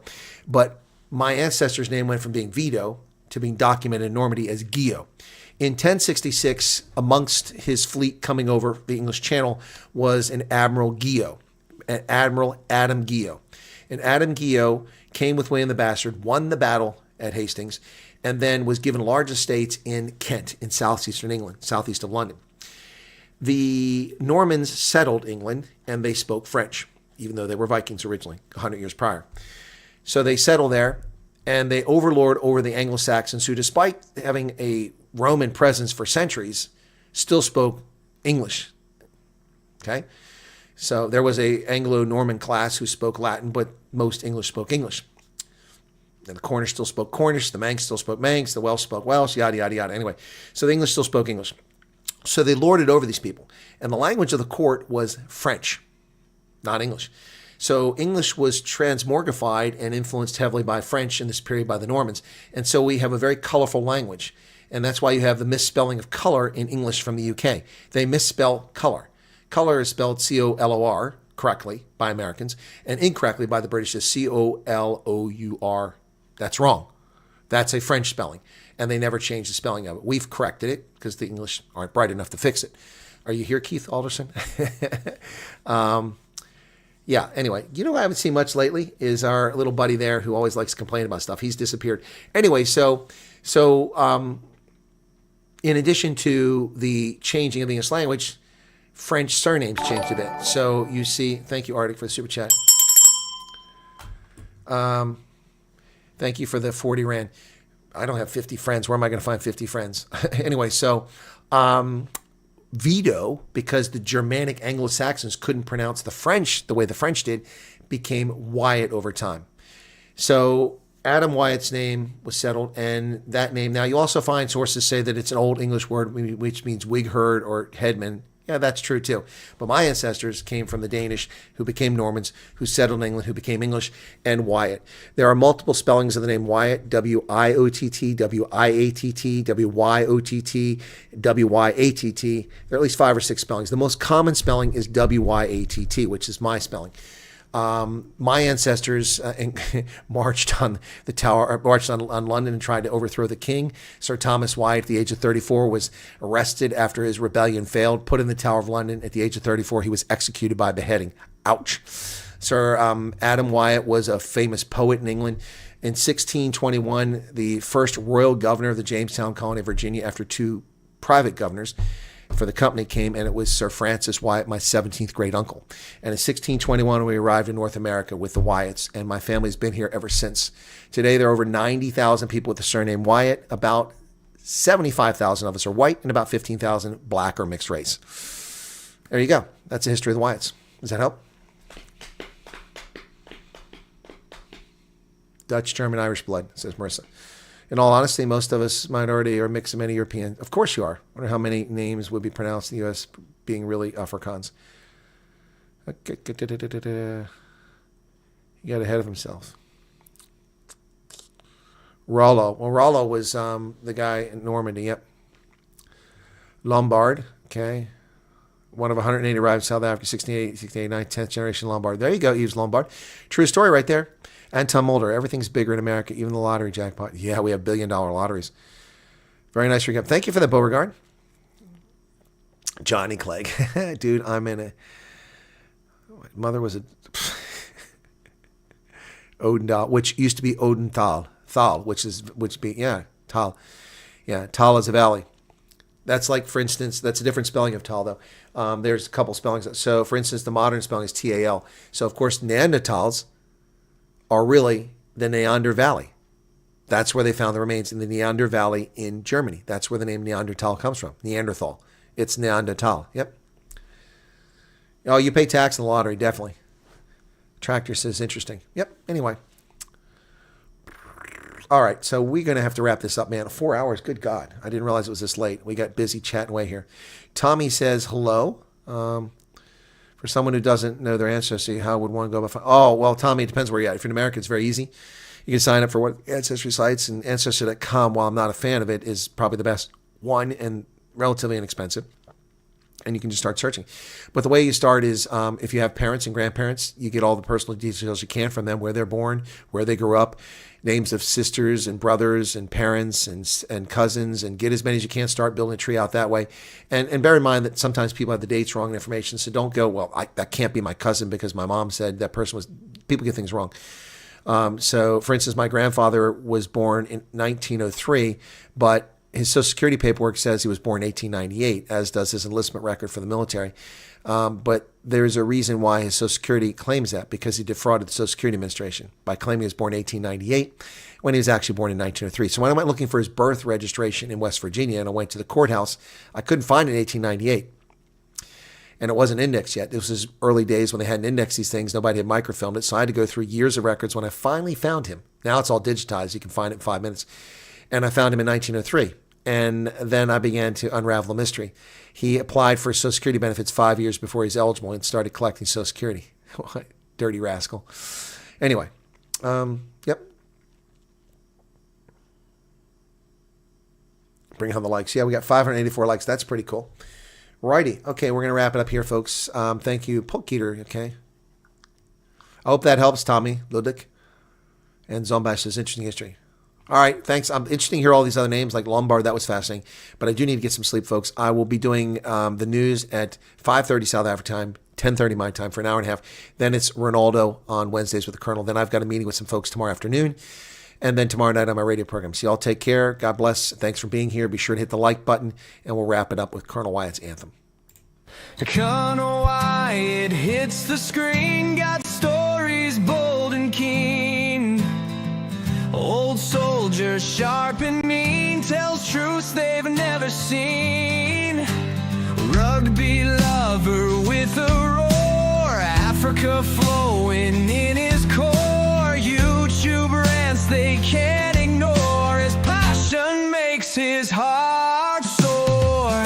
Colonel Wyatt, hear his call, shining light through it all. Trolls may rise, but he'll stand tall. Subscribe now, don't miss the brawl. Military mind, keen and wise, truths come out, no disguise. South African skies, in his eyes, hear his voice, no surprise. Retired soldier with the fight, in the dark he brings the light. Angry rants, truths ignite, join the cause, join the ride. Colonel Wyatt, hear his call, shining light through it all. Trolls may rise, but he'll stand tall. Subscribe now, don't miss the brawl. Enemies knocked on his door, trolls attack, but he's more with each click. Watch him soar on the truth waves, he explodes. Colonel Wyatt, hear his call, shining light through it all. Trolls may rise, but he'll stand tall. Subscribe now, don't miss the brawl. Right now, don't miss the brawl.